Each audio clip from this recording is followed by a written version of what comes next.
A very important measure to mitigate the urban heat because of the shading effect, of course, and the psychological effects of the vegetation, and also because of the possible evaporative cooling effect of the vegetation. Vegetation can be, of course, on the ground floor in form of trees and shrubs, and you can walk under them. This is the so-called canopy layer that the vegetation forms above us.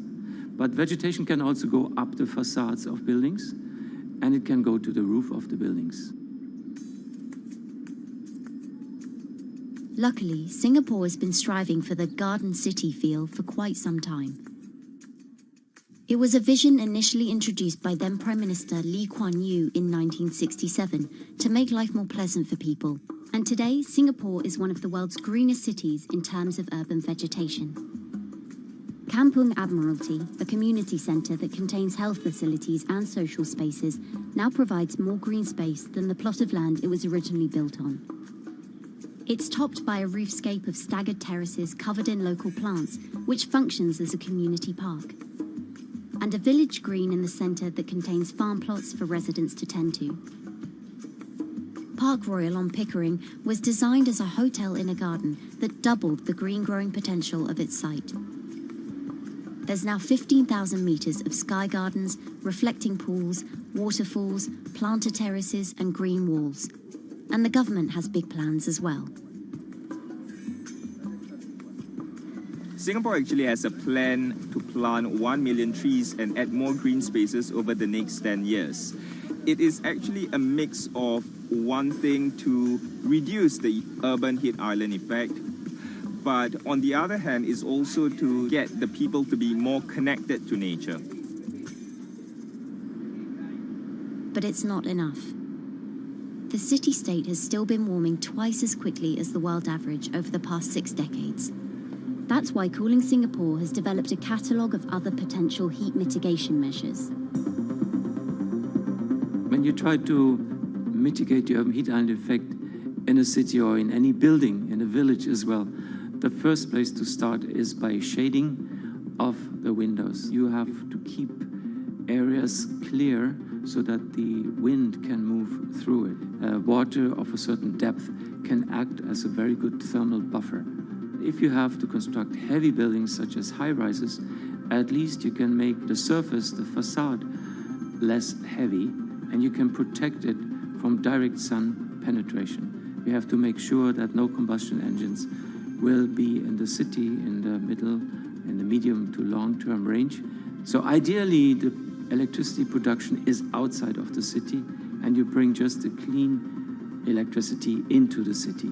You can at least minimize the use of energy in the city, and you can start to slowly convert the roofs, the facades of the city into production areas for renewable energy. In Singapore, unfortunately, this is a limited option, but in the long run, it could produce up to 20–25% of the energy, of the electricity needed in Singapore if all the roofs and the areas in the buildings, on the facades would be used to do that. With so many different ideas, Cooling Singapore is also designing a virtual model of the city to test them out. It's called a Digital Urban Climate Twin, or DUCT, that will calculate how each element of the city's design will impact the urban heat island effect. That means we model not only the geometry of the buildings digitally, but also we model the transportation, the insulation, the temperature, the radiation coming from the sun, the weather, the local climate, the even very, very microclimate of the city, the water, the movement of people in the city. We can invent scenarios, we can design scenarios, test them before we actually build them, and if they test very well and we are sure that they will function, then we can start to build them and put them into reality.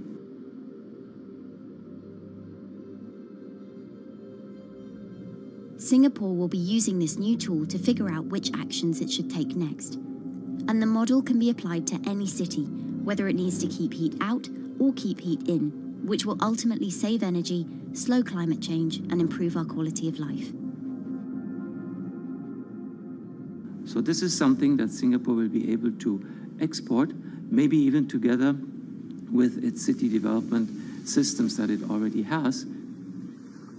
Singapore is one of the very few cities in the world that really combine this scientific approach with a very well-established urban redesign and urban design approach. Through its agencies and the combination of its agencies, it has achieved a lot in the past. If it keeps following the scientific path and the combination with the other knowledge in the city already, we think that it will be a very comfortable and very livable city in the future, even more than today.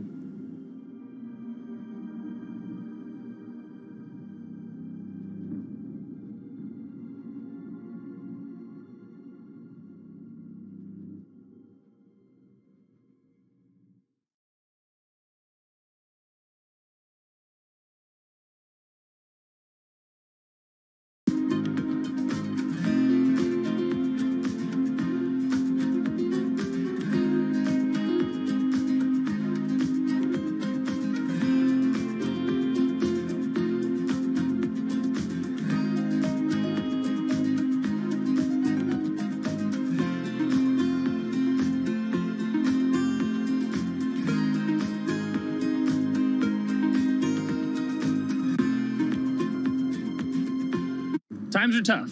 Jobs are scarce. It's risky to be outside and around others. Seems like there's very few ways to make extra money during a pandemic. So I guess I'll just hunker down and binge social media until this all blows over. Wait, don't these people make money? How do these people make money?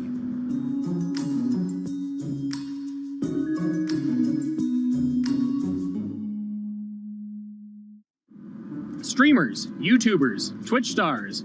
How do they make money? Is it a lot? Is it a lot of work? I know, I gotta ask somebody in the biz, and I got just the guy. Austin John Plays. This is your full-time job now, right? As of November of last year, yes. This was always just kind of like a side thing. Like, any money that I made from doing my videos and whatever else, I never touched that because I didn't really think of that as being like real money. And then it started coming in more and more. And then it was like I hit my first day that I broke $1,000 and I was like, this is actually going to be money. How did the YouTube channel come to be? When the game Pokemon Sun and Moon came out for the 3DS, there was like things that I learned about the game, and then I wanted to just share that information with people. And at the time, I didn't have any way to capture a screen or anything, so I found like generic footage and I kind of put it all together with so much editing. And that video got 6 views. And then 2 days later, I made another one, and that one got 12 views. And then I just started pumping out more and more content, and people were like, this guy knows what he's talking about. It really just started building on top of itself, and then it was like, my channel really focuses on tips and tricks. So I play a straight 18 hours, and I'll finish the game or get to about the 40-hour mark, and then I'll make my first video. While I'm going through, I have a giant notepad and just scribbles everywhere, and I make these notes of like the things that stumped me, so I know the things that may stump other people. What do you need to think about if you're building your YouTube channel? 1, you need to do something that you're passionate about. Not that you like, not that you think you're gonna make money on, something you're passionate about. The other thing is something that other people are passionate about. It holds a special place to them. And third is, it needs to be something that people are gonna seek out information on. In order to enter into the marketplace, you either need to be better than everyone else, you either need to be faster than everyone else, or you need to be more accessible than everyone else. And you can't be more accessible because it's already on the platform. Granted, if you understand how the algorithm works, which is very similar to Google Analytics, then yeah, you can have a little bit of a head start. But if you're not doing it faster, and if you're not doing it better than everyone else, then why should anyone watch your channel? So my income as a YouTuber kind of breaks down to 3 different ways. One, which is the bulk of it, which is ad revenue. Whenever you go and you watch a video and then there's an ad and then you wait 5 seconds and you hit the bottom right corner and then you go on to the next video, or a non-skippable ad, or the video starts immediately, you get the little banner ad at the bottom, or if you scroll down from the video, the first thing that shows there is an ad. Those are the 4 different types of ads that can appear on every single YouTube video. And all of them pay a certain amount. It varies on lots of things, like the country of the person who posts it, the country of the person who watches it, the time of year, where you are in the quarter, if there's anything going on with a reduction in ad revenue. Like, great example, COVID-19, companies weren't spending as much on advertising. So because of that, CPM went down. CPM stands for click per thousand. I'm using the Roman numeral for 1,000. And that means that for every 1,000 views, you get a certain amount of money. Now, on low ads, when I first started off, my CPM was 30 cents. So every 1,000 views, I made 30 cents. But then once I signed with an MCN and I started making more quality content and more engaging content, some of my better videos and certain times of the year, I can see CPMs as high as $12 to $14. And there's a big fluctuation between, you know, if I post a video when there's no ads being spent, like January and February, that's the reason a lot of your favorite YouTubers and also TV shows don't post new videos in that time of year, because ad rates are down. Why are they going to make content then? Instead, you're recording and you're bulking up for when ad revenue is higher. The second way that a YouTuber makes income is support, crowdfunding, things like that. When I first started off, Patreon was really the only option, but then they started rolling out supporters and members for YouTube channels. So whenever I have a live stream, you can click a button and then you can become a member, and then you get special icons next to your name. I believe they're called badges. Or on any video, you can hit the join button, and that helps support the channel. And then the third aspect of that would be merch. And for me, my merch has been somewhat basic. In fact, I'm wearing one of my t-shirts from last year right now. You have to endure the times that your first video gets 6 views, that you post it on Reddit and they say, shut up, and then an auto mod bans you. You have to go through that, because until you go through that and you discover why you're doing it, you're not doing it for other people, you're doing it for yourself. If you're not loving what you do, then it's not worth it. Huh. So make a channel about something that I'm passionate about. Oh, sweet. I guess I can make the channel about that.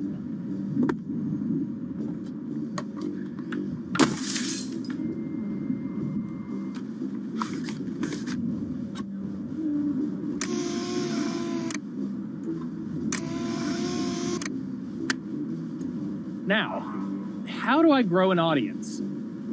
How do I get popular? It's all about diversification, right? You have to have a massive Twitter following. You have to have a massive Instagram following. You have to have a massive YouTube following. Of course, you have to be on Twitch, which is the key platform. But basically, any way you can get in front of your audience, you can engage with your audience, is going to drive those clicks, which ultimately drives the advertiser revenue that you get back from all of these platforms. It's me and Dan playing video games and talking in a funny manner over them. They're not just people who are good at games, they're actually people who are good at online engagement, online entertainment, first and foremost. You have the right to remain stylish. Anything you wear can and will be used against you in the court of fashion. The streamer is either very, very talented at the game. The best player in the game is generally going to draw a crowd because people like watching people who are very good. On the other hand, they're either very, very good or funny, charismatic, whatever it is on that side. Oh, no. You know, it becomes more of a show where they talk about other things outside of the gaming world, and gaming becomes really just a backdrop and an excuse to engage with that audience. There were those weird, like, Ronald McDonald, like, straight to VHS movies. You remember those? I'm personable, I'm chatty. I would kind of, when boring things were happening in the game, I would ramble on about, movies I'd watched or books I'd read and, or conversations I'd had and stuff like that. And so I think being personable was a big part of that.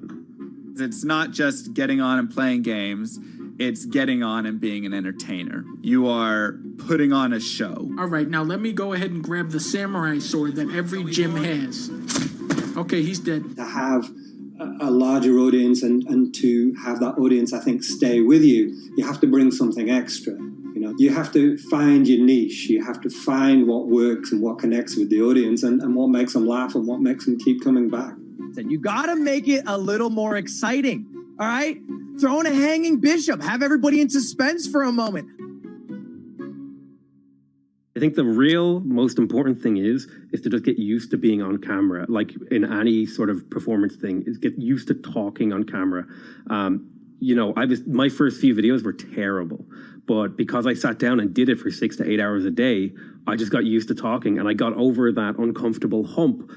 If you go into Twitch purely with the expectation that you're going to make money, make a job out of it, have all this growth, and it's going to be great, you're probably going to burn out prior to getting to that point because there's very little payoff for a long time, right? Like multiple years generally before you really start to see a payoff.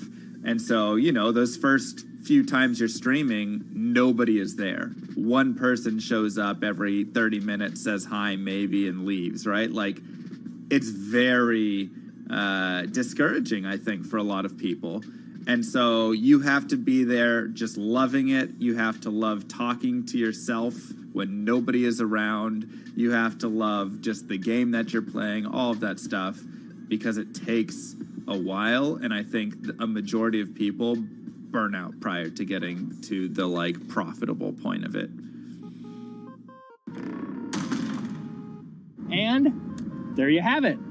My very own YouTube, Twitch, Discord, and streaming channels all ready to go live. It's a veritable social media ecosystem just on the verge of thriving. So, don't forget to smash like and subscribe, and visit my Patreon for perks.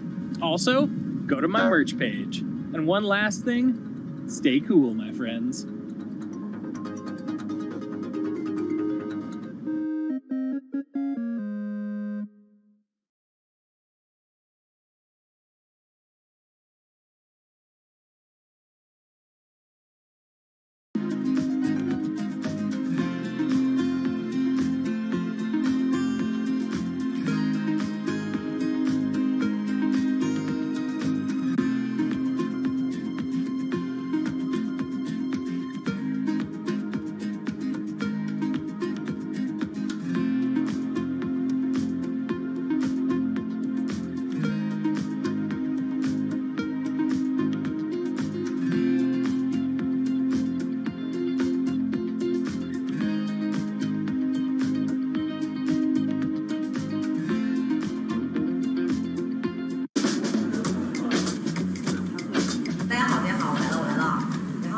This is live stream shopping, one of the hottest trends in China.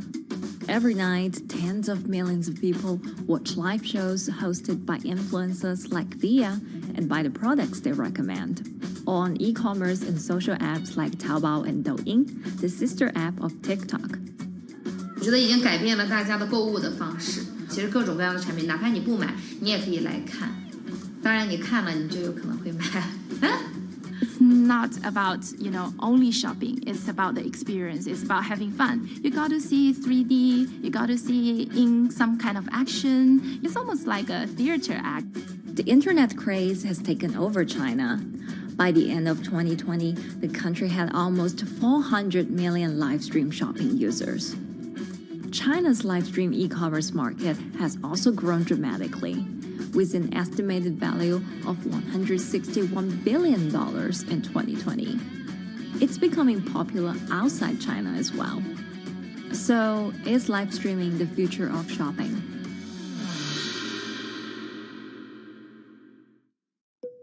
Live streaming is not a new thing. In China, it started in 2015 with the rollout of 4G, and it was first used for entertainment and socializing.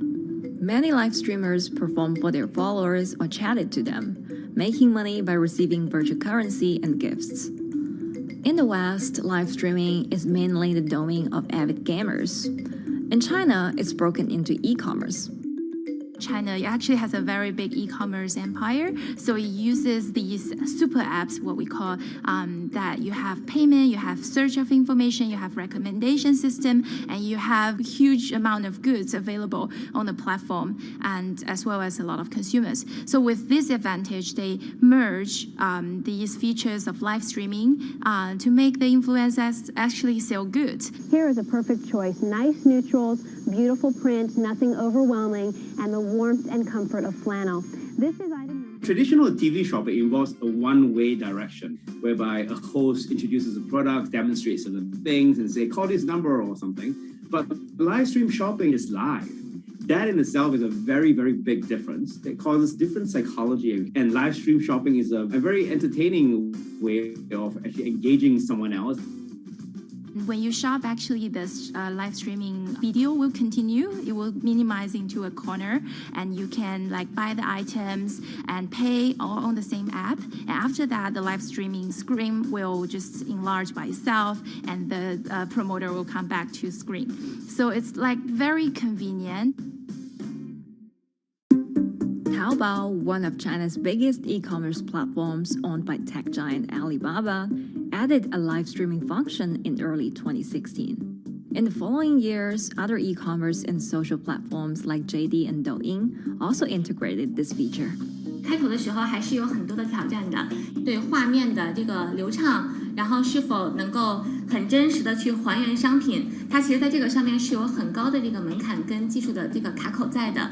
不管是我们的这个用户的接受度，还是商家的这个上手的这个难度都很高，但是这几年下来，基本上难点在不断被突破的。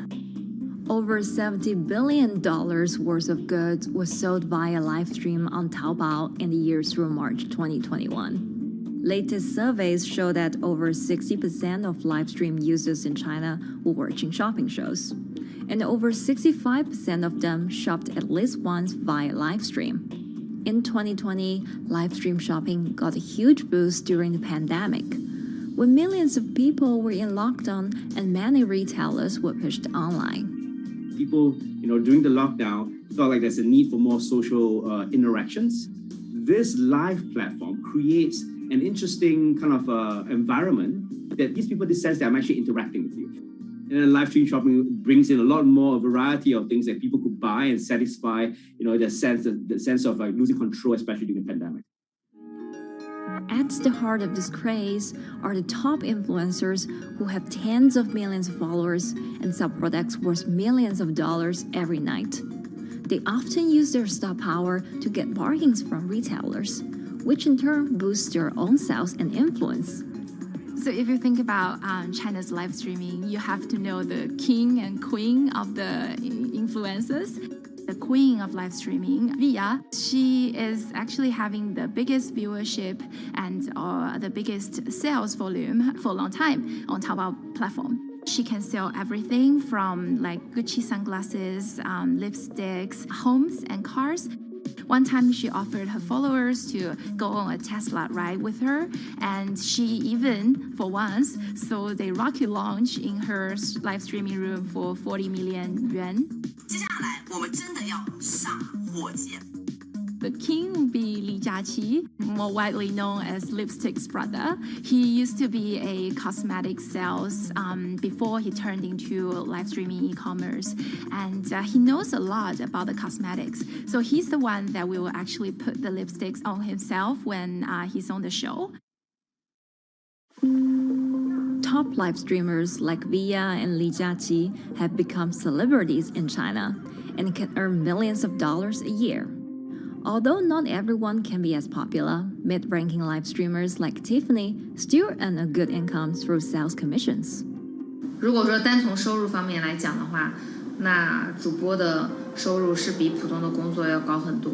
但是呢，主播这个工作时刻对身体，包括对精神都有很大的一个考验的，就是每天需要集中精力，然后长达5-6个小时，这种状态是很累的。而且这5-6个小时的话，你是脑子是不停的，然后嘴巴是不停的，然后手也是不停的，眼睛也是不停的。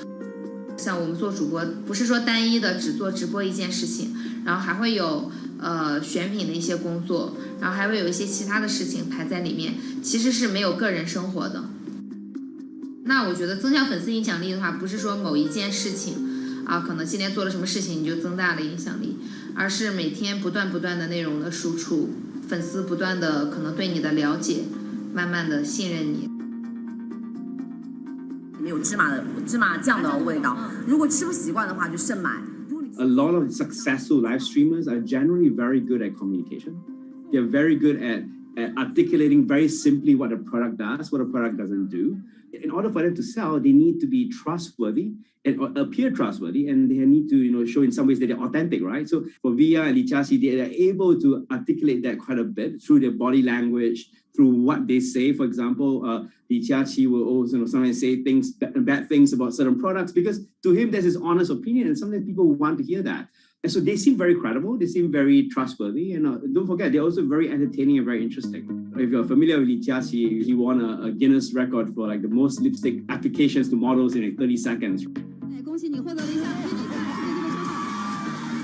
So if you're able to create a lot of buzz with interesting things that you do, people who may not want to buy lipsticks will also stream in just to watch what he does.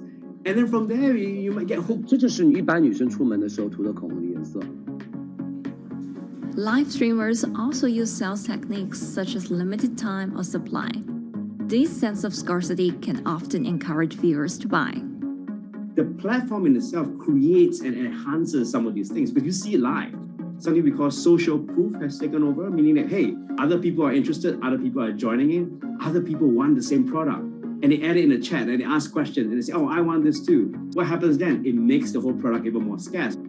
But it's not just influencers. Local farmers, luxury brands, even mutual funds have also started their own live stream shows. Working with very top-tier live streamers can be risky. It's not necessary that the benefits will end up with the brand. So we see company executives opening their own shows. And we see like P&G have their own sales room, which runs shows every day as well. We also have like local governors in like small towns to sell their agricultural products. So the live streaming is definitely transformed the way product owners can think about how to reach their consumers, and it enables a lot of players to actually sell. Live stream shopping is going global. Merchants in Southeast Asia have embraced this trend. And in the West, Amazon has upgraded its live streaming function, adding interactive features like chat rooms. Companies, including Google and Facebook, are also developing and investing in technologies to integrate video and e-commerce. 直播电商它其实已经开始成为主流，它未来的发展空间跟潜力都是巨大的。接下来大家会越来越依赖这种购物方式，会变成一个比较日常化、比较规范化的这么一个趋势。If you look at the numbers alone, their numbers alone, Li Jiaqi's numbers or Via's numbers, you know that they can sell and you know that they can generate revenue. Are they able to sustain it over a long period of time? It depends on how innovative they are at changing some of the things that they do. But you can't expect consumers one day turn into virtual shopping for good. There will be the nature of us that crave to go into the store, to touch the goods and actually wear it and see how it looks like and walk around in that with our friends. And those things wouldn't be replaceable with live streaming.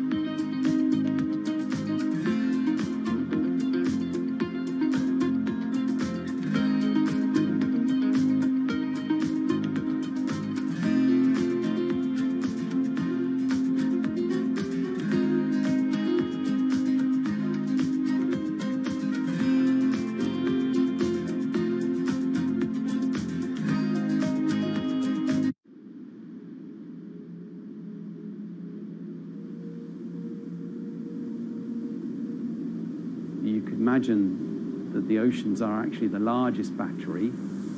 We're storing huge amounts of energy in the oceans. The wave motion can be very deep. It can extend down several hundred meters. And once it gets to the near shore, from about 50 meters, the whole water column is moving backwards and forwards. As we search for ways to reduce our reliance on fossil fuels, some are looking to a largely untapped potential source of renewable energy. In theory, waves off the coast of the United States alone could generate over 2 trillion kilowatt hours of electricity a year, enough to power more than half of the country. Waves intensify and subside not as quickly as the wind, and that means that it can produce a smoother power generation curve. One of the potential advantages of wave energy is that it could act as a complementary source of power compared to other renewables on the grid if it were to be scaled up to commercial scale.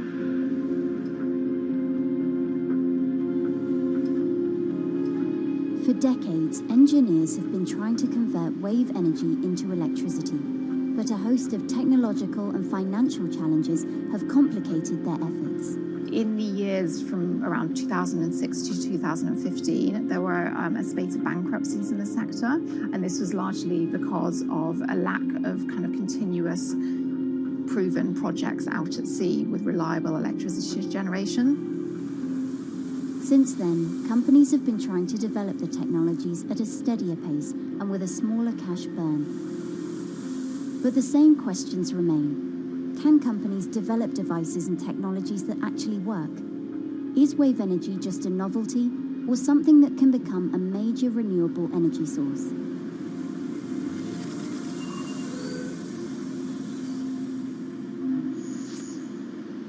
The sea is a very challenging environment within which to operate a power project.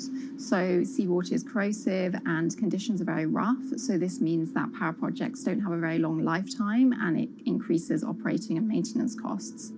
Partly because of that, many early wave energy projects hit rough waters, such as the Palamas Wave Energy Converter in Portugal and the Isla Limpet project in Scotland.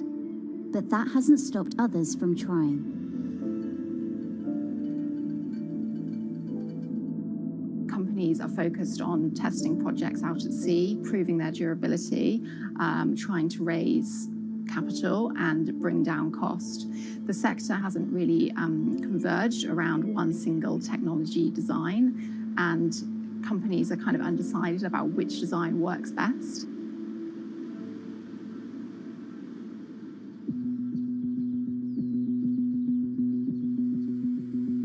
Finland-based AW Energy is a veteran in the sector.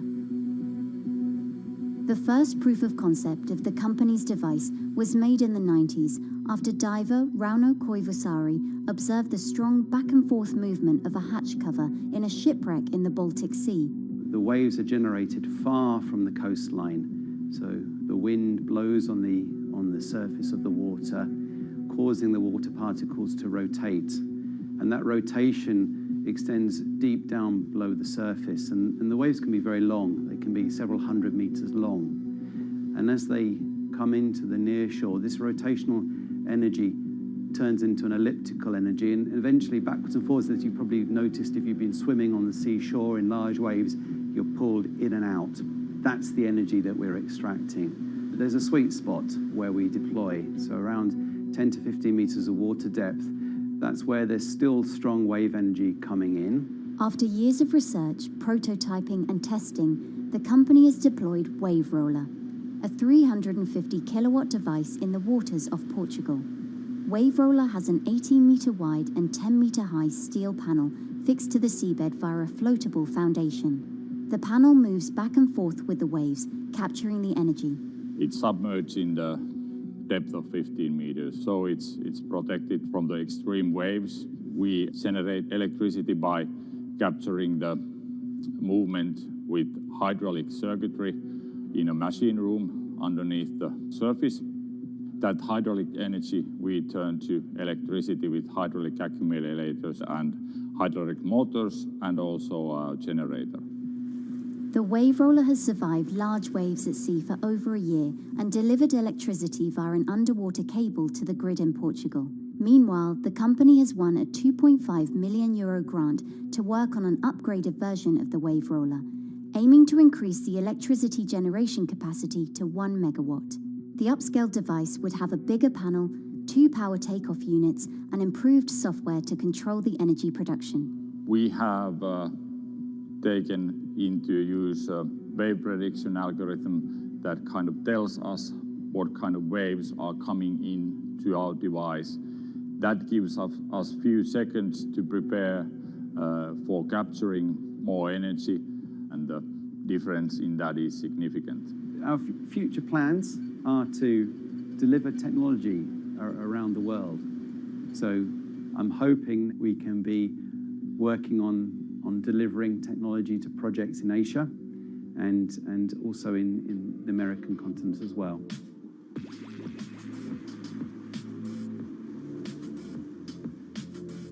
Meanwhile, Israeli company Eco Wave Power is taking a different approach to capturing the power of the ocean. For the company's founder, Inna Braverman, developing new sources of renewable energy is a personal mission. I was born in Ukraine in 1986, and 2 weeks after I was born, the Chernobyl nuclear reactor exploded, causing the largest in history nuclear disaster.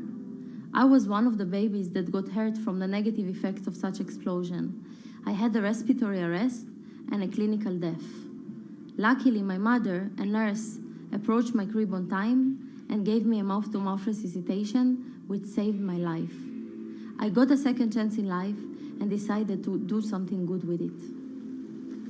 Growing up, Inna wanted to be a politician to positively change the world. After working as a translator at a renewable energy company, she decided to change paths. Solar and wind energy were fully commercialized. There were a lot of amazing technologies implemented everywhere.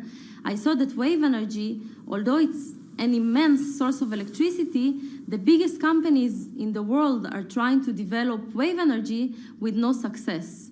And there was kind of a race going on in the world of who is the company that is going to develop a viable wave energy solution first. In 2011, the then 24-year-old Inna co-founded Eco Wave Power. Instead of installing devices offshore, the company's devices are attached to existing breakwaters, jetties, and piers. Our technology is very cost efficient, especially in comparison to the offshore technologies, because we don't need any ships, divers, underwater mooring or cables. We install on existing man-made structures, and all our expensive equipment, the generator, the hydraulic conversion unit, the automation, is located on land just like a regular power station. This is the EcoWave Power conversion unit that has been operating in Jaffa port since 2014 until 2020. Here you can see how the technology works.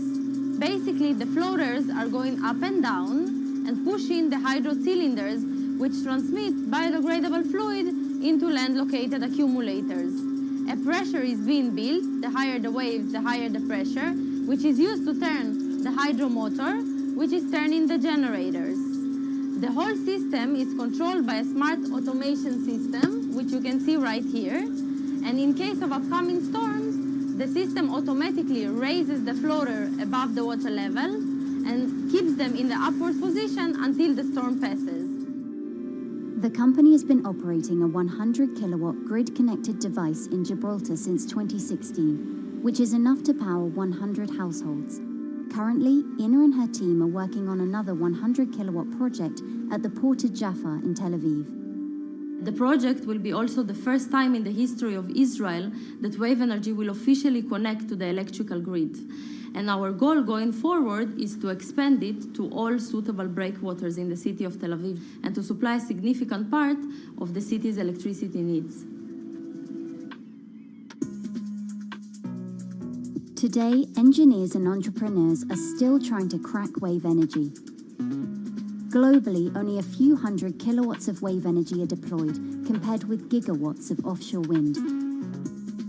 But the field has come a long way in recent years, and with the right engineering solutions, this new power source could eventually become competitive with more mature renewables like solar and wind. I would have a lot more confidence in the success of wave energy companies today as opposed to like 20 years ago.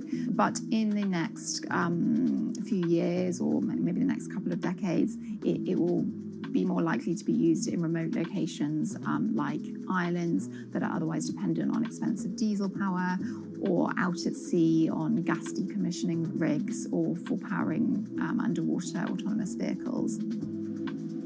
So definitely wave energy can compete with other renewable energy sources, but I personally believe that this is not a competition. In order to have a 100% renewable energy friendly world, we need all renewable energy sources to work together.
Who are all these people from? Who are all these people from?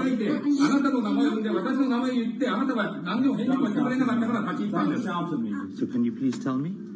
I'm not going to... please wait. You know, I've covered a lot of companies. I've covered a lot of Machiavellian companies where, you know, people play rough. I don't think I've ever seen anything on the scale of Nissan. He is making you, but you're out for Nissan. I mean, it's corrupt. The system is...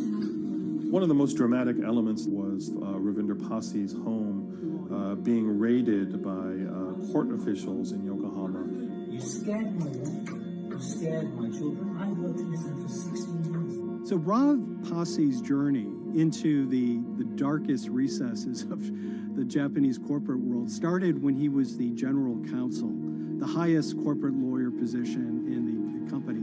In the past few minutes, Nissan has revealed that its chairman has been arrested after allegations of serious misconduct. He was tasked with investigating Carlos Ghosn. And he was told, conduct an internal investigation and get to the heart of the matter. And then along the way, he started to notice serious conflicts of interest. He is one of the few people who knows an extreme amount of detail regarding the alleged crimes by Carlos Ghosn, and he's now ready to tell his own story on the record about some of the events that happened.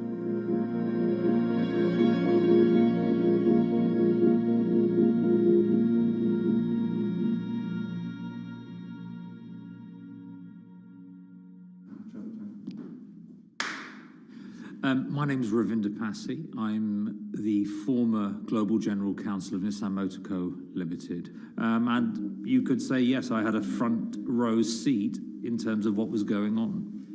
When Carlos Ghosn saved Nissan years ago, he was depicted in Japanese comic books as this hero, and now maybe we'll see comic books where he's the villain.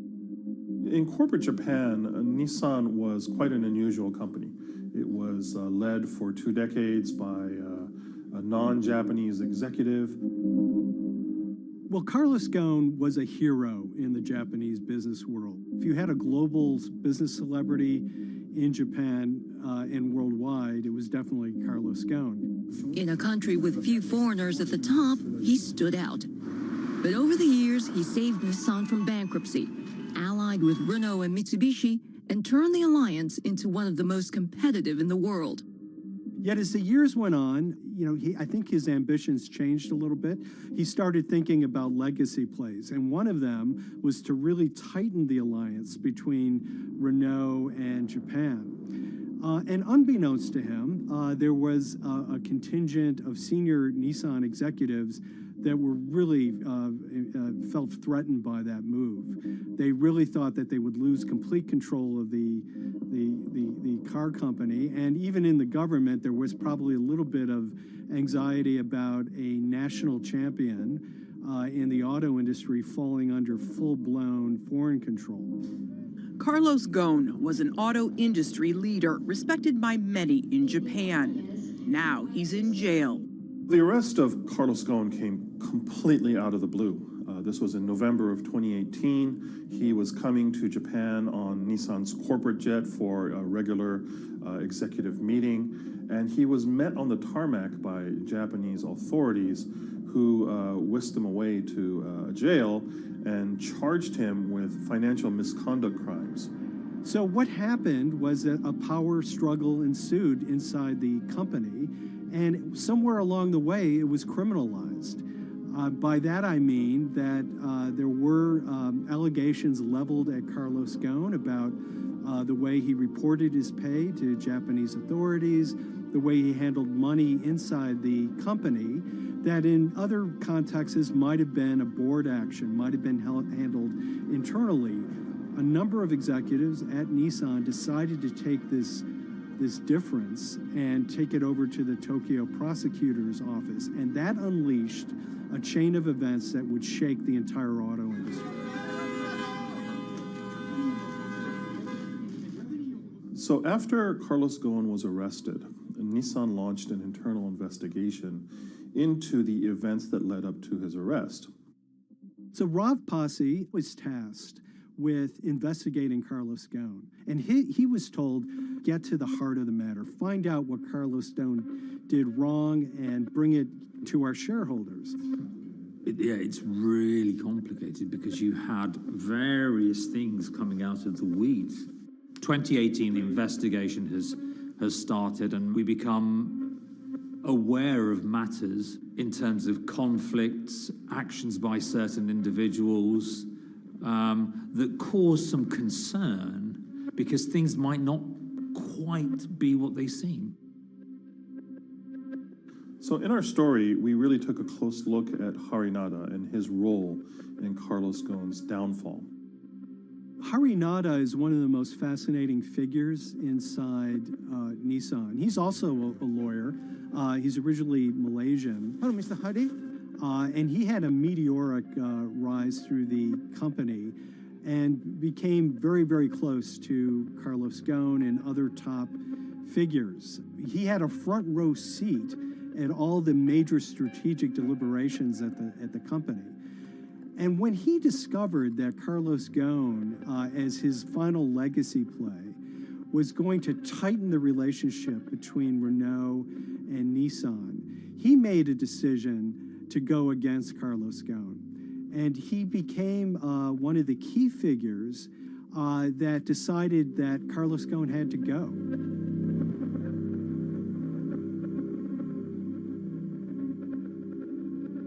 Harinada was somebody who actually recruited me into the company, so I have a long-standing relationship with him, or did have a long-standing relationship with him.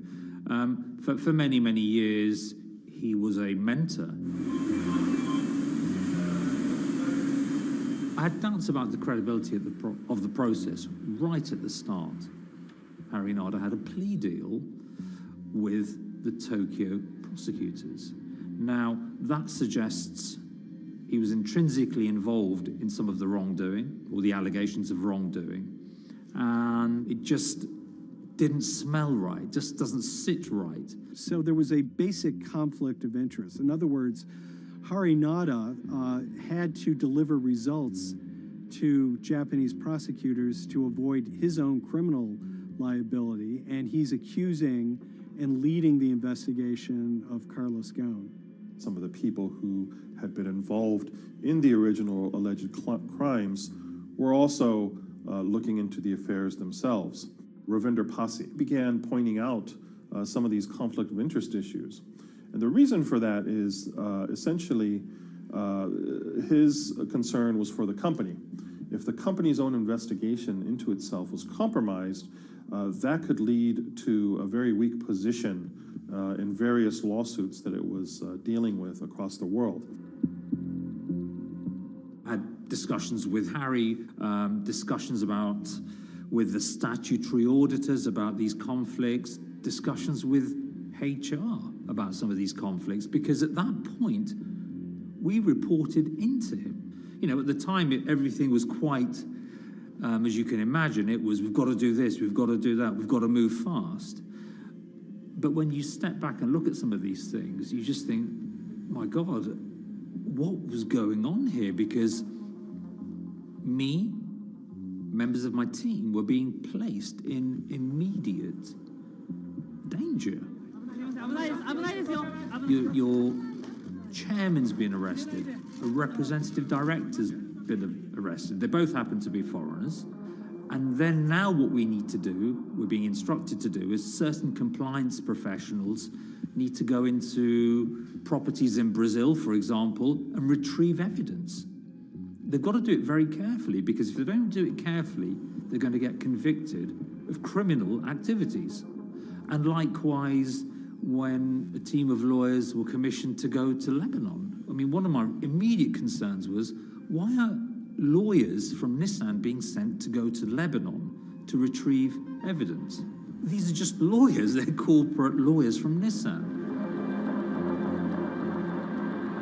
You had revelations that a number of executives had benefited from share appreciation rights when they shouldn't have. I mean, you know, substantive amounts of money being taken by these guys when they weren't entitled to take them. And you do think, yes, how is this going to look later on? It's going to look quite concerning.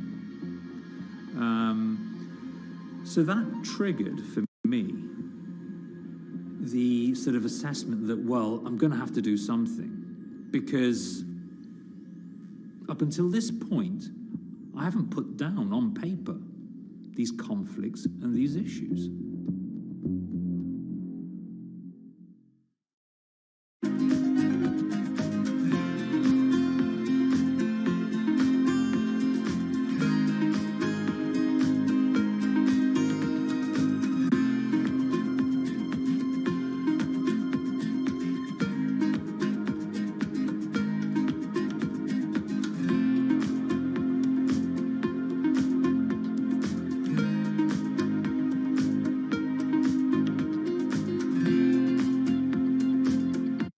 So Rav Pasi makes a fateful move. He writes this letter to the board listing every suspicion he has in great detail, backed up by evidence, backed up by memos, of why this internal investigation had serious problems. He sends the letter to the board, and it's crickets. He doesn't hear much of anything. Nothing happened thereafter. Nothing at all. Just like it just gone into a black box. And he began to suspect that there was a desire, even at the highest level within Nissan, to kind of sweep these conflicts of interest under the rug. Unfortunately for me, I think, you know, again, with hindsight, people must have thought that this is the nail that's sticking out, and we can't have this.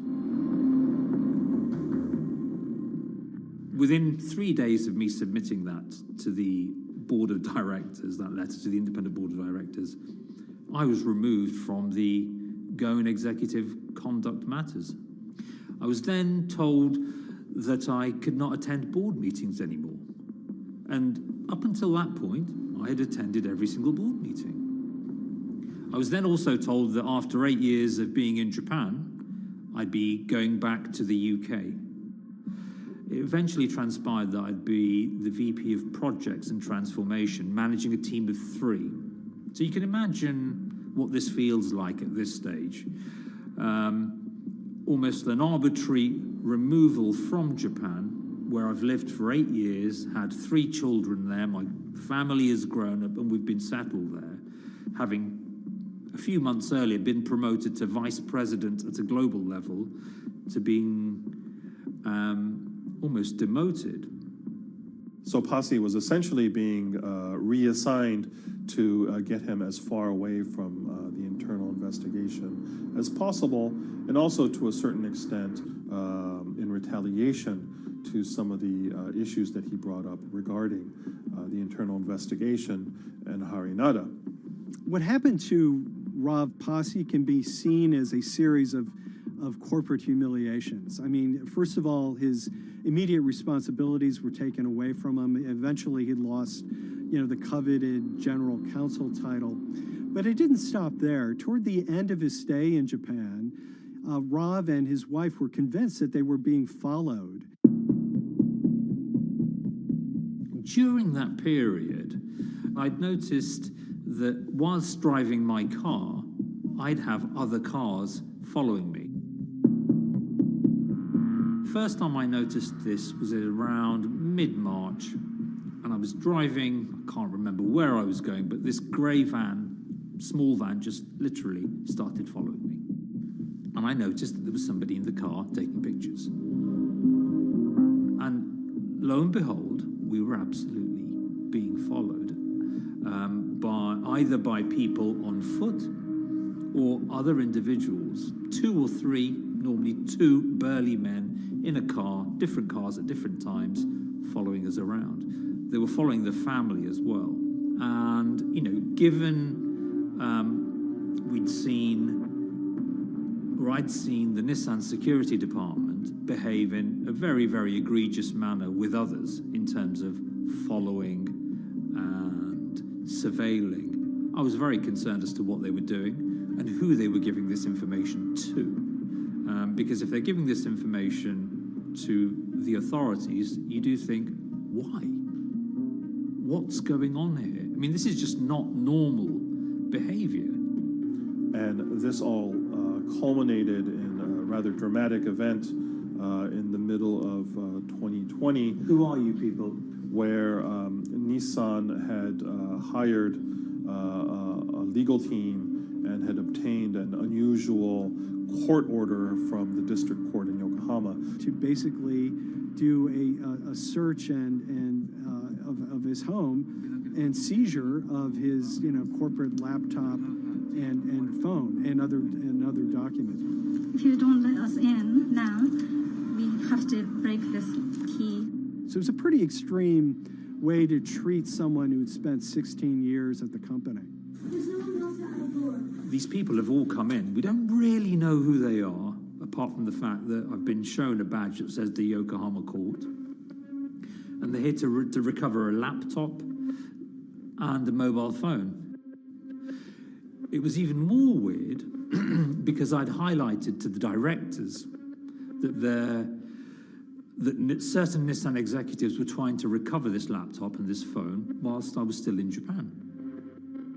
And I was very concerned because it had evidence on there that related to misconduct matters and other forms of inappropriate conduct. It was just another form of intimidation, another form of harassment, forcing me almost to leave the company and the country. Because once they'd retained and obtained these items, we were still followed, which, again, I just couldn't understand. What is the point of doing that? This isn't a car company. This is not the KGB.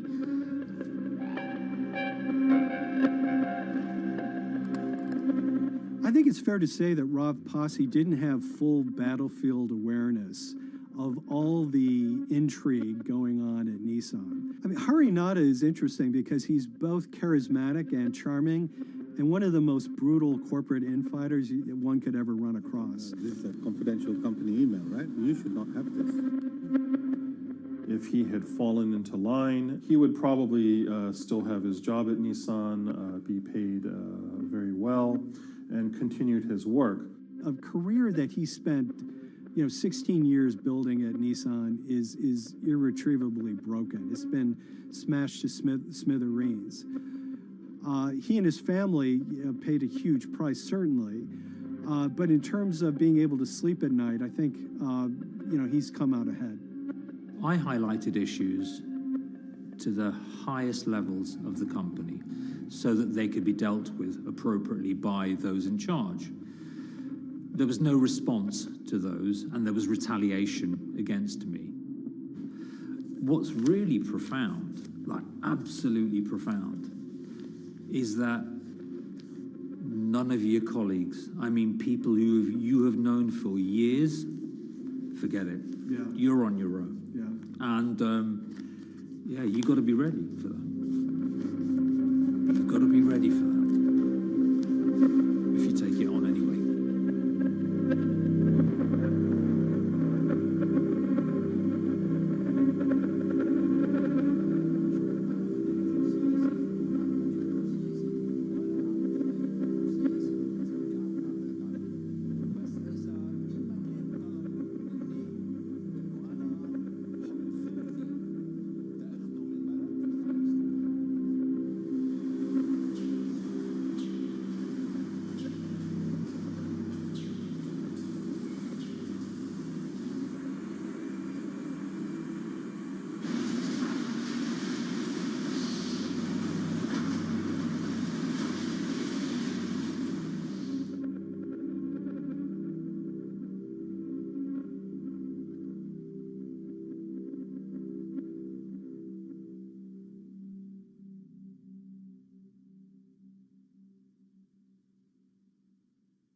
This is the awful truth.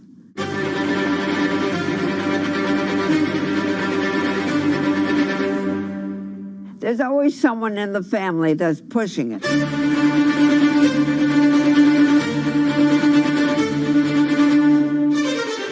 This lady does not deserve to be taken advantage of, especially at your age with your own grandchild. Yeah. My grandma is having to sue them. I'm testifying against them. Nobody's talking. They're one floor below right now. I get afraid to go on the elevator. It's sad that it had to devolve to this. It's like a soap opera to me. It's a very sad thing. It's a family feud. A family feud. Here's a family that, on paper, you would think has the wealth that so many people seek, yet at the end of the day, it seemed to sort of rip everybody apart.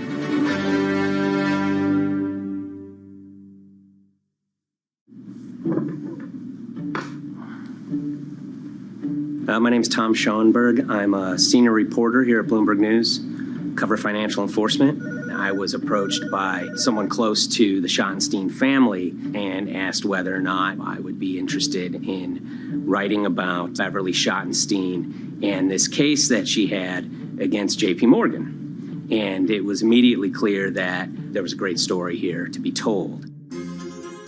So I started just, assembling all sorts of documents that the family made available to me. That included a diary that Beverly had begun writing when she started having suspicions about what was actually going on with her money. Beverly obtained her wealth from the Schottenstein kind of retail empire that has at times included Big Lots, Value City, American Eagle Outfitters, DSW Shoes. Beverly's husband died, and at which point they sold off their portion of the company, bringing them an enormous amount of wealth at around 1990. Estimates of her wealth were around $90 million.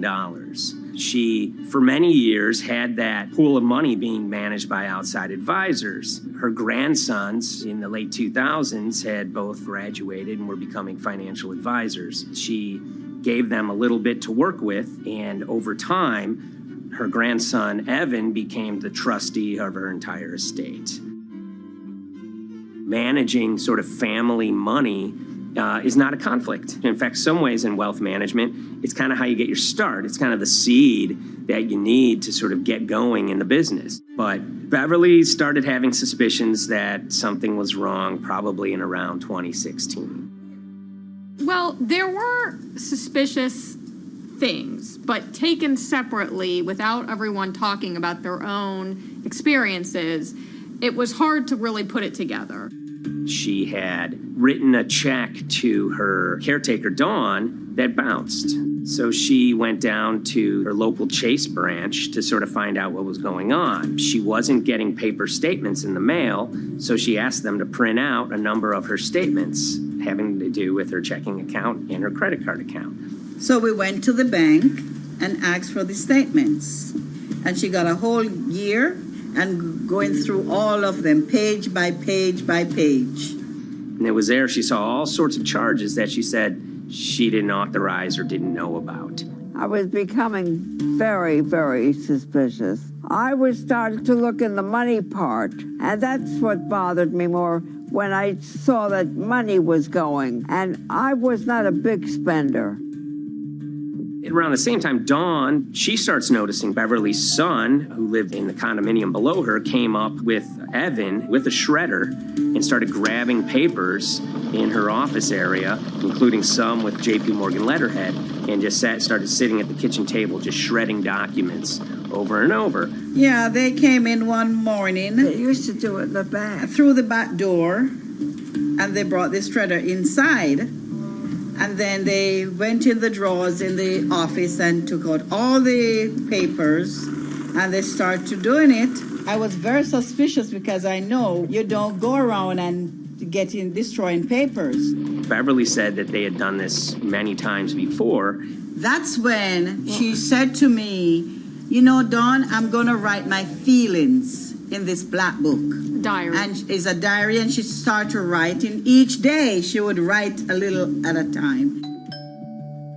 Around the holidays of 2018, a package had arrived, a FedEx package, and in it were materials about a venture capital fund based out of the Cayman Islands. Dawn and some other family members take a look at this, and they see that Beverly is signed up for this fund to the tune of $5 million over the course of several years. And that was really the beginning of it.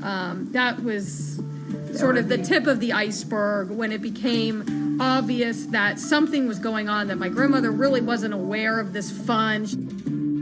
You know, Beverly started to panic. She got really upset and called, JP Morgan's headquarters in New York and asked for Jamie Dimon. She said she was told someone would call her back, but she says that never happened. She wrote a letter to Evan and Avi, and in there she laid out a number of things that were concerning her: unauthorized trading, the checking account.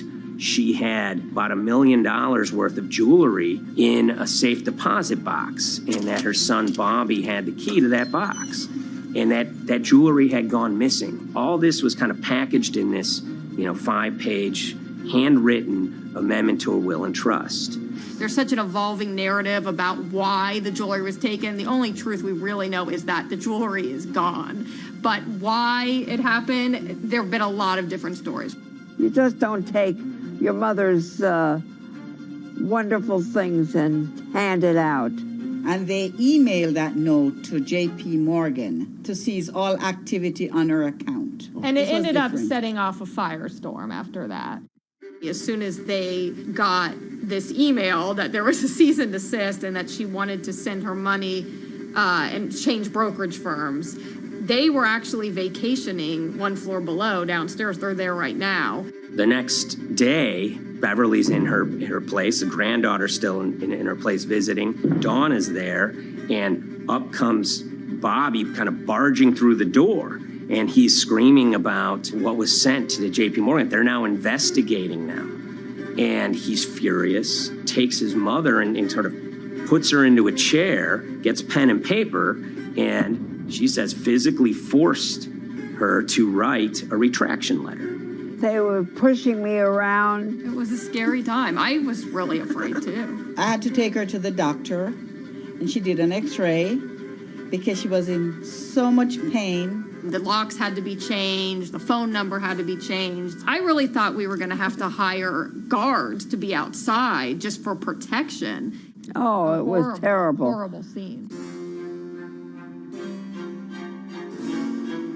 Beverly brought her case before the Financial Industry Regulatory Authorities, usually known as FINRA.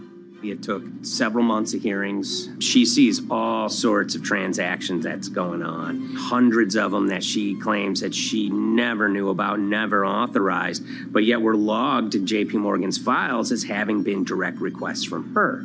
That included the sale of a large amount of Apple stock worth several $1 million, as well as all her stock in Big Lots. You know, over the course of their time with JP Morgan, Evan and Avi were making all sorts of trading on her account that was generating millions of dollars in commissions for themselves and the bank, yet she was not sort of getting any of the type of gains that you would expect sort of an $80 million account in a bullish market to be able to get.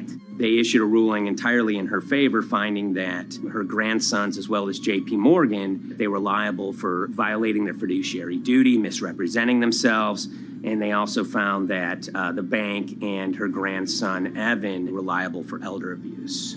Evan and Avi, they were fired from JP Morgan. They issued an award of about $19 million. I reached out for comment, and JP Morgan emphasized that Evan and Avi were no longer with the firm and that their actions do not represent the sort of values of the bank. I reached out to Evan and Avi, heard back from their lawyer saying that, you know, they disagree with the law and the facts that FINRA kind of used to decide the case against them and are seeing if they can have it withdrawn.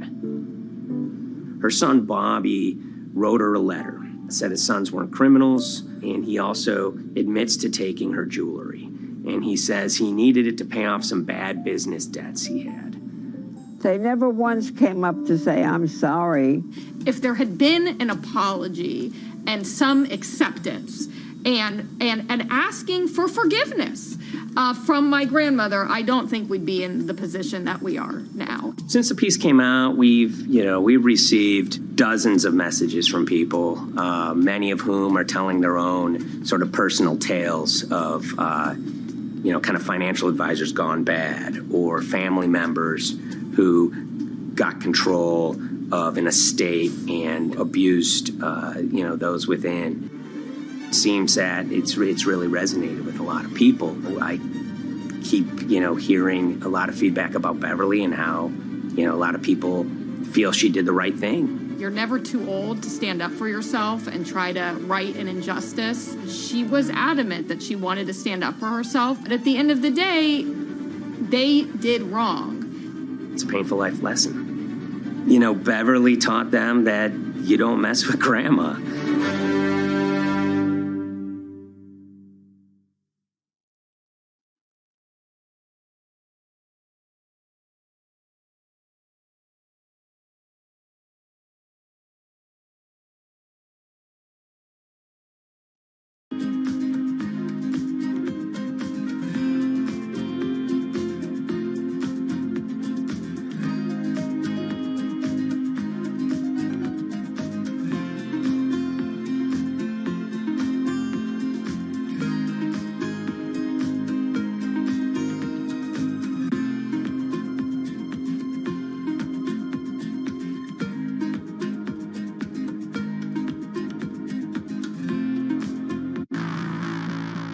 On April 20th, oil markets did something they never had before, and they crashed, went into negative territory and closed the day at minus $40. Meanwhile, in a place called Thaden Boyce in Essex, a group of 9 traders, led by a guy called Cuddles, made $660 million over the course of a couple of hours. The price of oil has collapsed to a record low. We've never really seen anything like it. WTI this morning down more than 35%. People maybe wouldn't have been so surprised if the oil price had fallen to zero, but the oil price went to minus 38. It went far lower than anyone had expected. And so lots of people in the market were saying, well, hang on, something else is going on here. A couple of months later, I started to get wind through a kind of network of sources that a tiny firm in the outskirts of London had made a huge amount of money that day and potentially had some part to play in what happened. The information we got was that 9 traders at Vega Capital London had made in the region of $660 million in one day. As a group, I think they made as much money in one day as Apple makes from its international sales in one day. I mean, it's an insane sum of money. Did they pull off a fantastic trade? Did they predict the way the market was moving and get it absolutely right? Or was there something else going on, and had they actually done something that breached market rules in a bid to sort of push the market? And that investigation is ongoing.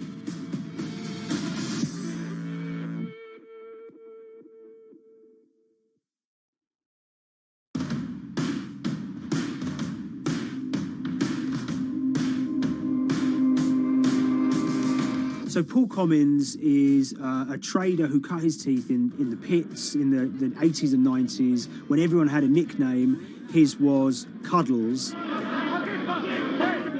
If you can imagine, that was a very sort of cutthroat type of world where people are doing, hundreds of thousands and millions of dollar trades by shouting at each other, giving hand signals, and then sort of scrawling on scraps of paper. The culture of the trading pits in London was very influenced by the working class guys who became traders there. They weren't like the city bankers that had gone before them. They weren't usually Oxford or Cambridge. They didn't wear Savile Row suits. They were ordinary working guys who happened to have a talent for trading. And a lot of them came from Essex. I think it was 400 traders in the pits, and Cuddles in his oil and gas pit was described to us as amongst the top 3.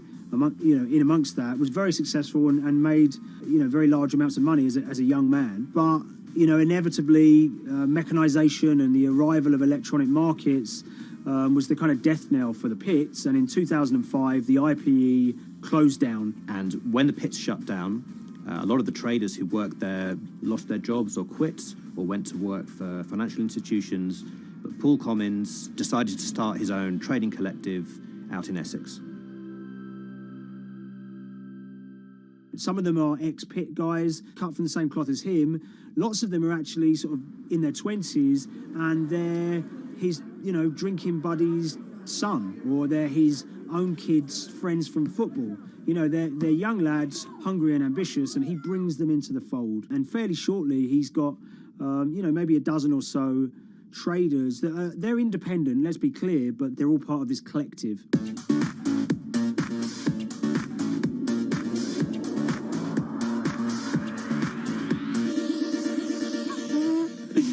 Yeah, I'll let Liam deal with Essex.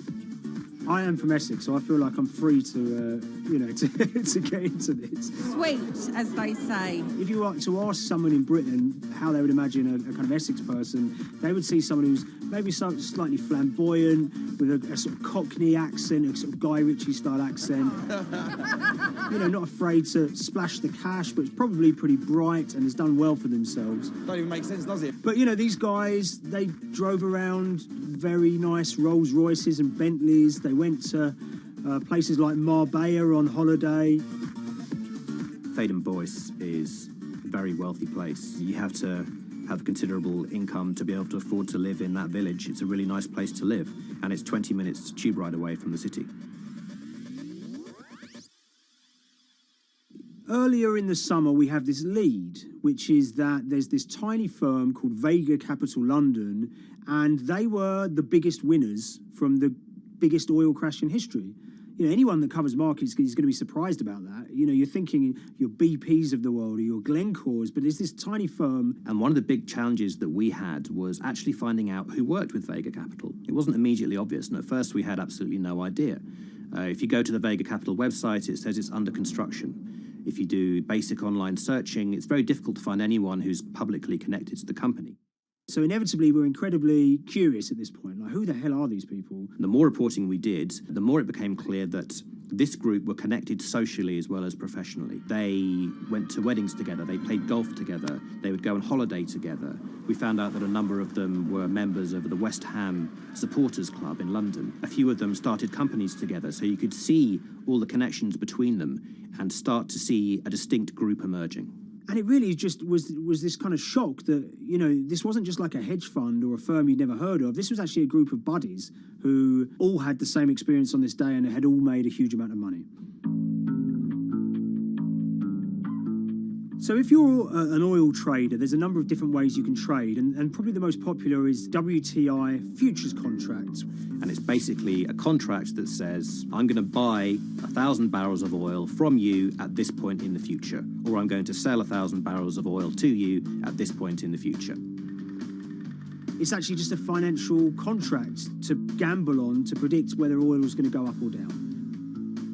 On the 20th of April in Essex, there had been signals for a while that this was going to be an exceptional day in oil markets. And we know that some of them arose early and started their trading in the early hours of the morning while it was still dark outside. Essentially what they were doing is buying contracts that gave them an obligation to buy oil at whatever the price ended up at 2:30 p.m. So they're basically placing a bet that oil was going to fall throughout the day. But they're simultaneously selling lots of oil as well. And whether they make a profit and how much profit they make is the difference between what they buy the oil for and what they sell the oil for. Now, of course, we now know throughout April 20th, the price dropped and dropped. So this is going very well for them. You know, they are committed to selling oil at these prices, and the prices are continuing to fall, which means they're going to be able to offset it and buy oil at cheaper at the end of the day. Now, once it gets to kind of 1:30, 2 p.m., that's when things start to get really interesting. Suddenly there's a kind of influx of buyers and sellers, you know, as desperation increases in the market and trading volumes go up. Now at 2:08 p.m. exactly, something bizarre and unprecedented happened, which is that oil passes into negative territory. And it fell to a record level of minus $38. We've never seen anything like it, period, in terms of the contraction of the global economy. That huge gulf between what they were buying the oil for and what they were selling it for enabled them to make more money than they ever thought possible. So their profit was the difference between minus 37 and all of these positive numbers on every contract they sold. The price of crude briefly hit minus $37 a barrel. For one group of traders operating from a small office, it was a very, very profitable day. It's important to remember this had never happened before in the history of oil trading. No one could have predicted it. I can't think of another example of where you enter a trade and you get paid on both sides. You get paid both to sell and to buy. It's unthinkable. One thing we know about the Cuddles Trading Arcade is that they were very comfortable taking large risks. And, you have to be clear, this was a large risk. Yeah, we spoke to oil traders, both people that know these guys and people that don't, and they all say that this is, incredibly risky. And that's actually what stops a lot of oil traders doing trading like this. They simply aren't willing to stomach the risk. But Cuddles and his friends were.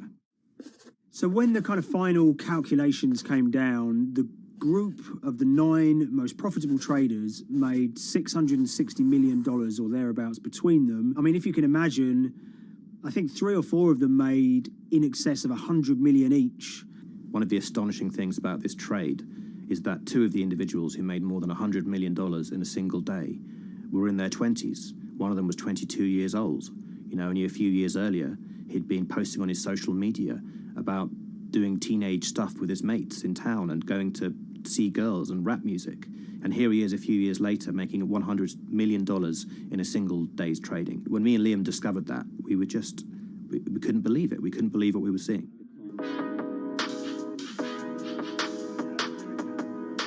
Oil trading is a zero-sum game. Anytime you're making money as an oil trader, someone else is losing it. Amongst the biggest losers were the investors in this Chinese fund, Crude Oil Treasure Fund. There were thousands of them, and they lost everything. Lots of people had put their savings into oil funds. They lost money that day. Big banks and brokers who sort of stand in the middle of trading parties, they lost money that day. And another interesting thing is that oil-producing countries like Kuwait or Canada, they sell oil as an average of the WTI closing price over the preceding month. So the fact that one of those numbers in that average was minus 37 meant, if you can imagine, countries like Saudi Arabia and Kuwait potentially lost a couple of dollars on every single barrel of oil they sold that month. Vega Capital's traders made such an extraordinary sum of money that it was inevitable there would be some scrutiny of what they did. But it wasn't just the sums of money they made. In the vital half an hour before the settlement price was set, they were by far the biggest sellers of oil futures in the market, which is an incredible thing to think about when you consider that the other participants in that oil market are going to be the world's biggest banks, oil majors, BP and Shell, and here you have a group of 9 guys in Essex who are having this significant influence over a global market for oil. I mean, I think you have to assume that if these guys had made $7 million or $10 million, they probably would be celebrating in Essex right now. But the fact that they made closer to $700 million has meant that they are facing understandable scrutiny. We wrote individually to all the Vega traders who did exceptionally well that day, and we got a letter in response from a law firm representing the group. And the law firm was at pains to point out, number one, that they haven't been accused of any wrongdoing, that they all traded independently and separately, and they'd basically all made up their own minds that this was what was going to happen in oil markets based on publicly available knowledge, and decided to execute this trade. What I love about these stories is there's a real variance of opinion, and some people will look at what happened and think that must be dodgy. They all traded at the end of the day. They all made a huge amount of money while all these people lost. That's shocking. But lots of people say these guys are at acute disadvantage. They're in a market that's inhabited by, huge technology-driven funds and firms and oil giants that have got all the advantages in the world, and when you get a bunch of Essex geezers who essentially beat the market and find a way to make a huge amount of money, they should get a pat on the back, really, because that's the dream. Since this happened, a lot of the guys have stopped trading the monthly settlements that they've done so well at in the past. Several of them have set up new companies. They've essentially gone very quiet. Any kind of social media presence they had is kind of closed down. By all accounts, they're, waiting this out. It's certainly too early to try and predict how the regulatory investigations are going to pan out. We just don't know. There's a number of potential outcomes for these guys. Potential punishments if there are any findings of manipulation against Vega or anyone affiliated with it might be you could be fined, you could be banned from trading, and in the most extreme cases there have even been criminal prosecutions in the past of people who have been found to have been manipulating the settlement and misconduct related to trade at settlement. There are other outcomes too. One obvious one is going to be that they're able to walk away from this life-changing trade with all the money that they made and celebrated as heroes in the trading community. That they'll go down as legends.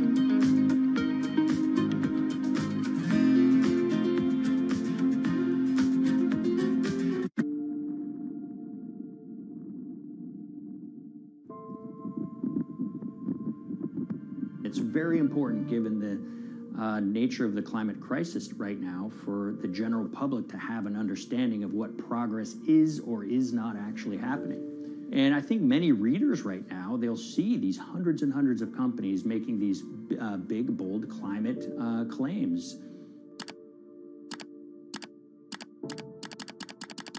And they would be forgiven to think that we're well on our way to meeting the emission reduction trajectory we need to be on. And the reality of the matter is we're just not on that trajectory. And a key reason for this sort of disconnect is the use of offsets that aren't doing what they claim to be doing.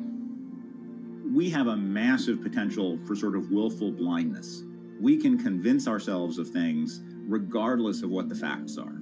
And so that's what tends to happen in these cases. It's not that anybody is setting out to commit climate fraud. They sort of walk themselves into a situation and they convince themselves of one thing, and that allows them to convince themselves of another thing. But at the end of the day, they're doing something that makes no sense at all.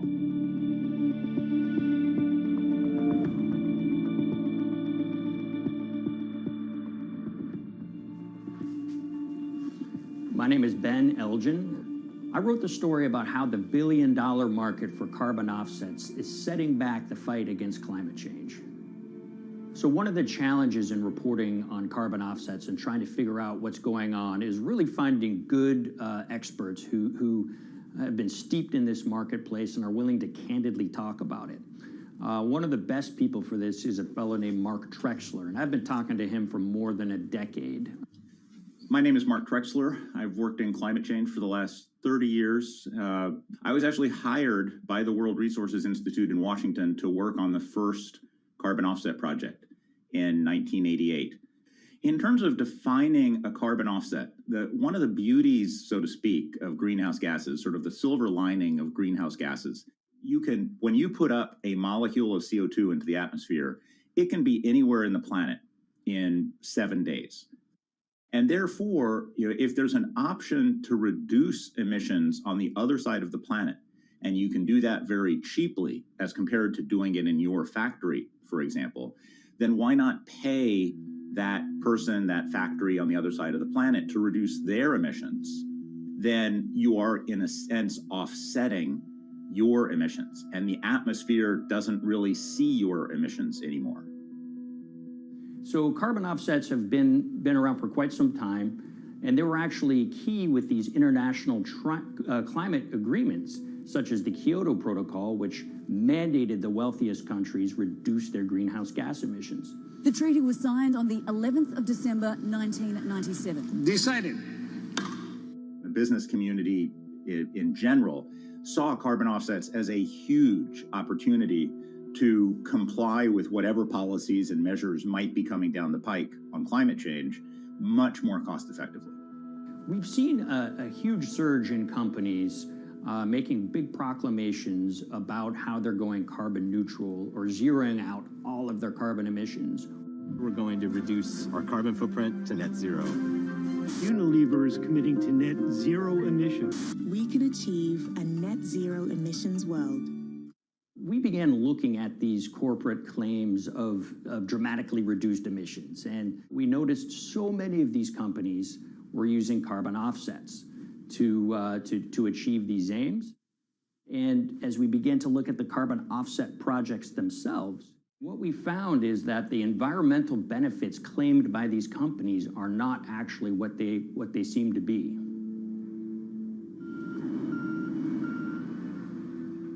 And as we sort of saw and spotted a number of these very aggressive carbon offset projects, which appeared to be generating inflated credits or bogus credits, we saw a number of them were associated with the Nature Conservancy. This surprised us. The Nature Conservancy is the world's biggest environmental group. They have about $1 billion a year in revenues, and they've been around for 7 decades.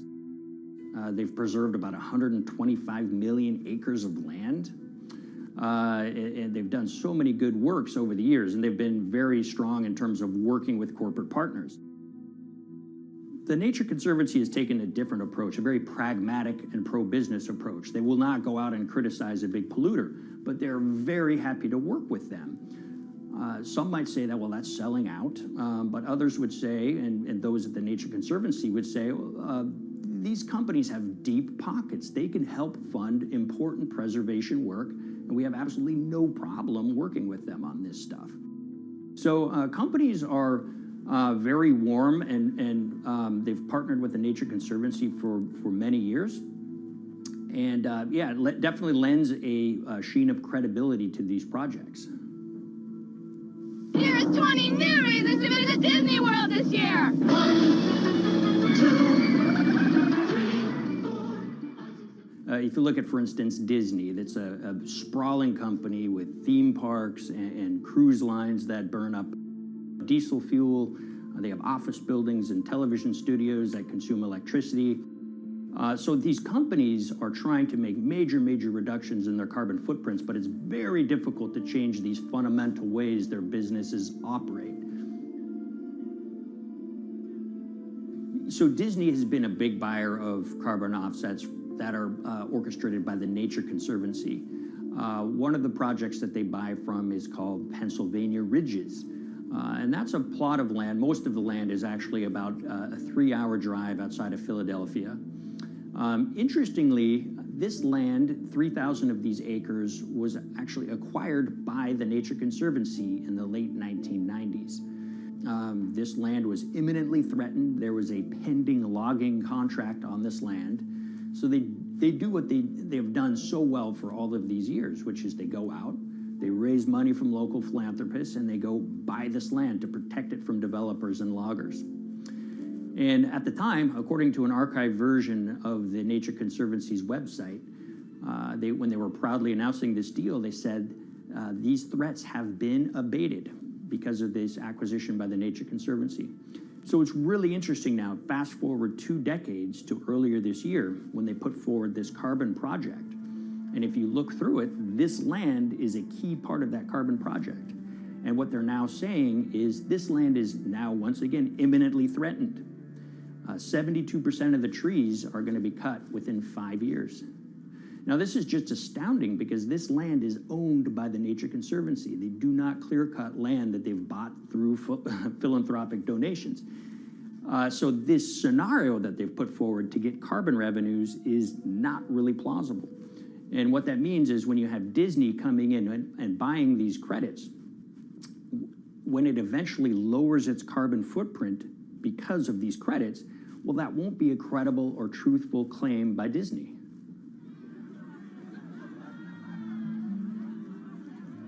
So this is an organization that truly understands the threat of the issue of climate change and is wanting to do its part to address this. However, in this situation, it just appears their drive, which they've had for decades, to increase the amount of revenues that it can use for land preservation work. Nature Conservancy and many others see that the carbon credits as a pot of money that they can tap into to further their own benevolent aims. But unfortunately, what this has resulted in is claims of climate progress that just aren't really happening. So the Nature Conservancy defends vigorously these deals, and they and others will say, look, our projects are just following the rules that these registries set up. So some would also put some of the blame on the registries themselves because they're setting up the rules which allow these vapid projects to get up and sold.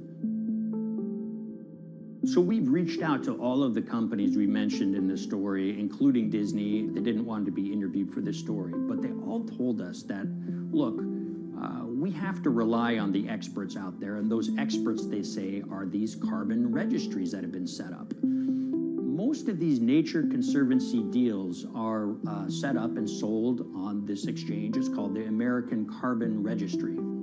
Now, it's the oldest of these registries that allow voluntary carbon credits to be sold. They've been around since 1996. What these offset registries do is they set up rules, and any carbon offset project has to follow those rules. But there's this tension that's always there. If the rules are too strict, then it's going to be very hard for carbon offset projects to get up and running. So there's this balance going on where the registries want rules that attract projects, but they don't want it to be so strict where it will disincentivize projects from getting listed. One of the challenges with designing carbon offset systems is that there are normally two people at the table. You have buyers and you have sellers. And to some extent, you have policymakers, but you know, the buyers and the sellers are really the ones with the expertise, with the incentive to really participate hard, make a lot of things happen. And the challenge there is that both of them sort of want the same thing. or they're both happy with the same thing. They're happy with low-cost offsets and a lot of them because that works for their business model. You end up, though, with nobody really representing the atmosphere, so to speak.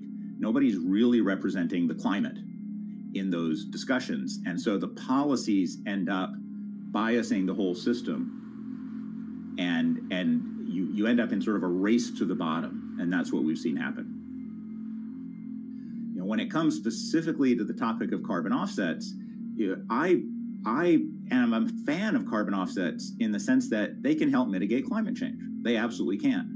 But if we're not going to do it correctly in a way that actually does help mitigate climate change, then it's nothing but a distraction. And after 30 years, you have to start wondering, is it really just a distraction? And that's really unfortunate, but that's where we are. Ultimately, what needs to happen is systemic change. We're sort of nibbling around the edges with some of these different things. We need to change how we produce energy. We need to change how we transport ourselves. We need to change what and how we eat. We need systemic change associated with transitioning to a low carbon economy. A lot of what we're doing today is not promoting systemic change. It's sort of trying to stick your thumb in the dike to preserve the current system. And at the end of the day, that can't really work.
The Hyperloop. There's a good chance you've heard the name by now. This is the Hyperloop system. It can take people hundreds of miles in minutes. The Hyperloop, a series of tubes that would transport people in pods at ultra-high speeds over long distances. It's a remarkable new form of transportation that can whisk people from city to city in a flash. 29 minutes from New York to D.C., 30 minutes from L.A. to San Francisco. For years, we've been seeing these futuristic, utopian renderings of some cross between a spaceship and a monorail. But lately, the Hyperloop is becoming much more real. Yes! It was surreal to be even sitting inside a Hyperloop, and just even more incredible to actually be like riding down a track in something that was nothing more than a crazy idea 6 years before. Companies all around the world have been developing and testing the technology needed to propel passengers at speeds of over 1,000 kilometers per hour. But for many, speed is only the first step to unlocking the full transformational effects of a new mode of transportation. Fast is what we just sort of take for granted in the Hyperloop world. It's the network effects that really deliver the benefit. And that opens up a completely different scale of economic opportunity.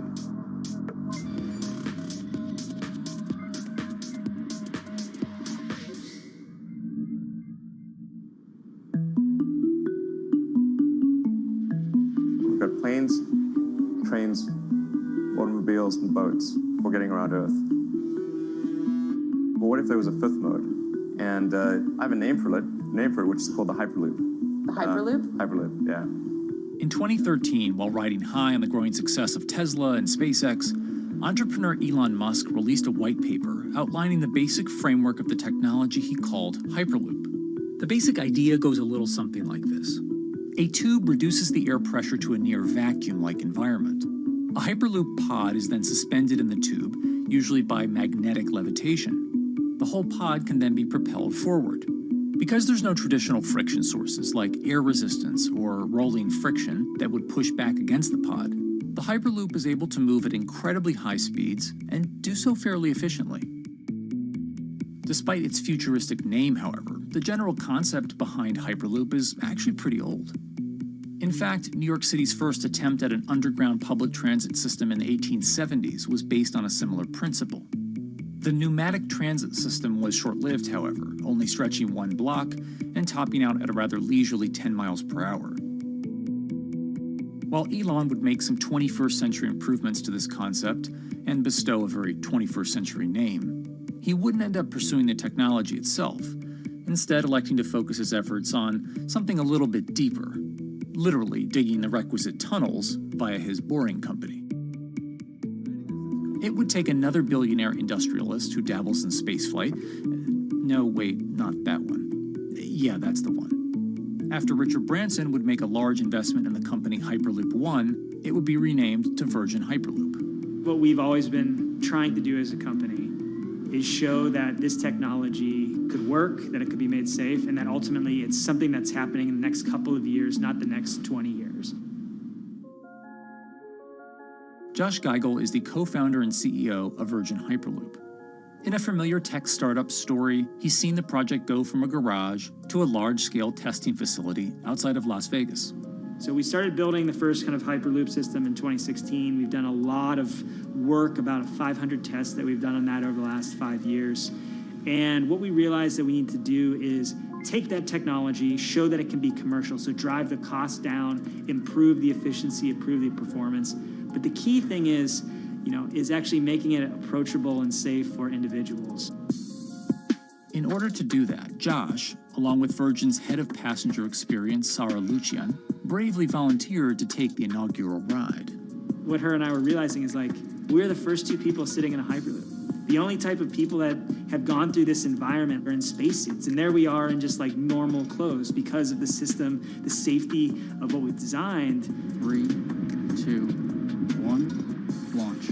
And then once we started going, you felt a bit of acceleration. We accelerated a little bit harder than we would in commercial. It'd be like a sports car. Yes.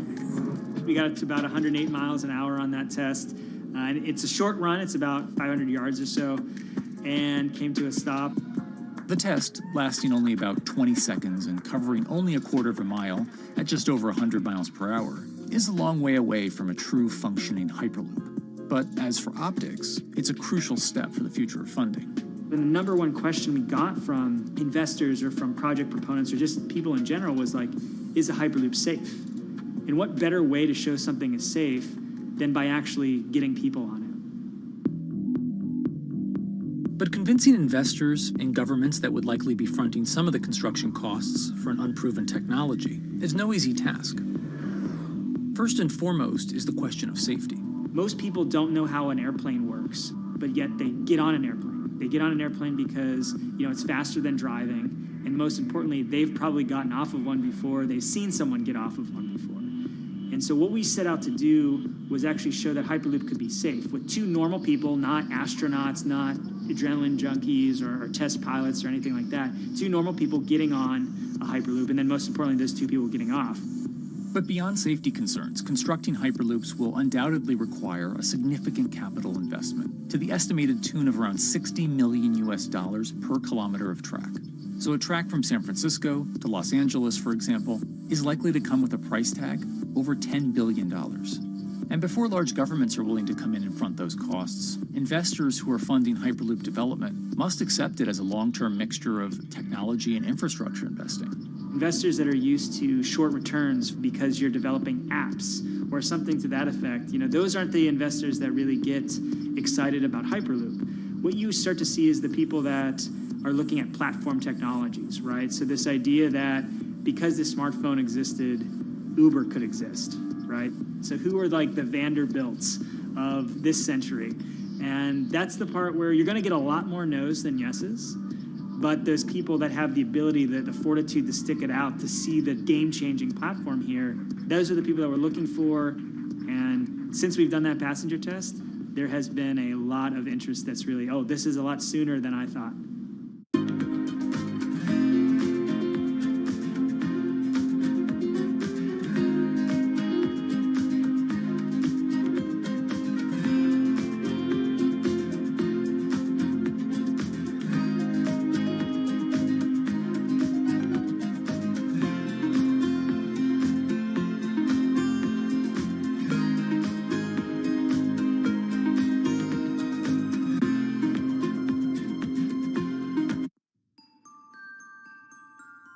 Envisioning the ripple effects of what Hyperloop could achieve, though, is fairly challenging at this stage of development. It's fast, yes, but for point-to-point travel, traditional maglev trains can move pretty fast as well. And outside of China, South Korea, and Japan, even those haven't seen much adoption elsewhere due to the high costs and questionable profitability. The Shanghai line in China, for example, loses around $100 million every year. Hyperloop companies, however, believe they can offer something different than traditional railway lines. My name's Alan James, and as far as I know, I'm the only guy on the planet who's written a government-level business case for 300 kmh conventional high-speed rail, 500 kmh maglev, and 1,000 kmh Hyperloop. It's fundamentally about moving people from where they are to where they want to go, when they want to make those journeys, and doing it in much smaller numbers. So pod designs for Hyperloop range from 12 to 28 seats, typically. Why are they small? It's because small enables the network to operate flexibly. And a great example of that is the east-west strategic route across the north of England, from Liverpool to Manchester to Leeds. So to get from Liverpool via Manchester to Leeds by train is just short of 2 hours today. It'll probably take you 2 hours driving as well in average traffic conditions. Net result is those three city regions remain three separate entities: Liverpool, Manchester, Leeds. There's very little commuting traffic between those urban areas. Hyperloop absolutely changes that from the ground up. Liverpool to Manchester is a 5 or 6 minute journey. Manchester to Leeds is also a 5 or 6 minute journey. What that effectively does is create a single super city economy. In this vision, the Hyperloop acts a little more like a highway, where pods have fixed destinations and don't need to stop along the way. Meaning you can travel on a Hyperloop network from, say, Liverpool to Leeds, while the pod behind you travels from Liverpool to Manchester. And if that metro Hyperloop network is connected to other networks from the same location, you could travel from Liverpool to Paris or Liverpool to Amsterdam, all without making a single stop.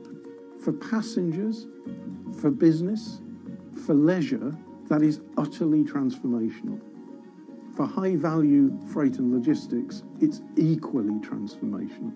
But critically, if you do a Hyperloop network at scale, you begin to deliver massively significant carbon savings too. A multi-regional Hyperloop network could become a replacement for both short-haul passenger and cargo flights and traditional ground transportation, both of which are significant carbon producers. One Hyperloop-connected distribution hub, perhaps at an airport that is predominantly used for international air freight, replacing maybe 10, 12, 15 distributed road hubs. It takes a lot of polluting and inefficient truck haulage off the roads. That itself means roads gain extra capacity. Hyperloops will still need to use electricity to both move pods and maintain the near-vacuum environment in the tube. Proponents of the technology believe that this can be done by using renewable sources, including a combination of solar panels and battery technology that could be used along the Hyperloop itself.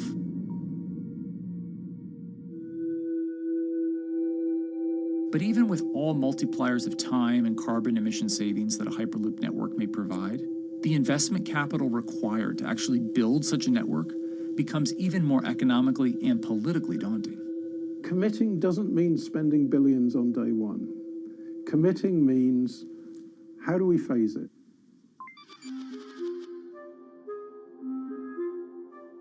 One company in the Netherlands is working to develop that technology, and perhaps more importantly, the international coalition needed to make the Hyperloop network a reality. So we are here in Europe's first full-scale Hyperloop test facility, where we can already prove every conceptual technology of the Hyperloop. This is Tim Houter, a co-founder and CEO of HART Hyperloop, headquartered in the city of Delft. And while this testing tube might not seem as large as others, inside is a key technology to create the on- and off-ramp type infrastructure of a Hyperloop network. That is, a lane switch. That's something we can already test here. You can actually see it here, that the track is diverging from one track into two. That makes it possible to eventually split up the Hyperloop track in two sections. And in that sense, you can create a complete Hyperloop network that in the end will make it possible to travel, for example, over a whole continent. Take Europe, for example, with the same ease as you can now travel with a metro in a city. The nice thing about this magnetic levitation system that we've developed is that there's absolutely zero moving components in the track. So, for example, if you have to do a lane switch, all you do is that the tube basically splits up, and statically the tracks also split up. And whenever the vehicle enters a switch, it either pulls itself to the right with its magnets, or it pulls itself to the left with its magnets.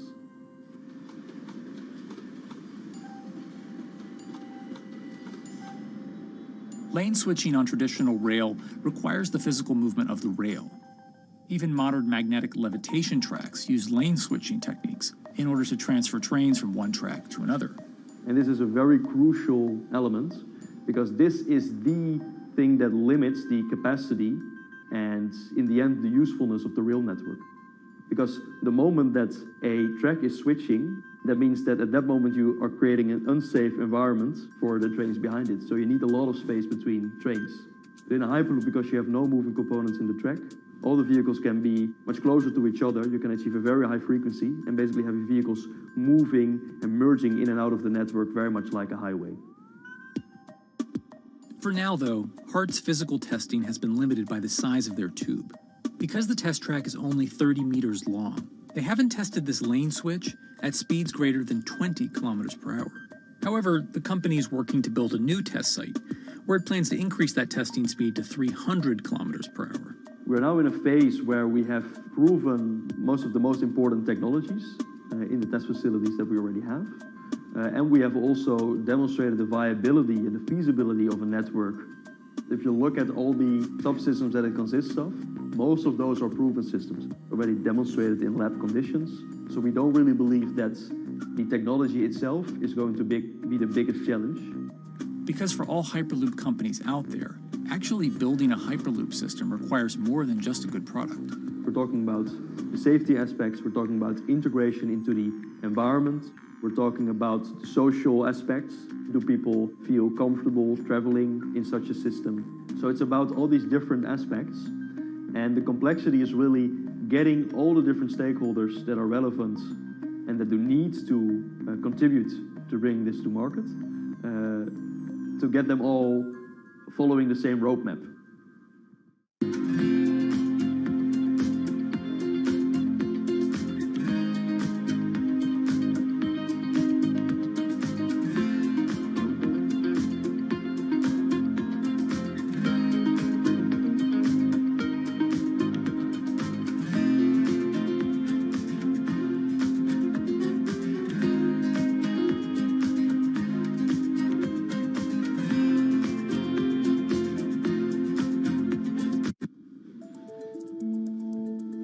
In order to help build this coalition of private and public interest in Hyperloop development, HART in 2018 partnered with other Hyperloop companies from Europe and Canada.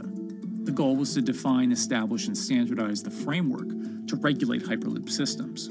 Right now, we are working with all the Hyperloop developers together in setting up the first, let's say, structure for starting the standards drafting.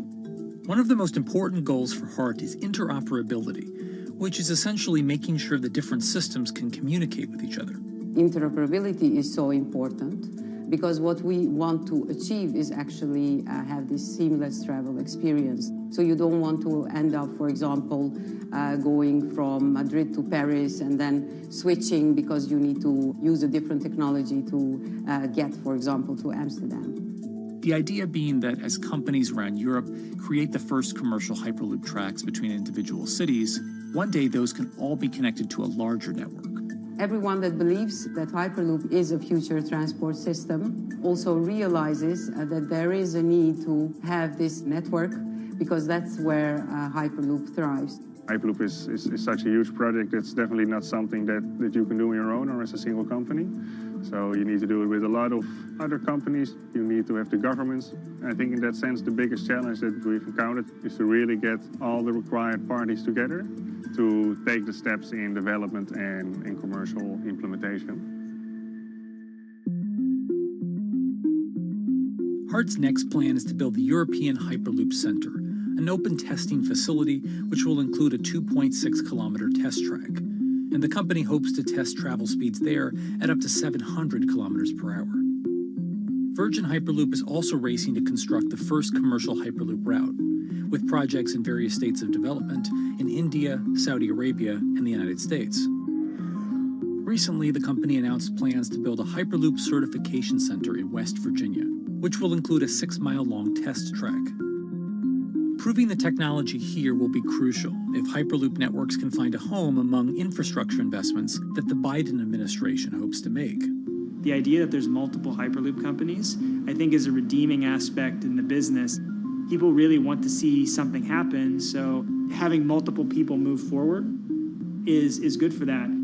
I was struck when Josh and Sarah rode the pod. 2 or 3 of the major outlets used the phrase, "We now have a new mode of transport." And although all of that technology had existed before those 2 human beings rode it, it was the moment at which those 2 human beings traveled that short distance down the tube that in popular imagination, Hyperloop became a mode of transport. The metaphor I use with my team is that, the Wright brothers were first, but none of us fly on Wright Brothers Airlines anymore. If you don't continue to innovate, you're not going to be around, and so we'll continue to be at the forefront of building Hyperloop. Back in 2013, Elon had an idea. I think the difference now in 2021 is some brilliant engineers have spent real time grinding out the details. And I thoroughly expect the next 3 to 5 years to be decisive.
how hydrogen can transform our energy usage. We'll look at why the universe's most abundant element could be a game changer in the climate revolution. Hydrogen technologies are not new. They are used in other sectors. We use them in space, on our rockets, and we don't need the laws of physics to change to be able to use hydrogen on our planes. From iron ore to green hydrogen, one of Australia's richest men tells us about his pivot to sustainable energy. Let's take action. It's practical, it's implementable. Let's do it now. Plus, the hydrogen revolution. We'll speak with the CEO of Italian utilities firm Snam about his new book and how green hydrogen could be competitive within 5 years. Costs are coming down and people are waking up to the fact that it's the only way to decarbonize certain sectors. From Bloomberg's global headquarters in New York, I'm Kaylee Lines, and this is Bloomberg Green.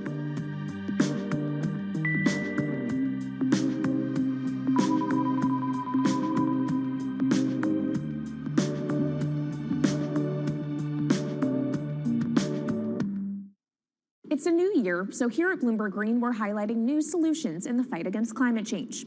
And one of those is as old as the universe itself, hydrogen. It's the simplest element around, but could well be a game changer when it comes to turning around our dependence on fossil fuels. Today, hydrogen is used in the chemicals industry to produce petroleum products. It's also starting to be used in steel production, an industry under a lot of pressure to decarbonize. But it has far more uses as well, from powering cars to heating our homes. And Bloomberg New Energy Finance sees a seismic shift in the sector in the next 10 years as green hydrogen squeezes out dirtier alternatives. So-called gray hydrogen dominates today. But as renewable electricity gets cheaper and more accessible, so will green hydrogen. In this week's edition of Bloomberg Green, we'll explore what this push into hydrogen means for tackling climate change. We'll hear from Australian billionaire Twiggy Forrest about his pivot from iron ore to hydrogen, and we'll also speak with the CEO of Italian utility company Snam about his book, The Hydrogen Revolution. But first, what are we using hydrogen for? And why does it actually matter? Christine Lee Edwards explains. Hydrogen, the most plentiful element in the universe. On Earth, we find it mostly bonded to oxygen in the form of water, or in other gases known as hydrocarbons. Hydrogen gas, H2, burns hot and clean, making it an attractive tool in the race to net zero. But isolating hydrogen from other elements is no easy task. Today, the cheapest way to do this is via chemical processes that break up natural gas. This releases a lot of carbon dioxide. Another method is to use electricity to split water molecules in a process called electrolysis. Although there is no carbon byproduct, a lot of electricity is needed. And if this power comes from burning coal or gas, it negates the zero emissions goals of using hydrogen to begin with. Hydrogen produced in this way, powered by fossil fuels, is called gray hydrogen. If carbon capture and storage is used together with fossil fuels, then it becomes blue hydrogen. If nuclear power is used, it's called pink. And finally, green hydrogen is when it's produced via electrolysis and powered from renewable sources. This method is considered emissions-free. It's predicted that by the early 2030s, H2 made from renewables will be cheaper than that made from fossil fuels. But that hinges on the cost of electrolysis declining, which will be achieved through larger projects and an expansion of manufacturing. To be clear, vast amounts of H2 are already used today. Global production in 2018 totaled 117 million metric tons. This hydrogen is mostly used for its chemical properties, not as a source of energy, and very little of it is clean. Some sectors like steel could start using hydrogen for these chemical properties, replacing coal. Industries like cement and glass may also use hydrogen as a source of heat. Another advantage is its energy storage potential. It can be stored over long periods of time and used when more power needs to be added to the grid. It also could hold an advantage over batteries in heavy transport and shipping. The promise of hydrogen for energy has been around since at least 1874, when Jules Verne wrote about it in his book, The Mysterious Island. But the future of hydrogen will depend on policy. Countries with net zero targets, carbon pricing, and hydrogen strategies with investment mechanisms are likely to see the highest H2 demand.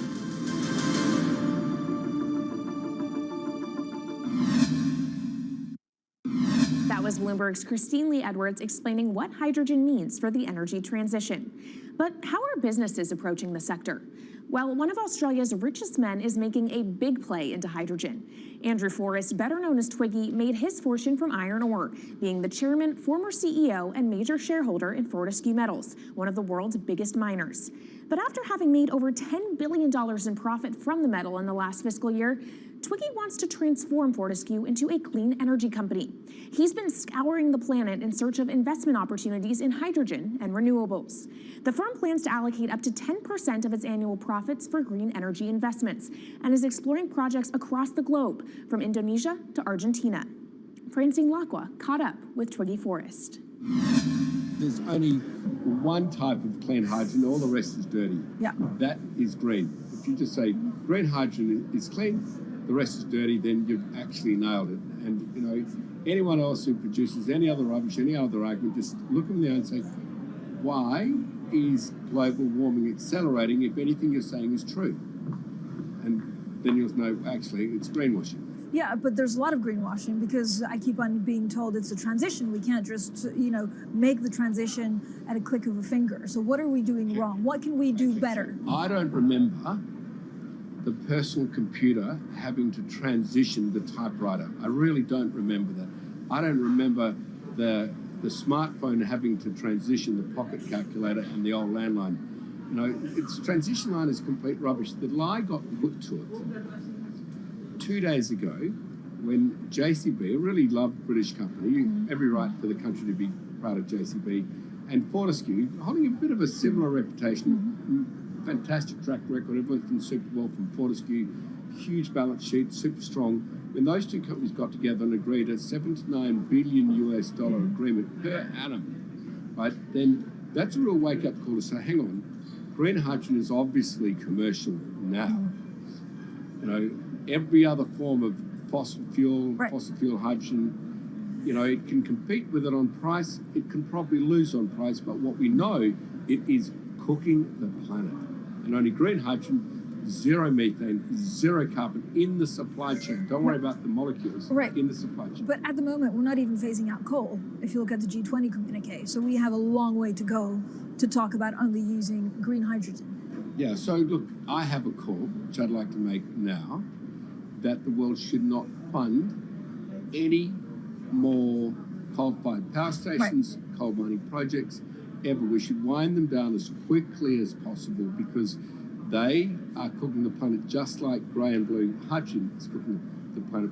Yeah. You know, hydrogen, which is not made from renewable electricity, is releasing 10 to 16 times more carbon, let alone the methane, which is worse, than it is hydrogen. So we've just got to stop doing things which are self-harming under the guise of greenwashing. So why are leaders so slow? Even if you look at the appetite for ESG investments, they're growing exponentially, so are emissions. So where are we allocating capital? Okay, so take the recent G20. There's probably a reason why there wasn't strong action coming out of the G20 because people were not aware that major transactions between large companies were taking place now on green hydrogen, that actually this pollution-free all the way through the supply chain fuel was now being transacted at multi-billion-dollar scale. If they'd known that, I don't believe any sovereign leader or any energy minister or climate change minister could not take ultra seriously that green hydrogen is now here to stay. It's broken through. History has been made. It will never go back. Okay, what is the one thing that you would tell leaders today and business leaders? How do we transition faster than what we are now because we're at real risk of missing our targets? Oh, so that's really simple. You stop funding, you stop subsidizing, you stop using money into fossil fuels. It could be carbon sequestration, it could be fuel rebates, could be anything. Hundreds of billions of dollars getting ashed while we ash the planet on fossil fuel subsidies. Because we haven't had that renewable electricity, we haven't had that green hydrogen, we've kind of been pushed down. It's all sorts of excuses. Oh, it'll never be commercial. It'll never be supplied in the quantities we need it. You know, blah, blah, blah. Now we know, let's take action. It's practical. It's implementable. Let's do it now. Okay, if we do it now, is there going to be a shock to the energy system? Is there going to be a shock actually to economically? And is it worth, not talking about transition, just going from A to B? Yeah, it's a fantastic question. A to B is the solution. Let fossil fuels do what fossil fuels do. Just burn their coal, burn their oil, burn the gas. At least they're pumping up carbon and methane into the atmosphere, honestly. Well, not that honest because they don't measure methane, which is 90 times worse than carbon. But at least the carbon is being done honestly. Encourage the green hydrogen sector to come in really fast. Okay, it's there. There's renewable power all over the world. We now know how to make electrolyzers much cheaper, like 25% of the original cost. We know how to do that now. We don't have an excuse to get into it. Does it need to be cheaper than oil and fossil fuel for it to be viable worldwide? Well, right now it is. Okay, so let's just swallow that bit of financial data. Right now it is cheaper, and it's getting more cheap. It's the only fuel you know of which is declining in value. You don't have enough of it, right, to power the world. Yes. That's only because we haven't had policies to support it.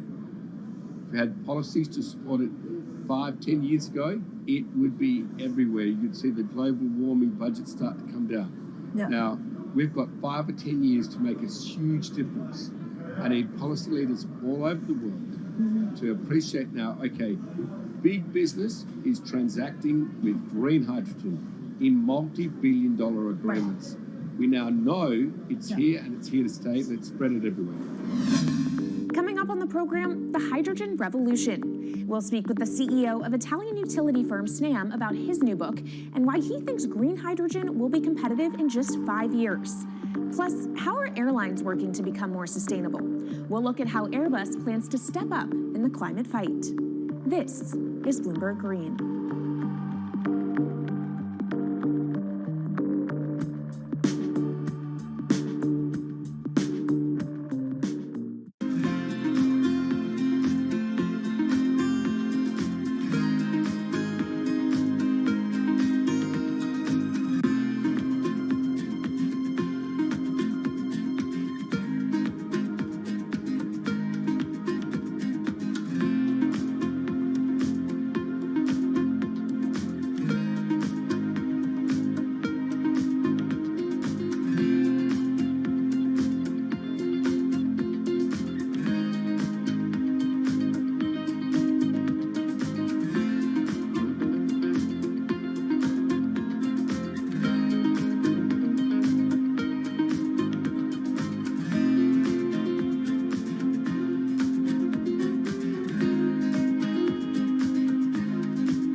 From Bloomberg's world headquarters in New York, I'm Kaylee Lines, and this is Bloomberg Green.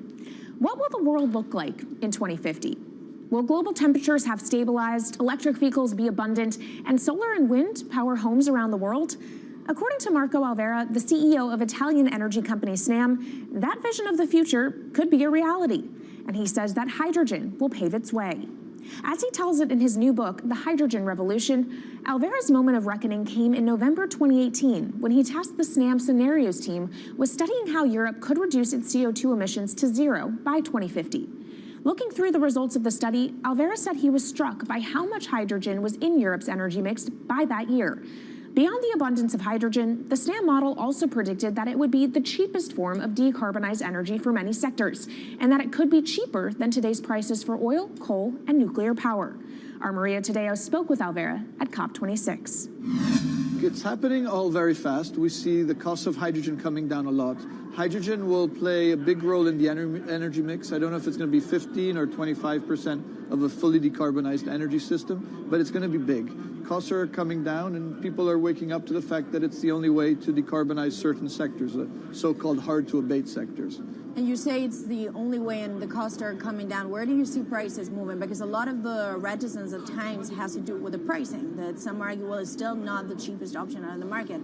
So when I was first working in hydrogen in 2004, it was costing $1,000 per megawatt hour. 2010, $600. Today, $100, and we see it going down to $50 in 5 years' time, and to going down to $25 per megawatt hour in the next 10 years or so, which is a quarter of where it is today. That's really because renewable energy, and we're talking green hydrogen here, renewable energy costs are falling, but the cost of making the electrolyzer, which is the kit that you use to convert solar or wind energy and water into hydrogen, the cost of this kit is falling a lot because it doesn't really exist on an industrial scale. So as we build up capacity, we industrialize it, we standardize it, and we squeeze costs out. That's really the cost trajectory. And for that, of course, you need demand, however, for governments and also institutions to kind of buy into this idea that it is the future and we want to invest and create infrastructure. What are they telling you? When you speak to governments, when you speak to officials, are they keen on this? They're very keen. So the Department of Energy shares our view in the States of getting to below $1 a kilo, which is $25 a megawatt hour. The European Union has a hydrogen strategy, which is very clear, and several member states have the same. Chile wants to export a lot of hydrogen. China's big on hydrogen. Australia's very big on hydrogen. Japan is blending already hydrogen. So I would say the world is now really focused on this because it's the only way to store energy for a long period of time economically is to convert it into either a liquid or a gas. And of course, you talk about the price, but the other big component is the volume. You know, how big can you go? Where do you see that on a time scale? So wherever it's sunny or windy, you can produce very cheap hydrogen eventually. And so compared to oil and gas, which are concentrated in few parts of the world, it's going to be very democratic from that point of view. So every sunny place, every desert, every ocean wind can be turned into hydrogen that we can put on ships, in pipes, and really start trading it around the world. So it's going to happen a lot faster than a lot of people think. So, and when you say a lot faster, what is that in time? As I said, $50, which is essentially oil parity within 5 years. And then, depending on how quickly we ramp it up after that, we could get to $25, which is coal parity before the end of the decade. And in big scale. In big scale, because once you get to coal parity, that's the only way we're going to get China and India to stop burning new coal. We have businesses in China and in India, and I see a lot of hydrogen development, a lot of renewable development in both countries. The India announcement was incredibly strong on 2030. Some people were upset about the 2017 net zero deadline, but when it comes to 30, he announced a big commitment to get to 50% renewables. Were you surprised by it? I was surprised that they would make it so explicit, and even the net zero is a big thing for them. And so I think it will happen faster than 2070 because of the falling cost of renewable and hydrogen. India's burning 80 gigawatt of oil, of diesel, to keep the lights on. So there's an immediate opportunity there, and we're very interested in working in that country. And with regards to China, perhaps the fact that we haven't really seen them active, I guess the diplomats are working on this, but we haven't really seen the leadership. It's going to be technology, it's going to be industry. I think China has committed to a net zero, which is very important. At the G20, China was clearly behind the 1.5 degrees. So I think a lot has been achieved between the G20 and COP, and I think what's really important is to see in the coming years how quick it's in our hands to make part of this happen in 5 years, or it could otherwise happen in 15, 20 years. It's about building the project. The capital is there. We saw how many trillions of dollars are already committed. What's missing is really the projects, and that's where companies like us step in. Marco Alvera, CEO of SNAM there, speaking with our Maria Tadeo. Let's turn now to the aviation industry. It's a big contributor to global greenhouse gas emissions, and it's under pressure to change that. In October, the International Air Transport Association, a trade body representing airlines, approved a target of achieving net zero emissions by 2050. To achieve that, many airlines in the US and Europe are looking to buy sustainable aviation fuel made from renewable sources like used vegetable oil. Initiatives like these are pushing plane makers to come up with some radical new aircraft that will eventually cater to our growing appetite for travel without hurting the environment. We took a look at how Airbus, the world's #2 aircraft manufacturer, is stepping up to the challenge. How long until we can fly emission-free? Airbus says it's more confident by the day it can be done by its 2035 target. Airbus's CEO spoke about its ambitions for hydrogen-powered planes at the company's summit in France. The physics works. Hydrogen technologies are not new. They are used in other sectors. We use them in space on our rockets, and we don't need the laws of physics to change to be able to use hydrogen on our planes. So every day we become more confident, but we think we need to have a plane, we need to have the right fuels, the hydrogen available in the right quantity at the right place at the right time, and we need the regulations to be ready. So we really need the work and the collaboration of many people around the globe to make it happen on time. But it could be a long wait until green passenger jets go mainstream. Larger aircraft with more than 150 seats are not expected to feature globally until about 2050. That means manufacturers and airlines today are under growing pressure to ramp up short-term innovations to cut their carbon. In the long term, meeting the ambitious plans for so-called green hydrogen means building a giant industry almost from scratch. To make that happen, British airline EasyJet is among those saying governments need to get involved and fast. Aviation's emissions over the last 3 decades leading up to the pandemic grew by about 80% to over 1 gigaton, and that's projected to double by 2050. According to Bloomberg NEF, about half of the airlines with the largest global market share have set net zero targets by that same date, nearly 3 decades away. Coming up, from blue sky projects to the bottom line. We'll speak with our Bloomberg NEF expert Meredith Annex and dig into their models about how hydrogen fits into the future energy mix. This is Bloomberg Green.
From Bloomberg's world headquarters in New York, I'm Kaylee Lyons, and this is Bloomberg Green. Now let's bring in Meredith Annex, our Bloomberg NEF hydrogen specialist, to talk more about how hydrogen could change the energy landscape. So Meredith, what place do you think hydrogen is likely to have in the future energy mix globally? Hydrogen's this incredible solution for us as we look to decarbonize because it's a perfect solution in areas that are hard to electrify. So where we like to think about hydrogen playing a role, it's in things like heavy industry, especially where you need a feedstock as well as energy source. and in things like dispatchable power, long-haul transport, maybe even shipping and aviation. That sounds great that it can be used for such diverse industries. At the end of the day, though, how much is this going to cost? Well, that's the amazing thing about hydrogen, because depending on how you make it, it can actually see significant cost declines in the future. So when we're talking about clean hydrogen, we usually mean green hydrogen produced from renewable electricity. And in that case, your hydrogen is almost as cheap as the renewables that are used to make it.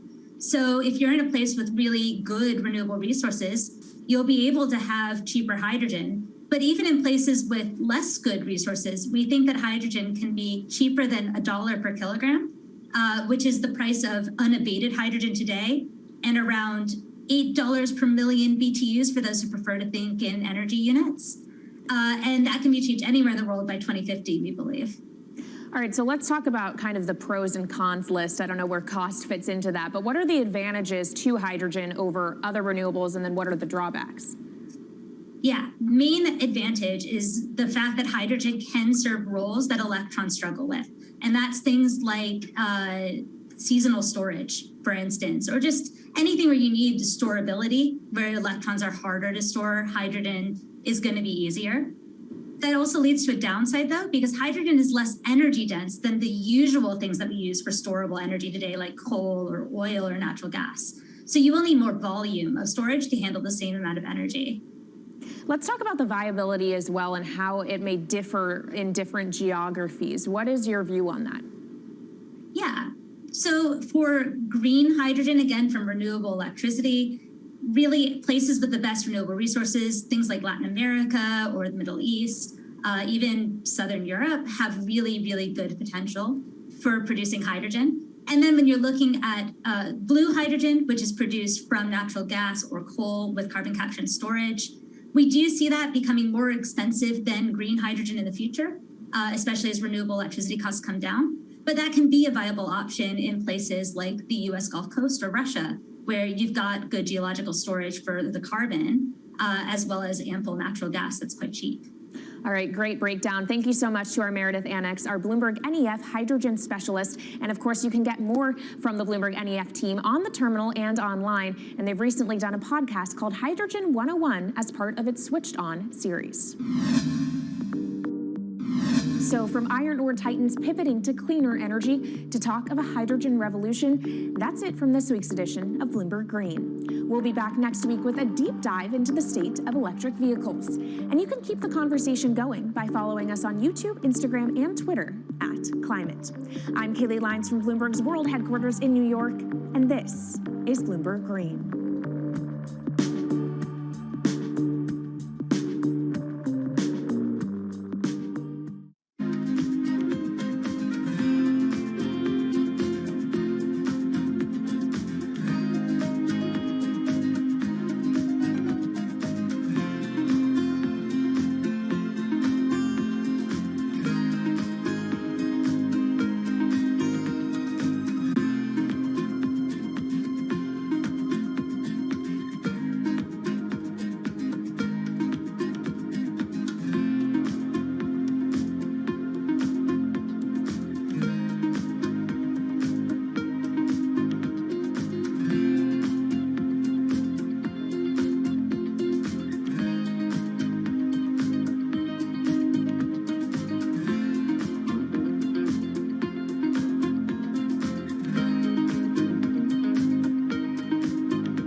Headlines and breaking news 24 hours a day at Bloomberg.com, the Bloomberg Business app, and at Bloomberg Quick Take. This is a Bloomberg Business Flash.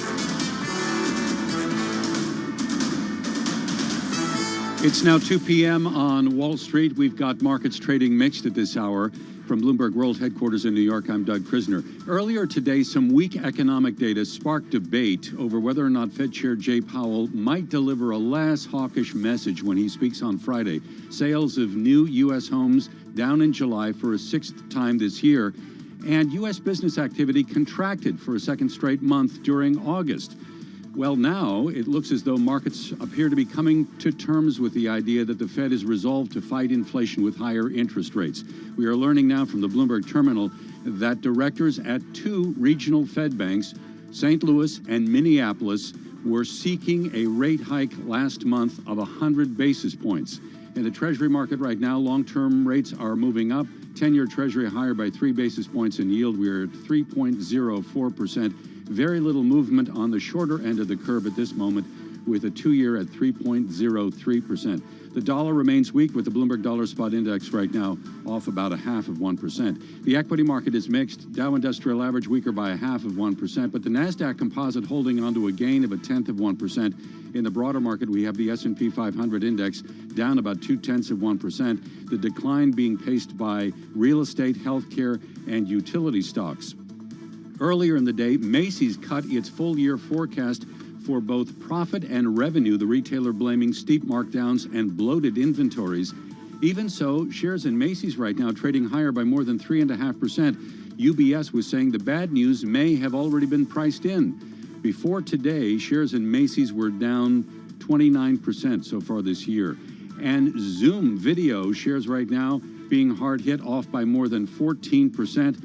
Late yesterday, after the closing bell, Zoom cut its annual revenue forecast. We're looking at WTI crude oil right now with a gain of 3.8%. That's your Bloomberg Business Flash. This is Bloomberg Business Week. Insight from the reporters and editors who bring you America's most trusted business magazine, plus global business, finance, and tech news as it happens. Bloomberg Business Week with Carol Masser and Bloomberg Quick Takes Tim Stenovic on Bloomberg Radio. Yes, indeed, everyone. Live from the Bloomberg Interactive Brokers studio, we are streaming on YouTube on this Tuesday, August 23rd. Carol Masser, my co-host Tim Stanovic, is off. In for Tim, and with me for the next 3 hours, Bloomberg News senior markets reporter Katie Greifeld. She is host of ETF IQ on Bloomberg TV. And it seems like a market that maybe is taking a bit of a breather, but we did have a bunch of weak economic news, global economic news, and that's definitely shaping the global trade. Even still, you look at volumes falling off a cliff. The big event, of course, is at the end of the week.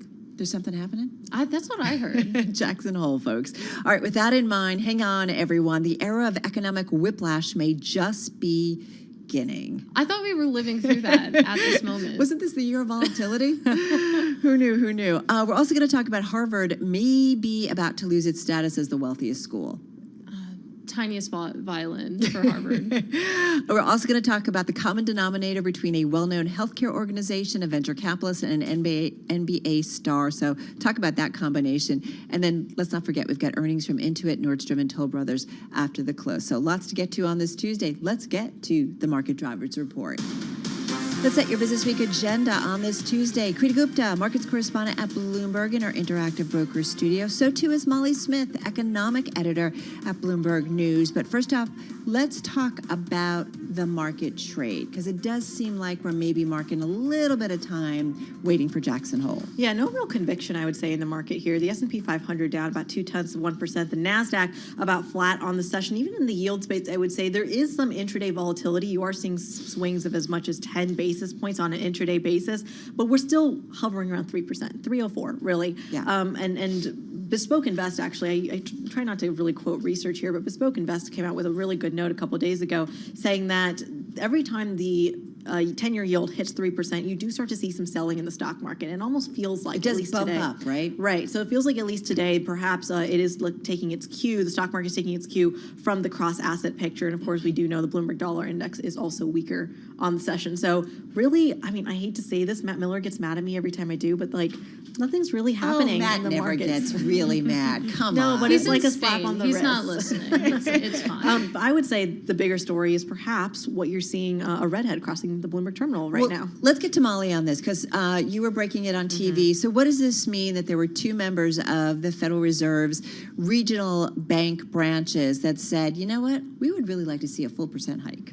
Right. So this is, again, to be clear, for the discount rate, not for the federal funds rate, which the Fed just raised by 75 basis points in July. So what is the discount rate? So the discount rate is essentially when banks borrow directly from the Fed. So that's different than the federal funds rate. And that one had unanimous support to be raised by 75 basis points at the last meeting. So this is still important. There is still signaling in here that like Fed officials are still generally moving toward tighter financial conditions and still sending that message across that rates and borrowing costs more broadly do need to be moving higher. So it is still significant. Meaning no pivot, Katie. No pivot, which brings us neatly to the big event at the end of the week. Of course, Jerome Powell speaking at 10 a.m. Eastern on Friday. There was a really interesting interview on Bloomberg TV earlier today with Jan Hatzius, the Goldman Sachs chief economist. He said that Powell, he's not about to go all Volcker, reminding us that, again, there is a risk of over-tightening. Monetary policy obviously works with a lag. But when you look at some of the data out today, I'm thinking about the weak PMIs, I'm thinking about the new home sales. Are we starting to see some of that tightening already in the system work its way into the data? Yeah, and I think Powell and co will be definitely take comfort in that. And they've definitely mentioned the housing slowdown as a sign that their policies are working, which is what they want to see. The thing that, though, that they can't take as much credit for, of course, when you look at the overall CPI numbers from July and so much of that being due to energy prices coming down, that's not really so much in the Fed's control. And that's not showing that inflation broadly is softening. So still high shelter costs. I hear people complaining still about what they're paying for food. I mean, there's still a lot of pressures out there. Exactly. And I think that is still very much ingrained to them, that they still need to keep moving higher and tighter. And again, not moving toward that pivot anytime soon. I do wonder, Creedy, is there like any kind of, I don't know, whispering among traders or investors out there in terms of what we get from Jay Powell and company, Jay Powell specifically on Friday, and how that could impact the trade? We've had quite a bounce off the lows. We have. And, I think there's two major expectations. He has to basically come out extremely hawkish to prove to the market that he is actually looking, and actually the Federal Reserve, not him specifically, but the Federal Reserve is looking to tackle inflation pretty aggressively. The risk that they run, and this is a very, very high risk, is that anything below, and this is what you saw in the trade for the July meeting, is that anything that wasn't, we will potentially tackle inflation at the risk of recession. That's an extremely hawkish comment he made in June. Anything that falls short of that is going to be interpreted as dovish. So the stakes are extremely high in terms of language here. If I can actually circle back very quickly to the discount rate that Molly was mentioning, I would argue that this is really interesting timing because the discount rate is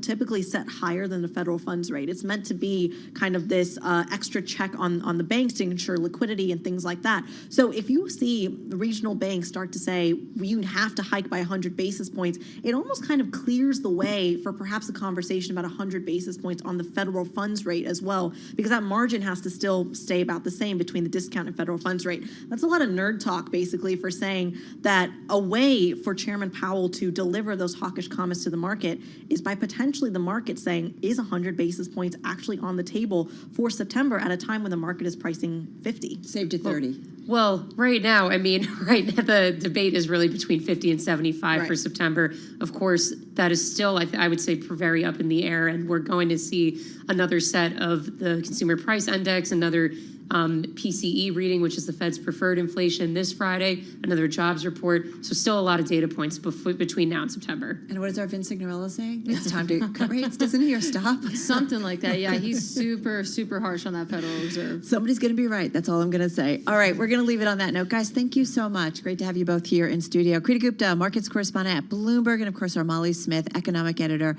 at Bloomberg News, both, as we said, in our interactive broker studio. Lots to come with Katie and myself. Right now, though, we want to get an update on world and national news. For that, Nancy Lyons in D.C. Hey, Nance. Thanks, Carol. 2 men face life in prison after being convicted of conspiracy to kidnap Michigan Governor Gretchen Whitmer. The verdict came after jurors heard more than a week's worth of testimony in the case against Adam Fox and Barry Croft. FBI Assistant Special Agent in Charge David Porter said the men planned to take their political disagreements to a dangerous level. You can criticize your government. You can protest. You can vote your elected officials out of office. However, what you cannot do is plan or commit acts of violence. Again, the FBI's Porter. Both men plan to appeal today's verdict. Twitter's former head of security has filed a complaint with the U.S. government claiming severe shortcomings in how Twitter handles user data. The formal complaint alleged egregious deficiencies in Twitter's defenses against hackers and other lax approaches to security. The Washington Post first reported the claims, which include out-of-date software, prioritizing growth over reducing the number of spam accounts, and executives withholding information about breaches. House lawmakers confirmed the complaint, saying they're already reviewing the disclosure and they're looking into what to do next. In Washington, I'm Amy Morris, Bloomberg Radio. The White House plans to make its long-awaited announcement on student debt relief tomorrow. That's according to people familiar with the timing. The substance of the announcement is not yet clear and is being closely guarded by the White House. President Joe Biden's decision has been long anticipated as he grapples with delivering targeted relief while weighing any fallout, including on already rampant inflation. Global news 24 hours a day, on air and on Bloomberg Quick Take, powered by more than 2,700 journalists and analysts in more than 120 countries. I'm Nancy Lyons.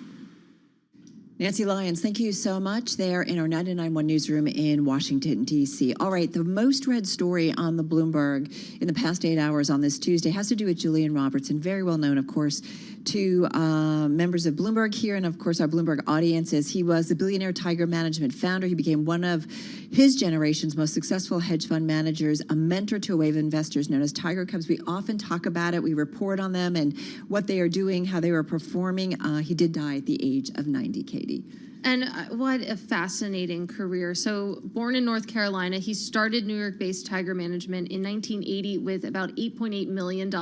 He was 48 years old at the time, so not exactly a spring chicken, relatively old to be launching his own firm. But by mid-1998, assets had soared to about $22 billion on the back of annual returns, averaging 32%, Carol. Yeah, those are pretty decent returns. Yeah, I wouldn't say no. I love this. Jim Chanos, in an interview for More Money Than God, that was a 2010 book on hedge funds by Sebastian Mallaby, said, and this is a quote from Jim Chanos, "If I had to give my own money to any of them, I would have given it to Robertson. I knew that he knew stocks better than anyone." I mean, this was someone who was really a stock picker. Oh, yeah, definitely. And I mean, he was known for really managing his holdings aggressively. He would remove good companies to make room for better ones, and he wouldn't risk more than 5% of capital on a single bet and kept the faith through the bad times. And to your point, again, really known as a stock picker, though he did start to dabble in bonds and Forex in the 1990s. I love this because there's a section in this story on the Bloomberg and at Bloomberg.com called Manic Periods, and this was a quote from him. He wrote in a letter to investors. I'm not quite sure exactly when. Maybe this was, I don't know. But he said, "There's no point in subjecting our investors to risk in a market which I frankly do not understand." This was a letter to investors. "We have seen manic periods like this before, and I remain confident that despite the current disfavor in which it is held, value investing remains the best course." This might have been back maybe in 2000. I'm not quite sure about the timing. Anyways, read the whole story. You can find it on the Bloomberg and also at Bloomberg.com. This is Bloomberg Radio.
Markets, headlines, and breaking news 24 hours a day at Bloomberg.com, the Bloomberg Business app, and at Bloomberg Quick Take. This is a Bloomberg Business Flash. Markets appear to be coming to terms with the idea that the Fed's resolve to fight inflation will continue with higher interest rates. We are learning now through the Bloomberg terminal that directors at two regional Fed banks, these are not the presidents, these are the directors at both the St. Louis and Minneapolis Fed, wanted a rate hike last month of 100 basis points.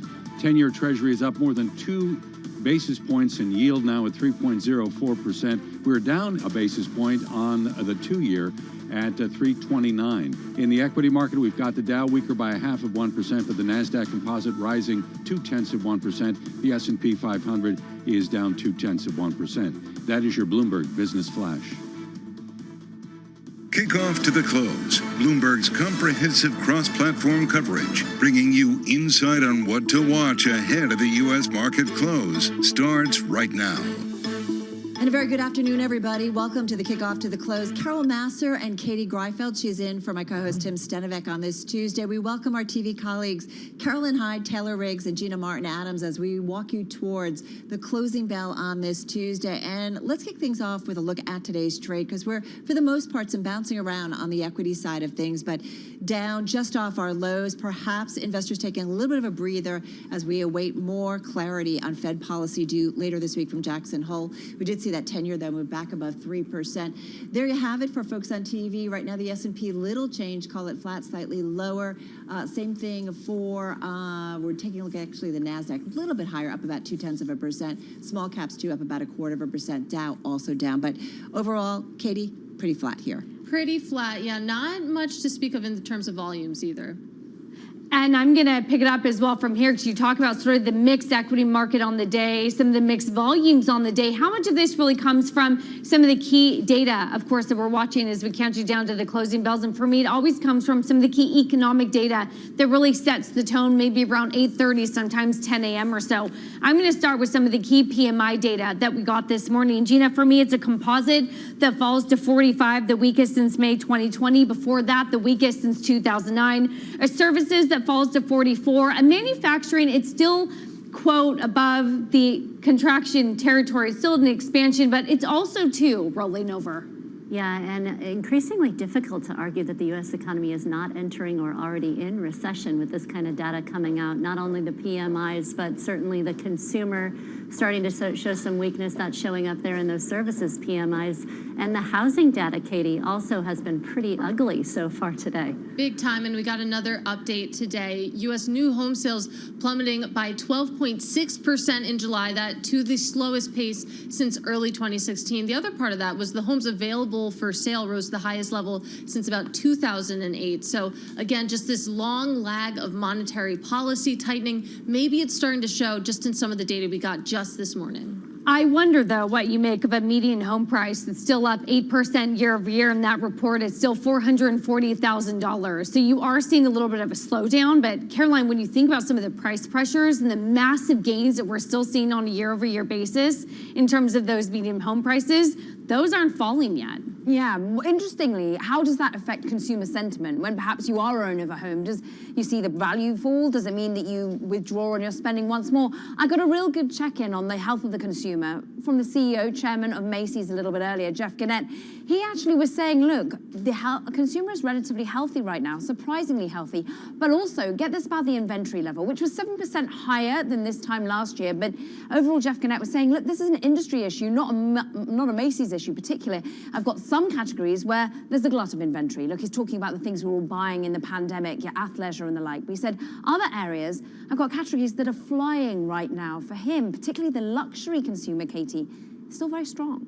And you wonder with those inventory levels, I know it's only August, but the holidays are approaching. Where do those levels leave us as we approach a really, really crucial season for those retailers, Carol? All right, I'm torn because I feel like you guys just talked about a lot of weak economic points, but we did talk about still shelter costs pretty high, and you had the Macy's CEO talking about the consumer relatively strong. Well, as one person on TV earlier weighing in, Torsten Slok, he's Apollo Management's chief economist. He really focused on the global weakness and the implications of such. Here's what he had to say. What was particularly surprising is that the services sector, which has been holding up not only the US economy, but also the European economy, was showing a little bit more sign of weakness. And combining that also with the housing data being a little bit weaker, it is clear that there are some signs, at least now in the services sector, that things are slowing. Housing has been slowing for a while, but it looks like Fed rate hikes, combined, of course, with the situation in Europe on the energy front, are beginning to have at least somewhat of a moderating impact on growth. All right, Torsten Slok, of course, Apollo Management, their chief economist. So moderating growth, Caroline, but I didn't hear him say recession. And what does that all mean for how we get the nuance from Fed Chair Powell come Friday? Everyone just really waiting with bated breath, Gina, about whether or not that pivot stays intact, whether people got ahead of the curve ever thinking it was a pivot, whether or not we still see some hawkish signs from the Fed. Yeah, and will that pivot really be justified is the big question. We've got yet another a retailer coming out this afternoon. Just when you think that earnings season is over, there's still more coming. And Nordstrom's coming out this afternoon. Macy's kind of set them up a little bit. Certainly the stock has gotten a little bit of lift from the Macy's news. Will Nordstrom be able to satisfy expectations for maybe things weren't quite as bad as we were worried about for the second quarter? Will they be able to manage those inventories and give us some insights into just how much the consumer is turning over? Because frankly, it's going to take a big turnover in the consumer to justify that sort of easier Fed outlook that the market is anticipating for 2023. Stumped. And I mean, in thinking about... I think she was online shopping. I'm just going to say at that moment. I was just thinking, I mean, it feels like we've been talking about the luxury retail consumer really hanging in this entire time. Will they crack at any single point, especially if it's a shallow recession? Maybe this is just the dynamic we need to get used to. Not sharing any secrets, but sometimes it happens. All I know is I have a bunch of back-to-school shopping to do, so I'll be out there. All right, that's going to do it. We'll be back in about a half an hour's time for a countdown to the close, and do not miss our cross-platform coverage as we count you down to the close on this Tuesday. Beyond the Bell on radio, TV, and YouTube will count you down. You're listening to Bloomberg Business Week with Carol Masser and Bloomberg Quick Takes Tim Stenovic on Bloomberg Radio. All right, you are listening and watching Bloomberg Business Week on Bloomberg Radio and on YouTube. Carol Masser along with Katie Greifeld. I mean, I have been known to check out a retail site while I'm on air. Don't tell my bosses, but occasionally. Occasionally. And I was just wondering, I mean, it is interesting. I really love when you have one close competitor report and then the competitor reports in the afternoon. So much good news priced into Nordstrom. Can they deliver? I don't know. Exactly. And not all retailers are alike. That's all I will say. And I think that's why you see some contrast, whether high-end, lower-end consumer. I hate to say lower-end consumer. I don't mean it like that. Yeah, it's I know.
Broadcasting live from the Bloomberg Interactive Brokers Studio in New York. Bloomberg 1130 to Washington, D.C. Bloomberg 99.1 to Boston. Bloomberg 106.1 to San Francisco. Bloomberg 960 to the country. Sirius XM Channel 119. And around the globe, the Bloomberg Business app and BloombergRadio.com.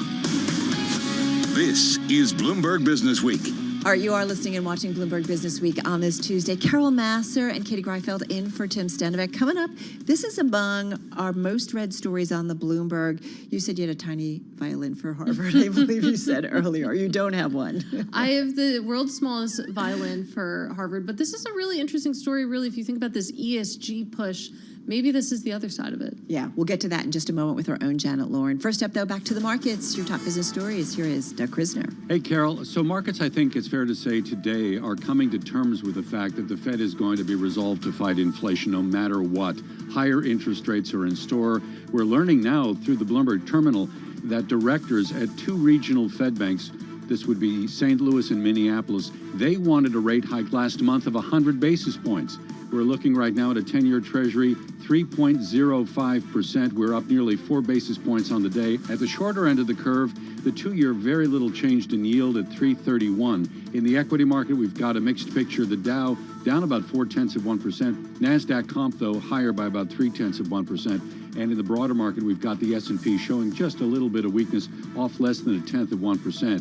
Real estate, healthcare, utilities leading the way lower, but we must highlight the energy group. The S&P 500 energy group is up by more than 3%, moving higher in tandem with crude oil. WTI right now, 93.78. We're up about 3.8%. The market here seems to be sensing the risk of output cuts coming from OPEC Plus, given the gap that we've been talking about between high prices in the physical market and weaker futures prices. Saudi Arabia's oil minister recently raising the possibility of production cuts as a way of rebalancing the market. I'm Doug Krisner, and that's your Bloomberg Business Flash. All right, got it, Doug. Thank you so much. Well, the Bloomberg Big Take, also among our most read on the Bloomberg today, it's about how Harvard's longtime status as the wealthiest school is now facing an oil-rich contender, Katie. An oil-rich contender and none other than the University of Texas. I don't know if you've heard, but energy prices have just been soaring this year. This is a really interesting angle into it, sort of from the endowment perspective. Janet Lauren wrote this story. She's in the studio with us. Janet, walk us through why this has been such a boon for the University of Texas in particular. Well, I'm going to take you back to the 1800s. Okay. When the state of Texas began setting aside land for a public university system.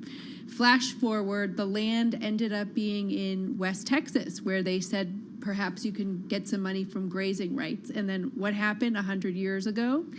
Oil struck. Permian Basin today is the largest oil-producing region in North America. And given what's been going on with oil prices, the war, and also a different strategy over the last several years run by University Lands, which is a division of the University of Texas system, that increased production and higher oil prices. Add up those two things and you get more than $2 billion in revenue. Now, what's really key about that is it goes into the endowment. And as we've talked about, many endowments are expected to have investment losses for the year that ended in June. So that gives these endowments, this endowment, some real liquidity. When others are facing losses, that really helps them, build their endowment if they're able to, chase managers, good deals in a down market. Can I just, the first line of your story, every day the University of Texas system makes about $6 million off a mineral-rich swath of land it manages in the U.S.'s largest oil field. That's pretty nice. Yeah, well, 2.1 million acres in the Permian Basin. So compare that then now with Harvard, right? That was the headline on the story. So right now the difference is about $9 billion. And given, this year many schools are going to have losses if they have a decline in their value. Texas may have an increase in their value. Plus, if they're able to, get those, get some great investments. Plus, the reserves on their land are, the size of some publicly traded companies. And we're not even talking about wind and solar, which is, they have great positions for wind and solar. So because of all that land, right? Because of all that land and where it's located. And so compare and contrast what we're seeing in how other universities are managing their endowments, because you're right, at this time you see a lot of other universities pulling back from energy, sort of in an eco-conscious push. Absolutely. In fact, Harvard announced last year that they were moving away from fossil fuel investments. So they're letting things rolling off and they're not making any new investments. And a lot of schools are saying they're doing the same thing. But of course, as you know, private equity is a long-term investment. So you're not just going to yank out of a fund if you're in year 2 out of 10. And energy, as you noted, was a great investment this year. How does it change? I mean, right, exactly, by a mile. If you look at the 11 major industry groups in the S&P 500, energy up, I think, 43%. It's nuts. It's nuts, and easily beating all of the other 10, if you will. Will it put pressure on the others to maybe slow their roll, if you will, in terms of not being so environmentally conscious? Like, I do wonder at some point, right, when we talk about this generally in ESG, great when the market's going up overall with everything, but when it's not, how many people are like, yeah, maybe I don't have to be so ESG conscious? It's a really good question. And the other thing with Texas is these are not investments they're making. They're not buying into funds. This is just land that they control and they get the money, and it's just cash coming in. Right. So it's not like they're going to go sell it. What? Yeah. What a great hedge. Well, and their hedge is actually wind and solar. Yeah. Plus, there's new things in the climate bill. So if you are a private company and you're looking for tax credits, for carbon sequestration, if you're injecting carbon into a well, there's another revenue stream. So that's really interesting that they can kind of play it from both sides. That okay, we have these fields that we're generating a lot of cash from as energy prices and oil prices skyrocket. But again, to your point, they also have the wind and solar. So again, it's really a neat balance there. How much of that hedge, how much of that oil, solar and wind, how much does that bring in for? It's not a lot right now. It's like $5 million. But compared to 10 years ago, it was like $500,000. So. A little perspective in terms of anybody who's in the oil industry will say we're a boom and bust industry. I mean, is this just a really great year for them? It is a really great year, but as we explained in the story, oil doesn't have to be at $100 a barrel to make money because they get 22.3% royalties, and they're not putting any capital expenses into drilling. They just sign the leases and get the money. Right, so they don't have the actual costs and stuff. They just lease out the land. Yep, they just have the land. A really fascinating story, and as we said, it is among the most read and really is so, I feel like, reflective of our environment today and really the move up when it comes to energy. Janet, thank you so much. It's also the Bloomberg Big Take, the reporting by Janet Lauren. She's our higher education finance reporter at Bloomberg News here in our studio. Check out all of her stories on the Bloomberg at Bloomberg.com and also on Twitter at Janet Lauren, right? Like, I think about just those macro trends that impact so much. And it really just speaks to this very interesting moment in ESG, whereas if you've been sitting in an ESG fund, you've missed out on that big energy boom. Obviously, endowments are feeling that as well. No, really, really good point. Carol Master, Katie Greifeld, you're listening and watching Bloomberg Business Week right now. Back to D.C. and Nancy Lyons for World and National News. Hey, Nance. Hey, Carol. The U.S. is warning Americans to leave Ukraine over fears Russia could launch a new round of attacks against Ukrainian government facilities. Ukraine is preparing to celebrate its Independence Day tomorrow. President Volodymyr Zelensky says Russia, quote, may try to do something particularly nasty. Former President Donald Trump has filed a federal lawsuit seeking appointment of a neutral third party to review material that was seized by the FBI during a search for classified documents at his Mar-a-Lago estate. Bloomberg Washington correspondent Joe Matthew with more. The legal analysts we're speaking with say this may not go very far. The DOJ has likely already begun going through these documents, and they have a special team, a filter team, or a taint team as they're known, that goes through and removes privileged material before prosecutors get to see it. So this may be a stalling tactic, a delaying tactic, but it may not really change the trajectory of this case. Bloomberg's Joe Matthew says no response so far from the Justice Department. Tennessee's former Republican House Speaker Glenn Quesada and his top aide have been arrested on federal charges including bribery, kickbacks, and conspiracy to commit money laundering with federal funds. The 20-count indictment alleges the men created a mailer company and a fake persona to receive state funds. A jury has convicted 2 men of conspiring to kidnap Michigan Governor Gretchen Whitmer in 2020 in a plot plot that prosecutors described as a rallying cry for a U.S. civil war by anti-government extremists. It was the second trial for Adam Fox and Barry Croft Jr. after a jury in April could not reach a unanimous verdict. Global news 24 hours a day, on air and on Bloomberg Quick Take, panelists and analysts in more than 120 countries. Thank you so much, Nancy Lyons in our DC newsroom. Carol Master, Katie Greifeld on this Tuesday, August 23rd, here in our Interactive Brokers studio. Hey, we just talked to Janet Lauren, our Bloomberg News higher education finance reporter, about the big take most read about the endowment in Texas, University of Texas specifically. A couple stories when it comes to colleges, universities. First of all, Nancy Cook of Bloomberg, Katie putting out a story about student loan relief. Forgiving student loan debt will cost between $300 billion and $980 billion over 10 years, according to a new analysis, with the majority of relief going toward borrowers in the top 60% of earners. I thought the whole idea was that it didn't go to the top earners. So these numbers definitely throw some water, give some perspective to that argument. These numbers, of course, are from the Penn-Wharton budget model estimate. It was released Tuesday ahead of President Joe Biden's long-anticipated decision as soon as this week on whether or not the U.S. is going to forgive some student loan debt. Of course, the White House has been arguing against critiques that this would add to rampant inflation. Obviously, that's a big sore point for the Biden administration right now. Now, it's interesting. Inside the administration, there has been discussion in recent weeks on forgiving a higher amount of debt for low-income borrowers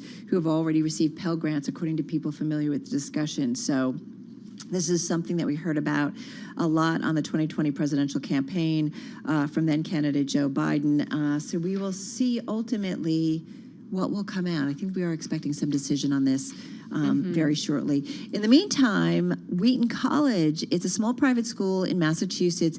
It had its credit rating cut to 2 steps above junk by Moody's Investors Service, which cited challenges in increasing tuition revenue. Tuition, room and board, and fees for the 2022-2023 academic year estimated to be about $75,000, but students can pay less due to aid. And Wheaton said that the average annual cost for new students in this academic year was under $20,000 for more than a third of its students. So I guess some of these discounts, what Moody says is pressuring some of the revenues for the They got to put university. the endowment into oil. Oh, $75,000. That's a lot. That's a lot. This is Bloomberg.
Markets, headlines, and breaking news 24 hours a day at Bloomberg.com, the Bloomberg Business app, and at Bloomberg Quick Take. This is a Bloomberg Business Flash. We've got about an hour and 13 minutes until the closing bell. Let's begin with the day's economic news because it was on the weak side. Sales of new U.S. homes down in July for a sixth time this year, and at the same time, U.S. business activity in the month of August contracting for a second straight month. That said, it may be a little premature to say these data points will create a change of heart at the Fed. We're also learning today directors at two of the regional Fed banks, St. Louis and Minneapolis, wanted a rate hike last month of a full percentage point, 100 basis points. We're seeing a move up on the longer end of the U.S. Treasury curve, 10-year now at 3.04%. So we're up by more than 3 basis points. Very little movement on the 2-year right now at 3.29. In the equity market, we've got the Dow lower by about 0.4%, but the NASDAQ composite pushing higher by about 0.2%. In the broader market, the S&P is down just 0.1%. The decline here led by real estate along with healthcare and utilities. We're seeing a rally in energy stocks. They're moving in tandem with the price of crude oil. WTI right now up by more than 3.5%. In the electronic session, we're 93.65. It seems as though the oil market senses a bit of risk of output cuts from OPEC Plus, given the gap that we've been describing between the high prices that you see in the physical oil market and weakness in the futures market. Saudi Arabia's oil minister recently raising the possibility of production cuts to balance the market. And I want to touch on Macy's very quickly. The day began with the retailer cutting its full-year forecast for profit and revenue. Even so, the stock is up by nearly 4% right now. UBS saying earlier today, the bad news may have already been priced in. Before today, shares in Macy's were down 29% so far this year. I'm Doug Krisner, and that's your Bloomberg Business Flash. All right, Doug, really appreciate that update. Well, the new Inflation Reduction Act includes new funding to help fight tax cheats, some $80 billion over the coming decade. Yep, it's a big amount, but still may not be enough to repair past damages to the agency. So let's get to this story featured in the upcoming new issue of Bloomberg Business Week out later this week. Bloomberg News congressional tax reporter Laura Davison with us on the phone from our Washington, D.C. bureau, and Business Week editor Jill Weber with us on the Access line in Massachusetts. It sounds like a lot of money and that it should fix everything, Joel, but I guess not. It is a big number for sure, and yet the surprising part, as Laura points out in the story, is that because of the past decade of cuts and also sort of normal attrition due to things like retirement, it may not really be enough. What the other that I find really interesting, which I'm sure we'll talk more about, is this really gets down to this is how the government funds itself, right? And there has been a huge aversion to actually giving the IRS the resources it needs to do that. And yet, we're not. That's not a light switch. You can't turn that on overnight. So Laura, walk us through these numbers. How meaningful is this number? Even though I know it's a little bit of a wet blanket in terms of it's not going to instantly change anything, right? But it is not nothing. Yeah, correct. I mean, $80 billion, just for context, this amount of money will be spread out over a decade. So, kind of roughly about $8 billion a year, on average that they'll get. The IRS's regular budget, is somewhere around $14 billion. So it's a really big number. But what they've got to spend this on is a lot of what is essentially deferred maintenance. They have computer systems that date back to the 1960s. They have a lot of employees that they're going to need to bring in and train. The IRS has about 80,000 employees kind of at the height of the tax season. They're expected to lose 50,000 of those and over the course of the next 5 years due to retirement. So have they heard of TurboTax? Have they heard of AI? Have they heard of, I'm just saying, I can't believe their computer systems back to the 1960s, Laura. That's amazing. It's really incredible, and it's been a huge problem. They've really had to kind of cut any sort of business modernization, computer modernization, as they had their own budget cut over the past decade. So a lot of this is now just coming to roost, and they're really having to look at they have more work, outdated systems, and employees that are about to leave that will take all the knowledge with them out the door. So 50,000 employees in the next 5 years. Where are most of those losses coming from? Where are they going to have to hire? What kind of departments are we talking about? It's really, I mean, just because of, that 50,000 number out of 80,000, it's really every unit will see, large losses. But, some of them are divisions that would automatically or already be scaling down things like mail workers. The IRS has largely been transitioning to, digital filing, but over half of that division is set to retire in the next couple of years. Other, even important divisions, IT workers, and also, kind of their big units, things like agents and officers, the people who actually are going out and conducting the audits and collecting the money, answering the phones, are all going to see large losses over the next several years. Okay, so everybody's favorite word, audit. When is it going to happen, Jimmy? So it really depends who you are. The IRS has committed and said that this will only impact people who earn more than $400,000 a year, as well as large corporations. Republicans have disagreed with that number, and I've even talked to some tax experts who say it can be a little bit more complicated than just a bright line, here's income and they don't touch anything below that. However, there's going to be no immediate changes. It takes a long time both to hire people, get them trained to do this complex work, and actually start selecting tax returns for audit and seeing results. One tax lawyer estimates this could be 2026, 2027. It could be even longer before you really see that audit rate start to tick up. Hey, Laura, just going back to what Joel said, I mean, this is how we help fund the government. So you would think this would be, fingers crossed, the most efficient or one of the most efficient, organizations within the government. And yet it's also, become a bit of a political football. It really has, and that has really, created a lot of problems for the agency. It means that it's harder for them to recruit workers. It's a government agency. A lot of these people could go work in the private sector and make significantly more money. And the IRS also just announced that they're doing a security review of all of their facilities because of threats that have been coming into the agency. So you can see how this is going to be a big challenge for them. If you got to convince people to come work for potentially less money and have a target on their forehead. And so when we think about sort of this wave of employees that the IRS would like to hire, I mean, it's sort of similar to the aid that's coming in. It's not going to hit at once necessarily, like immediate relief. These employees have to be trained, I would assume. Yeah, and for some of these employees, to do these complex audits, which is kind of where the bulk of the revenue is going, it could take, sometimes 3 or 4 years to really get people to the point where they can do this on their own. So this is a long-term investment, both in the people as well as the agency. And so that's why it's really going to, it's not until almost a decade from now that you'll really see kind of all of that $80 billion put to work. So, Laura, the other element of this has been sort of the resistance that you read about that Republicans have for the IRS. And I'm curious, you hint at this, is that there have been some Republican representatives who have said, we will roll this back and don't think that this is permanent. How realistic is that? Well, there's a couple things that they'll need to do. One is they'll need to control both the House, the Senate, and the White House.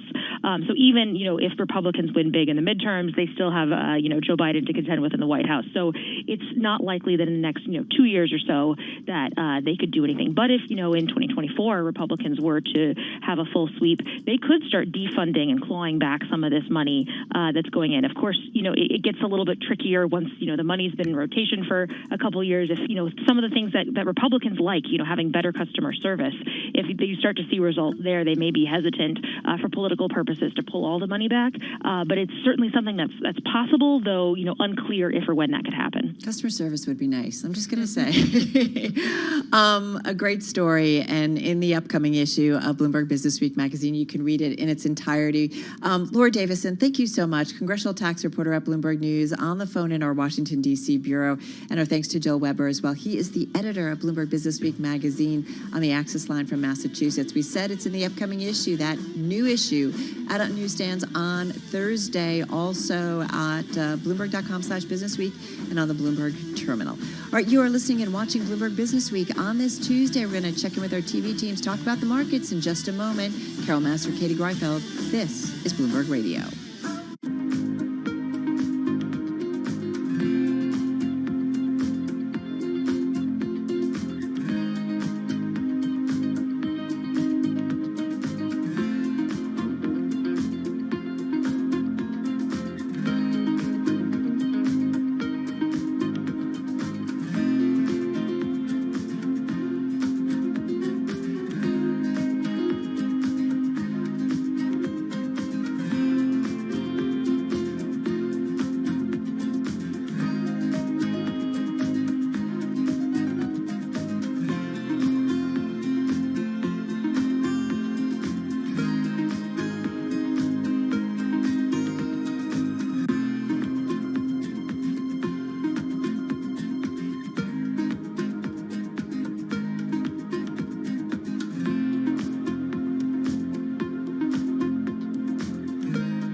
to the close. Bloomberg's comprehensive cross-platform coverage ahead of the U.S. market close starts right now.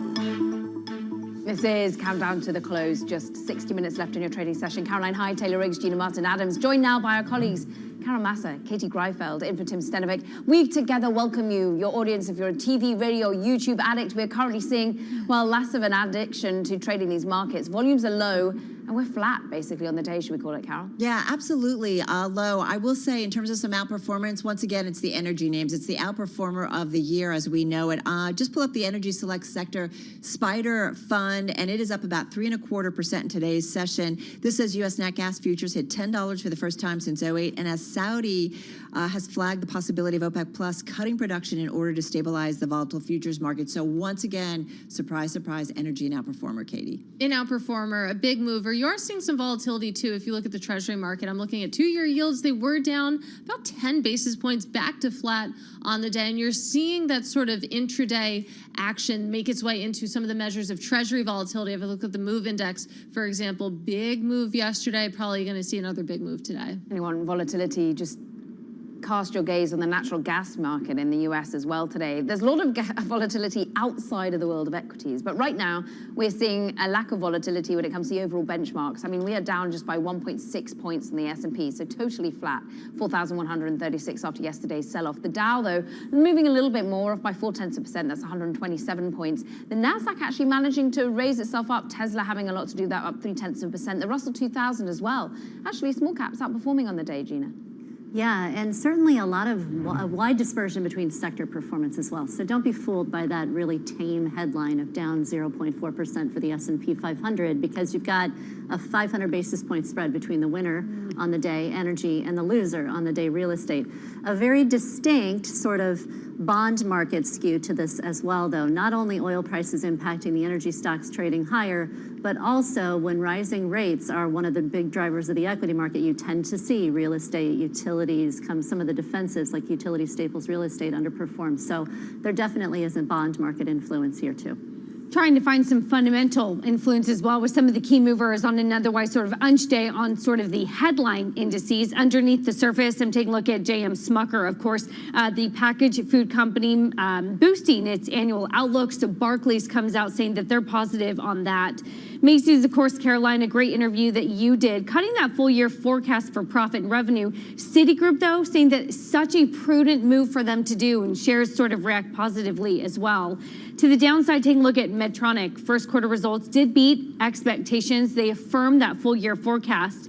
Analysts, though, are positive, but they are still continuing to highlight those macroeconomic concerns. And so, of course, that is still a headwind for this company. And Palo Alto Networks, I know that we were here after the closing bell yesterday when we got a lot of those quarterly results come out. It advances today again, just furthering defying analysts' expectations on some of the consensus numbers that they continue to put out. Analysts just continue to be positive, singling out billings, of course, here as a key highlight. And that pushes us forward to what earnings we expect after the bell. Toll Brothers, of course, going to be a great micro perspective on what is a pretty dire macro trend. And once again, evidenced by the new home sales absolutely plummeting today. Slowest pace since early 2016. Purchases dropping 12, almost 13%, way more than perhaps the actual small growth that we were anticipating, and sixth decline this year. Really, it does show that in some ways, the Federal Reserve rate hikes are working, Carol. Yeah, absolutely. And I'm curious what Toll Brothers has to say about the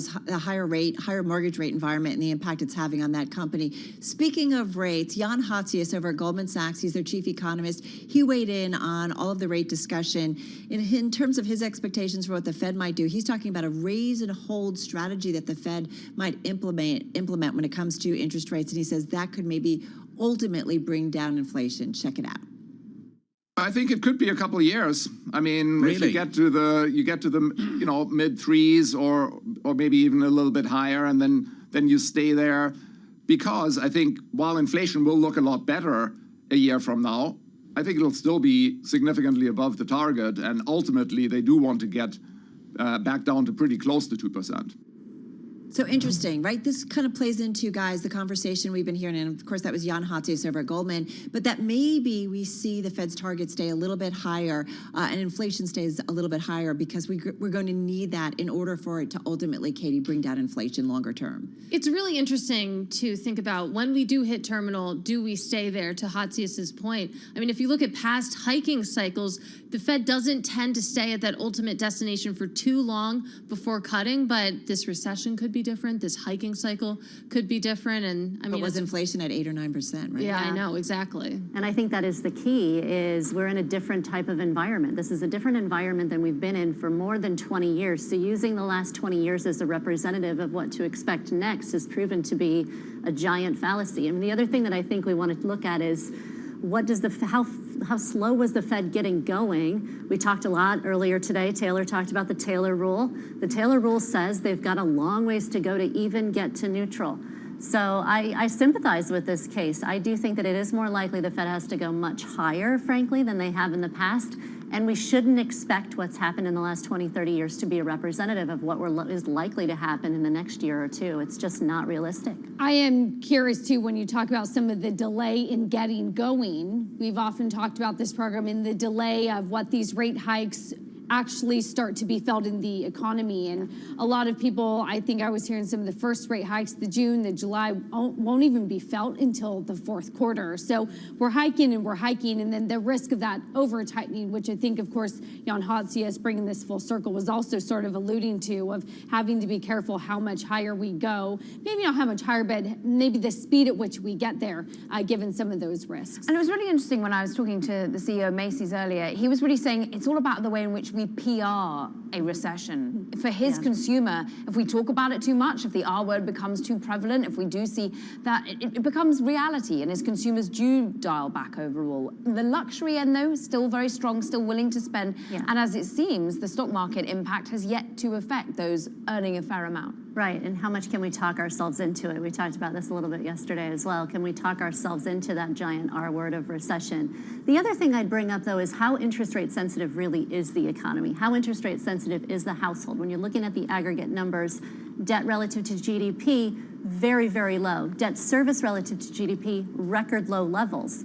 So that does give the Fed more wiggle room as well, and I think maybe we're sort of underestimating that. How strong is this potential household story in an environment where debt doesn't look like it did for the last 10, 15 years either? And I would add on, the strong labor market also gives the Fed some room to play with. If that starts to come undone, then maybe it's a different story going forward. All right, that's going to do it for now, folks. We will be back in less than an hour's time. Our cross-platform coverage on radio, TV, and YouTube. Beyond the Bell, we'll count you down to the close on this Tuesday.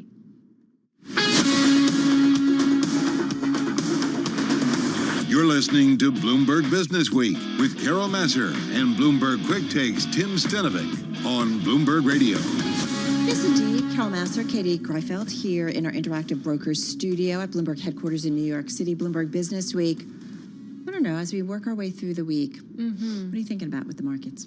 It is interesting, that sort of note we ended on, that we're still at a risk of talking ourselves into a recession, because obviously expectations inform how you behave. That impacts the reality that we live in. So I would understand if I were the CEO of Macy's, I would be worried about that. Right. But he was somewhat optimistic about his consumer. It's funny, in the makeup room this morning, this is an informal survey, but I said to everybody who was in the room, and it was a pretty crowded room, I'm like, are you worried about the economy? Are you not spending? One person said, yeah, I'm thinking about it a little bit.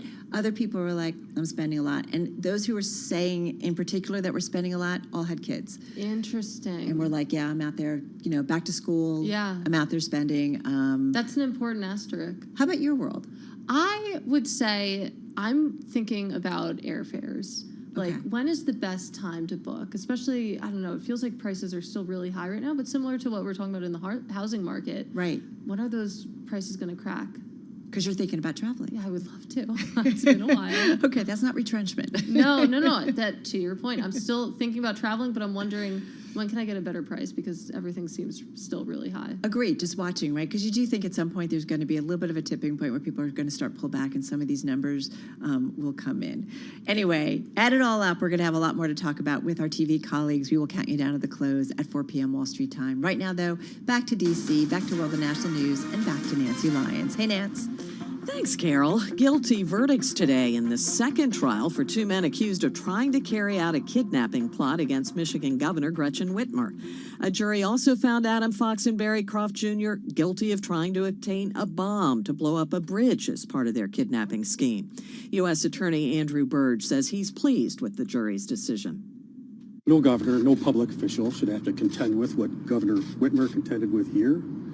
All of our elected officials, everyone, deserves to be able to live in safety and not in fear. Burge says the verdict confirms the plot was very serious. The defendants, though, do plan to appeal.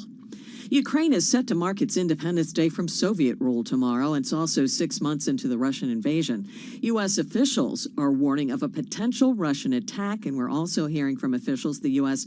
plans to announce a $3 billion arms package to help Ukraine in its fight. Earlier today, Western leaders at the Crimea Platform Conference in Kyiv warned Russia against annexing other parts of Ukrainian territory after Crimea. Amid rumors, Russia is planning to do so in various occupied areas. Outgoing UK Prime Minister Boris Johnson spoke virtually.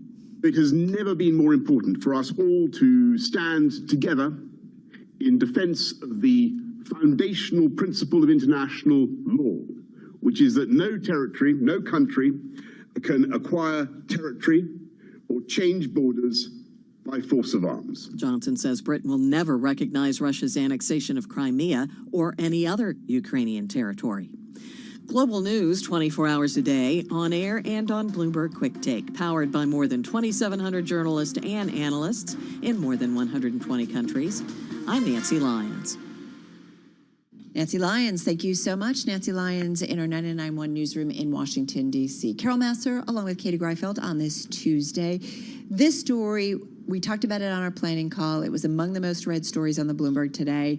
And perhaps things are changing a little bit when it comes to the power shift between workers and employers right now, Katie. Yeah, real dynamic shift from what we saw during the pandemic. This is a survey conducted by the Harris Poll for Bloomberg News. 58% of respondents said that they believe companies have more leverage in the job market these days. That's an increase of 5 percentage points from January. So definitely a change in sentiment, Carol. That seems like a big deal. And it comes at a time when it's hard to really figure out exactly where the U.S. economy is headed. If you just listened and watched our discussion with our TV colleagues, there are some strong data points, there are some weak data points. Will the Fed be more aggressive? Will the Fed not? I mean, this is kind of where we are.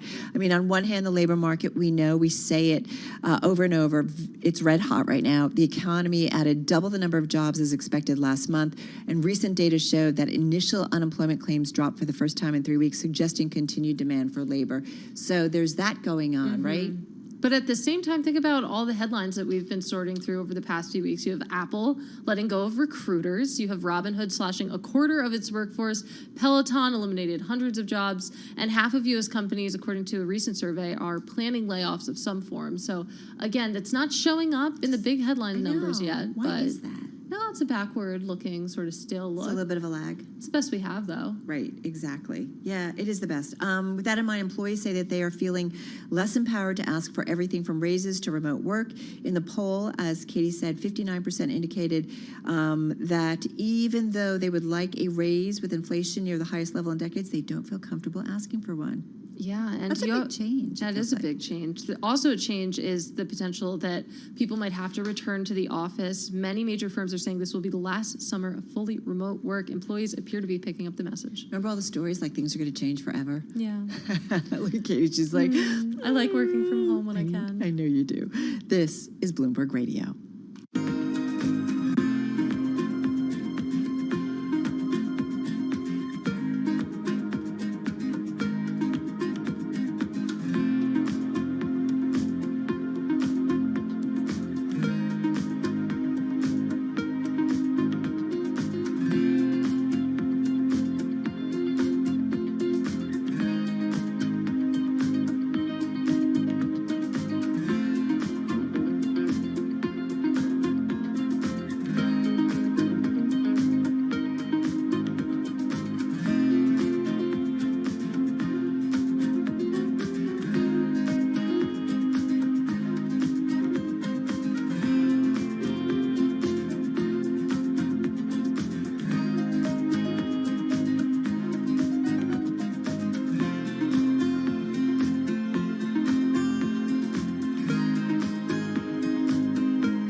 markets, headlines, and breaking news 24 hours a day at Bloomberg.com, the Bloomberg Business app, and at Bloomberg Quick Take. This is a Bloomberg Business Flash.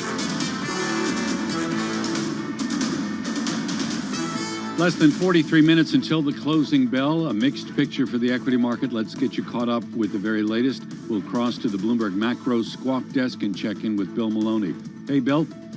And good afternoon, Doug. That's right. U.S. stocks mixed in a quiet tape with the Dow currently down 104 points. S&Ps are a little changed, and NASDAQ is higher by 40. The U.S. 10-year yield at 3.04%. Gold is up 10. Oil is climbing, and Bitcoin is higher by 2%. Among the main 11 S&P sectors, leaders were energy and the materials. Real estate was under pressure, and leaders to the upside in the Dow, Chevron, and Caterpillar, while Procter & Gamble fell 2% and led to the downside. After earnings, Palo Alto Networks rose 12%, Macy's gained 4%, and Zoom Video plunged 16%. Wrapping things up, Advanced Auto Parts, Intuit, and Toll Brothers. I'll report after the bell. Live from the First Breaking News Desk, I'm Bill Maloney. Doug? Hey, Bill, thank you. And if you have a Bloomberg terminal and you want to get live audio updates on it, the function is SQUA, then, of course, the green Go key. I'm Doug Krisner. That's your Bloomberg Business Flash. All right, Doug, thank you so much. Well, this story, it is another of our most read on the Bloomberg today. It's about how the era of economic whiplash is just beginning. Although, Katie, as you said earlier, I'm like, haven't we been living through this? I feel like I've been whiplashed for like 2 years straight now. So I'm interested about this one. What does the future hold? Could be a new round. All right, so let's get more on this Bloomberg Opinion column today. Here is Bloomberg Opinion columnist Eduardo Porter. He covers Latin America, U.S. economic policy, and immigration. He's the author of American Poison, How Racial Hostility Destroyed Our Promise, and more. He joins us here in studio. All right, Katie said, like, it does feel like we've had a ton of whiplash already this year. So what are you writing about? Well, that's true. The whiplash that I think economists are detecting today, with the labor market going in one direction and the economy, the GDP, going in another direction, stems from what's been going on for the last 2 years, right? We got whacked by a momentous shock that we had never seen, COVID. Then we're coming out of that one, and we're whacked by this massive energy shock, which is Russia's invasion of Ukraine and all that's happened since then. And so a lot of what we're seeing, with the data seemingly pointing in different directions, I think ultimately stems from these events and from kind of like our reactions to them, and businesses' reactions to them, and of course the government's reaction to them with a big fiscal stimulus in 2020 and 21. So what does the fallout look like? What does the next whack look like? Well, the next whack is coming from the Fed, right? In one direction or the other, and I think that's what's moving the markets most.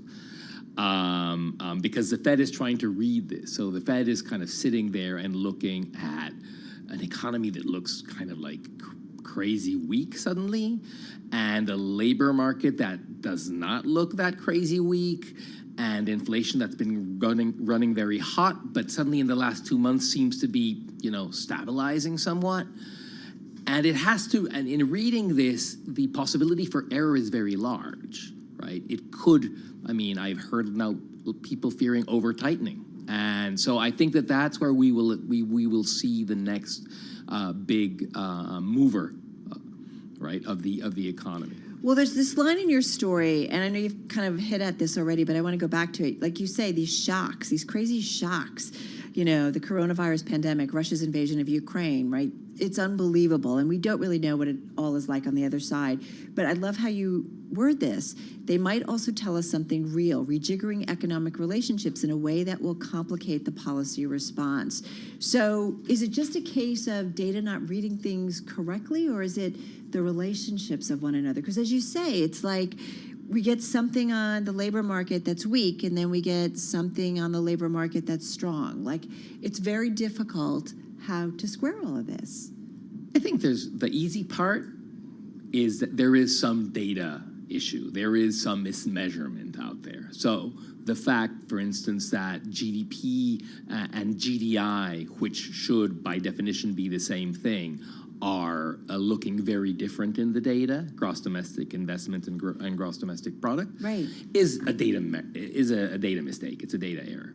And are you saying somebody in the government, in terms of the information they got in, made a mistake, or are you just saying? No. I think the data that is used to construct these indices is I think, particularly noisy. Okay. And hence you end up with these two numbers that should be roughly the same number, and they're really diverging in a big way. So that's the easy part. The more difficult part is, okay, we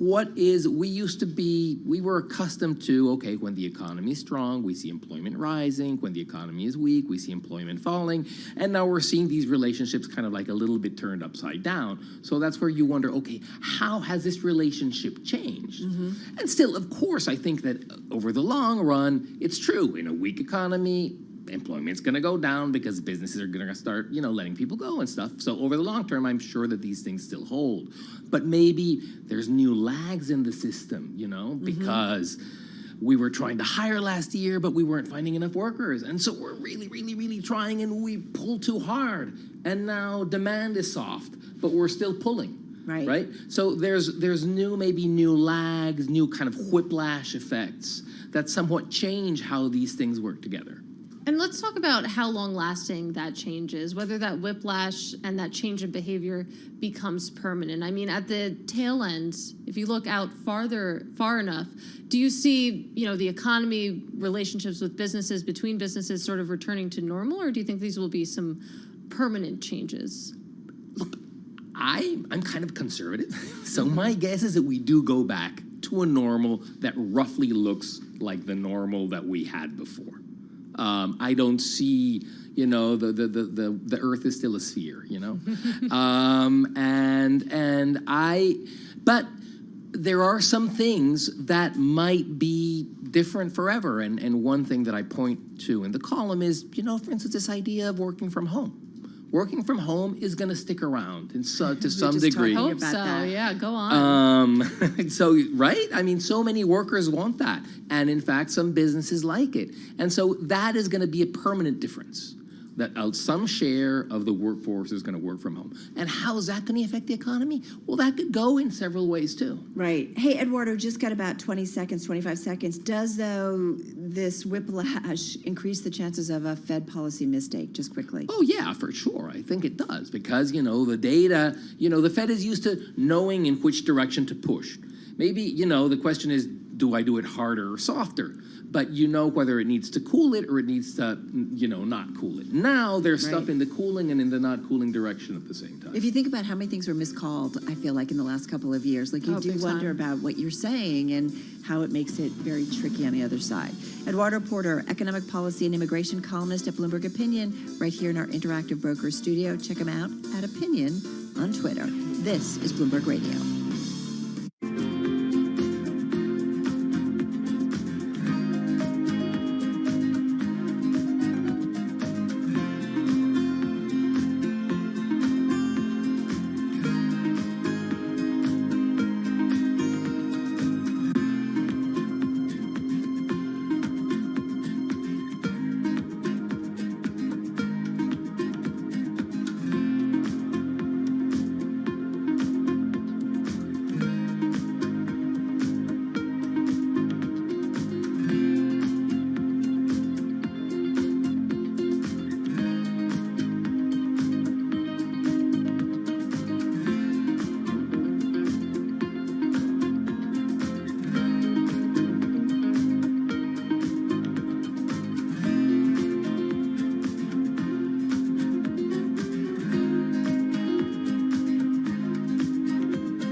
Broadcasting live from the Bloomberg Interactive Brokers Studio in New York. Bloomberg 1130 to Washington, D.C. Bloomberg 99.1 to Boston. Bloomberg 106.1 to San Francisco. Bloomberg 960 to the country. Sirius XM Channel 119. And around the globe, the Bloomberg Business app and BloombergRadio.com. This is Bloomberg Business Week. All right, I'm just going to put it out there. I've been a little obsessed with this next story, and sometimes I get obsessed with strange stories, but this is about Apple and manufacturing the iPhone in India. I'm really charmed by how obsessed you are with this story. I thought you were going to say you were charmed by the story. It flew under my radar, but I'm glad you brought it to my attention because it's really interesting. Well, just the kind of shift, and when Apple does something, we all notice. All right, we'll get to it in just a moment. First up, though, back to the markets and the trading day. Just 29 minutes to go, Doug Krisner. Yeah, and a kind of a mixed picture. We've got a little bit of weakness in the Dow, down about 0.4%. NASDAQ comp, though, higher by 0.2%. The S&P has been fluctuating, I think, between gains and losses. Right now, we're down just about 0.1%. Volume, though, on the light side, and that may be exaggerating some of this price action just a bit. Day's economic news was on the weak side.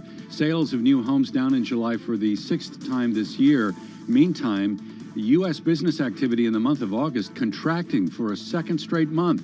I think it's probably safe to say it's premature to suggest that these reports are going to change the Fed's determination to fight inflation with higher interest rates. Today, we learned that directors at two of the regional Fed banks, St. Louis and Minneapolis, they wanted to hike rates last month by 100 basis points.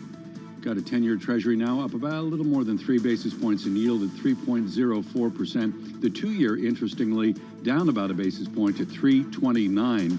Energy shares moving higher in tandem with the price of crude oil. WTI now in the electronic session trading 93.65. We're up more than 3.6%. The market senses the risk of output cuts from OPEC Plus, given the gap that we've been talking about between high prices in the physical market and weak futures contracts. Saudi Arabia's oil minister put his finger on this earlier and raised the possibility of production cuts to balance the market.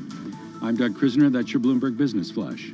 All right, Doug, thank you very much for that update. We've been giving you a lot of the most read stories on the Bloomberg today, and this one, let's add it onto that list. It's also a Bloomberg exclusive amid the sign, or I guess maybe it is really, I should say, a sign of the times amid geopolitical tensions. And it has to do with Apple and the manufacturing of the iPhone. So let's get to it, Katie. Yeah, I'm excited to hear about this one. Joining us now to talk about it is Anurag Rana, of course, of Bloomberg Intelligence. He's a senior software and IT services analyst. So the headline of the story, Apple's new iPhone to show China closing tech gap with China, not closing it completely as some had anticipated, but narrowing the gap between the two companies. Walk us through why this matters. I know Carol is obsessed with this story, Sign of the Times, but put it into layman's terms why this matters. I think it matters a lot less than, I guess the news flash states it. And I know it's a very important thing for Apple to diversify outside of China, but in our opinion, that's going to take decades. It's not going to be easy for them to do it because currently most of their products are assembled in China. They have the manpower, they have the volume, the factories are huge. So the shift to India, in our view, is more to do with the recent bottlenecks that we saw in China because of COVID, and they had difficulties getting the parts or the finished products in the hands of the consumer. If it is in a different geography, let's say in India, and Foxconn is going to create this or is going to assemble these phones, it is going to take some pressure off of them. But it's going to take decades before we I would say de-emphasize China in any significant way. Okay, decades. I'm a pretty patient person, Anurag, but is it kind of where we're moving that a lot of manufacturers are looking? I mean, China also is tired of being, the world's manufacturer, especially when it comes to kind of, lower wages, it's not high tech. That's what they're looking to move into. So will we ultimately, maybe in a couple of decades, where we're not seeing, a China manufacturer, let's say for a company like Apple? It is going to be, again, as I said, it's not going to be easy. And for me, the answer is going to lie into other, highly populated countries and geographies, as well as robotics. I think the advancement in robotics is going to be very important because you have to remember, Foxconn, for example, has over 1 million employees around the world. It is going to be not easy to come up with that amount of labor. So unless, technology advancement can help do it, labor parts, labor supply, all of those things matter because, remember, Apple's a lot about, gross margins of its product. So unless, somebody's willing to pay 20-30% more for their iPhones, it is not going to be easy for them to assemble it anywhere else. I already pay a lot, I'm just going to say. Okay, so we have decades to wait here, but I mean, if we push out even further, is there ever a future for Apple that doesn't include China? It is going to be very difficult because, remember, right now, China accounts for about 20% of their revenue also. It is one of the biggest growth markets, not just for Apple, but a lot of US-based companies. And biggest, I would say, growth driver. A lot of people, I would argue that in the US, iPhone, whoever really can afford one probably has one right now and may need to upgrade it once in a while. I get that part, or, younger people coming in. But by and large, the biggest growth drivers for the iPhone, which drives most of Apple's revenue, is going to be emerging markets, China, India, Brazil, Indonesia, and other countries like that. I do think about the Apple supply chain, Anurag. You know this, that it's legendary and incredibly efficient and robust. I love, watching you order something and how it works its way, from China into the hands of me in the United States here. But does the movement to India, or does it say something more broadly about global supply chains and where they may or are already moving, even if just a little bit, as we come off of 2 years of the pandemic where everybody is obsessed with kind of rethinking their supply chains? Yes, they have to. I mean, I think it's going to be India. I think it's going to be a lot more in Vietnam. It's going to be Mexico. It's going to be all over the world because, as we just saw, because of COVID, when the factories of that region shut down, you couldn't ship iPhones. You couldn't go out and buy that stuff. And frankly, Apple cannot afford that anymore. I don't think anybody expected the supply chain to be impacted as much as, it happened over the last few years. So everybody has to be rethinking their global supply chains. And in my view, it's not just because of, U.S.-China political tensions. It has to just do with why remain concentrated in one geography or one area anyway, because of natural calamities. And Anurag, really quickly, we got reporting earlier this month that Apple expects to maintain iPhone sales even as the market slows. From what you can tell, company's still on track? Yes, we just published a big analysis on this that we don't think the iPhone 14 is going to be a big deal from a financial aspect because it's the same form factor with very minor upgrades.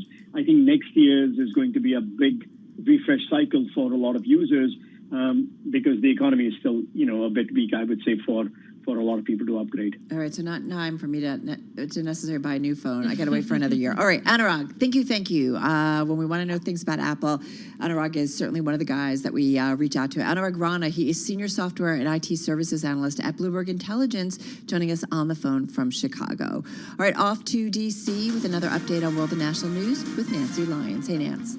Thanks, Carol. New York and Florida are the focus of today's primary elections. Bloomberg's Washington correspondent Joe Matthews says in New York City, thanks to redistricting, Democratic Congressman Jerry Nadler from the Upper West Side and Carolyn Maloney from the Upper East Side are battling it out in a House primary. These are two individuals who were elected at the same time in 1992, rose into the leadership together, have worked together, and now find themselves staring across Central Park in what has become a bit of a bitter campaign. Bloomberg's Joe Matthew. In the governor's race in Florida, Democratic Congressman Charlie Crist and State Agriculture Commissioner Nikki Fried are fighting to become the potential opponent for Republican Governor Ron DeSantis.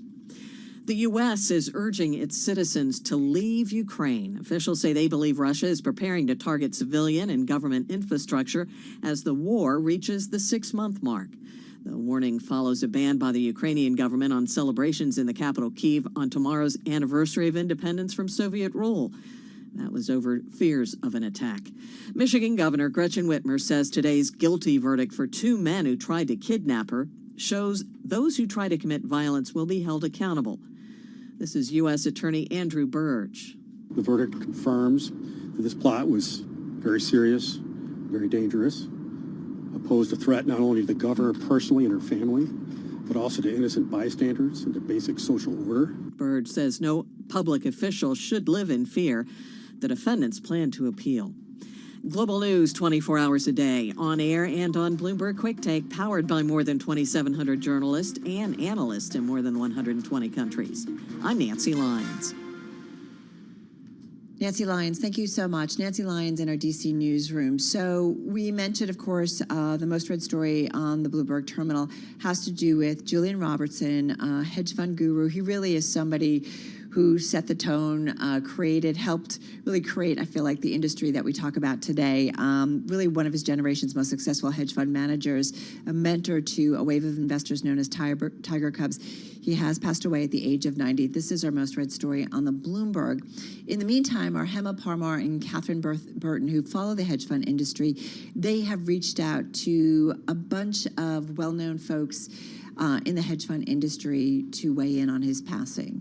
Yeah, and we've heard from the likes of John Griffin of Blue Ridge Capital, Chase Coleman of Tiger Global Management, Lee Ainsley from Maverick Capital, John Griffin of Blue Ridge, saying that the world has lost the roar of the person I have known for 36 years as the Big Tiger. We met in the spring of 1986, have been in virtually constant contact ever since. He taught me not only about investing, but about life. Well, and Stan Druckenmiller also weighing in, of course, runs his own family office, and he says, Julian was a founder of our industry, an absolute giant in so many ways. He was mentored to me and so many others. The Tiger Cubs are a legacy of mentored investors that will never be matched. And while his intuitive genius produced amazing returns and the philanthropic achievements he used those returns to fund were equally impressive, I will always remember him for the class and dignity that was pervasive throughout. I will miss him dearly, as will so many others. He led an outstanding life and truly made a difference. This again from Stan Druckenmiller. And if you read through these memories, I mean, you see the word mentor over and over again. This from Chase Coleman of Tiger Global Management, saying that he made time to be a true mentor, always leading by example and pushing us all to become the best versions of ourselves. For that and for his friendship, I am forever grateful. I mean, you just think about how many people went out, under his leadership, learned, and then went off to run their own hedge funds and investment organizations, if you will, and just really impacting another generation. Just an incredible legacy. Check out more of that story. You can find it at Bloomberg.com. This is Bloomberg Radio.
markets, headlines, and breaking news 24 hours a day at Bloomberg.com, the Bloomberg Business app, and at Bloomberg Quick Take. This is a Bloomberg Business Flash. There are fewer than 13 minutes until the closing bell. A mixed picture for the market. We're seeing a little bit of weakness come through now for the S&P 500, down about 0.2%. Real estate and healthcare leading the decline here. On the positive side, though, energy rallying with the S&P 500 Energy Group up about 3.9%. Energy shares tracking the price of crude oil higher. Saudi Arabia's oil minister recently raising the possibility of production cuts as a way of balancing the market. In the extended session right now, WTI higher by more than 3.6%. We're at 93.65. Dow Industrial Average down about 0.4%. NASDAQ comp is essentially flat. Want to touch on Macy's very quickly. Shares are up 3% even after the company cut its full-year forecast for both profit and revenue. UBS saying today the bad news may have already been priced in. Before today, through Monday's close, Macy's shares were down 29%. Also showing weakness today, Zoom Video shares are off 16%. It was after the bell yesterday we learned that the company cut its annual revenue forecast. Apparently, Zoom failed to add as many enterprise customers in the last quarter as analysts had expected. Day's economic news was on the weak side. Sales of new homes in July down for a sixth straight month, I should say. And U.S. business activity contracting in August for a second straight month. It may be premature to say these reports are going to change the Fed's mission of fighting inflation with higher rates. Today, we learned directors at two regional Fed banks wanted to hike rates last month by 100 basis points. I'm Doug Krisner. That's your Bloomberg Business Flash. Thank you so much, Doug Krisner. And it is 3:49 on Wall Street. The following is an editorial from Bloomberg Opinion. This editorial was written by the Bloomberg Editorial Board. Ukraine's president wants Western countries to ban Russian travelers in hopes of boosting pressure against President Vladimir Putin. Such measures may seem appealing in light of Putin's invasion, but a blanket travel ban would be the wrong response. The European Union has better and fairer tools. For example, it could focus on ending undue visa privileges for Russia's oligarchs and offer humanitarian visas to help opponents of the regime. It should also encourage a brain drain of students and scientists, which would help erode Putin's ability to sustain his brutal invasion and repression. Such measures will be more complicated and perhaps less satisfying than simply rejecting Russian entrance wholesale. But they'd be better for Europe and, crucially, far more likely to hit Putin where it hurts. This editorial was written by the Bloomberg Editorial Board. For more Bloomberg Opinion, please go to Bloomberg.com/opinion or OPIN go on the Bloomberg terminal. This has been Bloomberg Opinion. I'm driving in my car. I turn on the radio. How about you let me drive? Oh, no. Who's gonna drive you home? Honey, please, I'll do the driving. Drive on. Excuse me, I want to drive. It's the question that drives us. This is the Drive to the Close. That funky music will drive us till the dawn. On Bloomberg Radio. Here we go, everybody. Just about 9 minutes left in today's trading session, driving towards the close. We are just off our lows of the session, but little change on both the S&P and the NASDAQ, as we just heard from Doug, down about 0.5% on the Dow Jones Industrial Average. Here in studio with us, we welcome Ken Van Leeuwen, CEO, founder, and managing director of the wealth management firm Van Leeuwen & Company. He is, as we mentioned, here in our studio. Nice to have you here with Katie and myself. How are you? Nice to be here. Thanks for having me. Well, it's great to have you here. We've been talking, of course, a lot about big macro themes, but front and center is the passing of Julian Robertson. It is our most read story on the Bloomberg. 90 years old, a legend in the hedge fund industry. You're someone who's been in the investment world for a while. How do you think about it? Well, Julian, while I had never met him, was always considered to be somewhat of an icon in the industry, a gentleman. He was from the South, so he embodied all of those ideals. And of course, the legacy that he created with so many wonderful money managers, I believe they called them Tiger Cubs underneath him, right? So many people learned so many great things, and he passed along his quote unquote secrets to them, and now they continue to ply the trade, and probably their secrets are continuing to be passed on. So, and just, you know, a tremendous business person, philanthropist, gentleman, probably dad, grandfather. Right. And if you think about, I mean, he was known as a stock picker, and he was known for not risking more than 5% of capital on one bet. And I feel like that's advice that applies pretty neatly to, you know, this sort of environment that we're in right now. Oh, totally. I mean, because even in our own shop right now, when we're managing assets, right, we're not taking, well, we never, because we're fiduciaries, you can't take bigger than 5% positions. So the percent, but, you know, you're taking little positions because you're really not sure what's working and what's not, because as we're seeing, it can turn on a dime and it can turn instantaneously. And today you have a loss, tomorrow you have a connection lost. You know, vice versa. Like Julian, you are a stock picker, and you do, though, take some positions. Leading you to, at least at this point, healthcare, staples, and telecom. Those are your big three areas that you're finding opportunities, or at least allocating new money? Correct. I mean, what we're doing is we're looking, especially like at a couple companies like TJ Maxx. I think still, is anything recession-proof? What's a recession? That hasn't been defined yet. But TJ Maxx is considered a bargain hunter's paradise, so people of all income streams will go to a TJ Maxx. So we like that very much. It's a very well-run company in off-price retailing, because right now they're getting some tremendous buys in the market. We like them. They're well-positioned. We like healthcare, because healthcare, again, is one of those areas that can weather the storm. We have been talking a lot about healthcare, I feel like, since the Inflation Reduction Act, and there's initiatives in there, but I just feel like, you know, Amazon and others pursuing a company, we just feel like there's a lot going on in the healthcare space right now. Especially health insurance, right? Because health insurance like United Health, Elevance Health, I mean, these are some really strong financial companies with big market positions.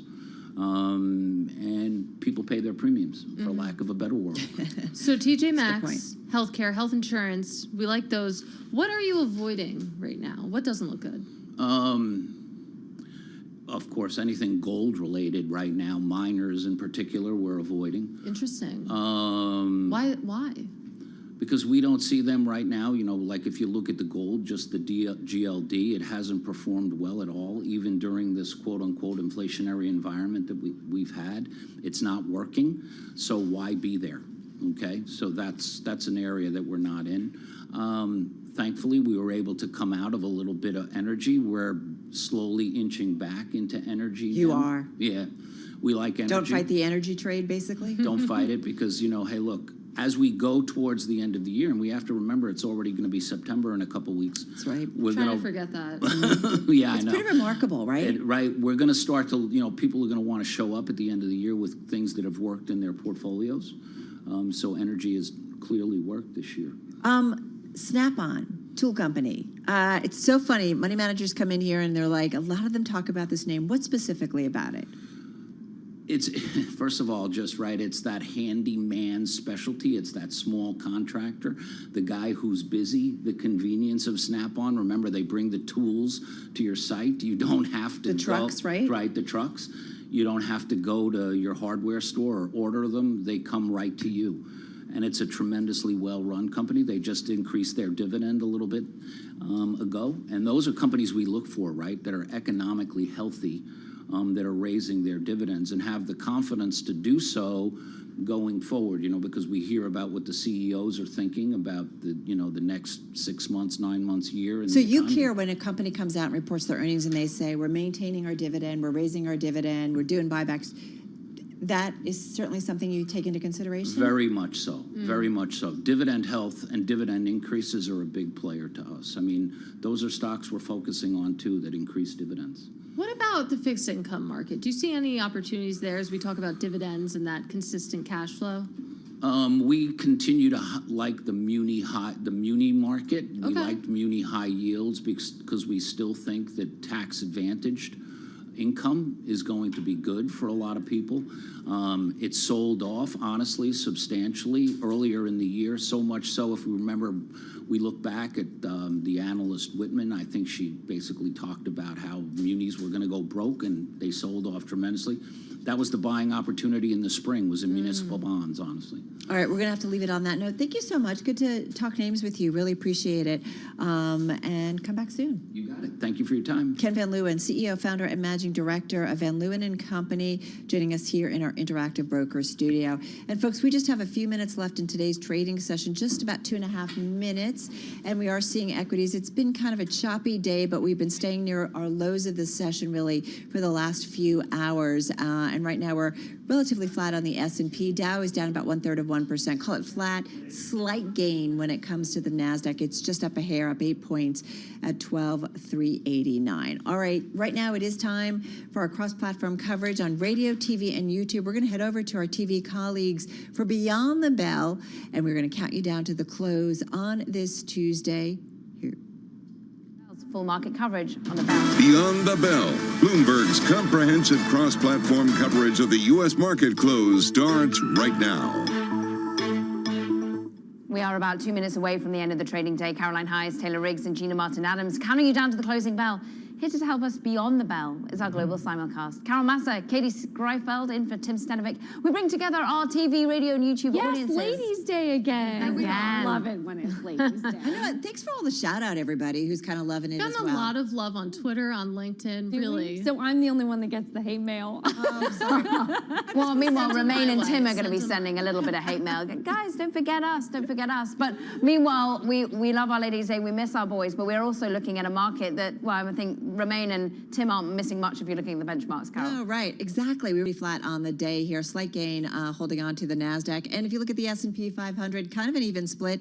210 names higher, 289 lower, 4 unchanged. It's just like investors, some buyers, some sellers. That feels like the trade today. And if you focus in on the NASDAQ 100, I think in particular, it is just remarkably unchanged. Just feels like everyone collectively holding their breath as we count down to the big events at the end of the week. Oh, that big event, Katie? Are we still speaking in tongue? You mean Jackson Hole, that big 10 event. 10 a.m. Eastern on Friday, Powell takes the mic. But who's counting? It is the bond market that's counting. Caroline, when we think about a 2-year yield, sort of that weak auction that we've talked about, maybe unch on the day though, you're really seeing a lot of movement of yields higher, maybe an inflationary, reflationary, maybe fewer concerns about global growth on the horizon. But you wouldn't know it if you saw some of the housing and some of those PMI data that we got this morning. Yeah, and you don't really see that showing up in the sector or industry performance either. I mean, it seems that the market is really more trading on the macro, trading more on what we're seeing in oil prices versus the 10-year Treasury yield. I mean, yeah, the market itself is flat, but the sectors and industries show a lot of dispersion, but not necessarily closely linked to that economic data. Let's have a look at, you say, in trading on the macro. Not many people were actually really trading today. Volumes were light. We're off by about 11% on the S&P 500. However, we were losing some steam just into the market ringing. The bells came and we were down by 9 points, off by 0.2% on the S&P. The NASDAQ also lost its gains and we're currently flat on the day. 12,381 is where we closed. Dow also lost a little bit and we're off by 0.5% on the Dow Jones Industrial Average, 154 points lower. Let's look at the Russell 2000 though, because that had been an area of growth that really Gina had been shining light on, and it too lost a lot of its gains. We're only up by 0.2% on the day, Carol. Yeah, and one of the things I've been watching is Tesla shares. They were up another 2.25% in today's session. Don't forget that 3-for-1 stock split hits a little bit later on this week. They will begin trading on a split-adjusted basis come August 25th, but some gains in what's been a pretty down market today. Absolutely, mark your calendar. And honestly, the gains really concentrated, though. As much as I would like to say there were more gains than there are, very concentrated in energy, as you can see, even in the industry's view here, energy index up 3.7% on the day, really a big standout. But we did get a little lift for autos. Tesla's news, obviously, helping the auto space, now up 2% on the day. And then on the other end of the spectrum, all of those defensives, healthcare defensives in pharma, healthcare equipment and services, as well as the consumer staples and real estate names. So a very mixed risk day where the defensives are underperforming dramatically Only energy and autos really standing out at the top of the charts. Yeah, a lot of red in today's trade. As for some of the individual gainers, Gina, Intel caught my attention. At its highs was up more than 1%, almost actually up about 1.6% at its highs, finishing with a gain of about 1/3 of 1%. What I thought it was interesting is that the company came out, talked about a joint venture with Brookfield to jointly invest up to $30 billion in chip factories in Arizona. Our own Bloomberg intelligence team noting that that pact may provide a modest boost to earnings and reduce the capital outlay for its modernization plan. So I thought that was kind of interesting. Macy's, Caroline getting some great commentary from that company's CEO. Oh, thanks. You're welcome. welcome. Macy's ending up about 3.7%, well off its highs at one point, up almost 9% in today's session. Company did lower its full-year sales and earnings outlook, but did talk about being committed to its remaining $1.4 billion buyback and dividend.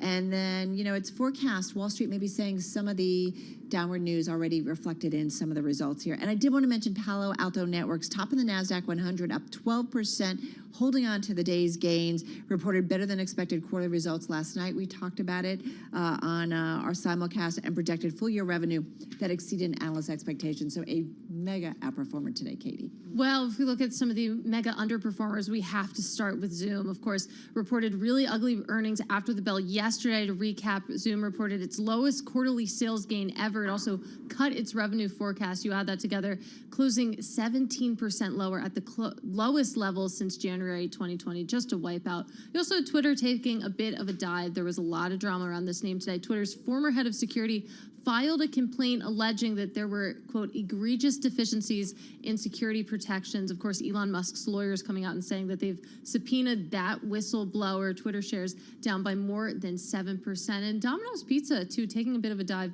News today that Bill Ackman's Pershing Square has sold its entire stake in Domino's. That 5% stake was built just last year. That position, though, completely sold off now, according to filings. Domino's shares down also.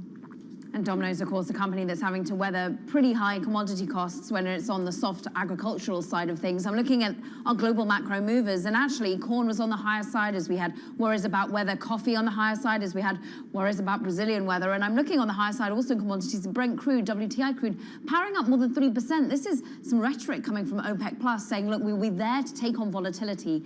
And what they mean is we'll be there to, well, cut back production should we need to. And the market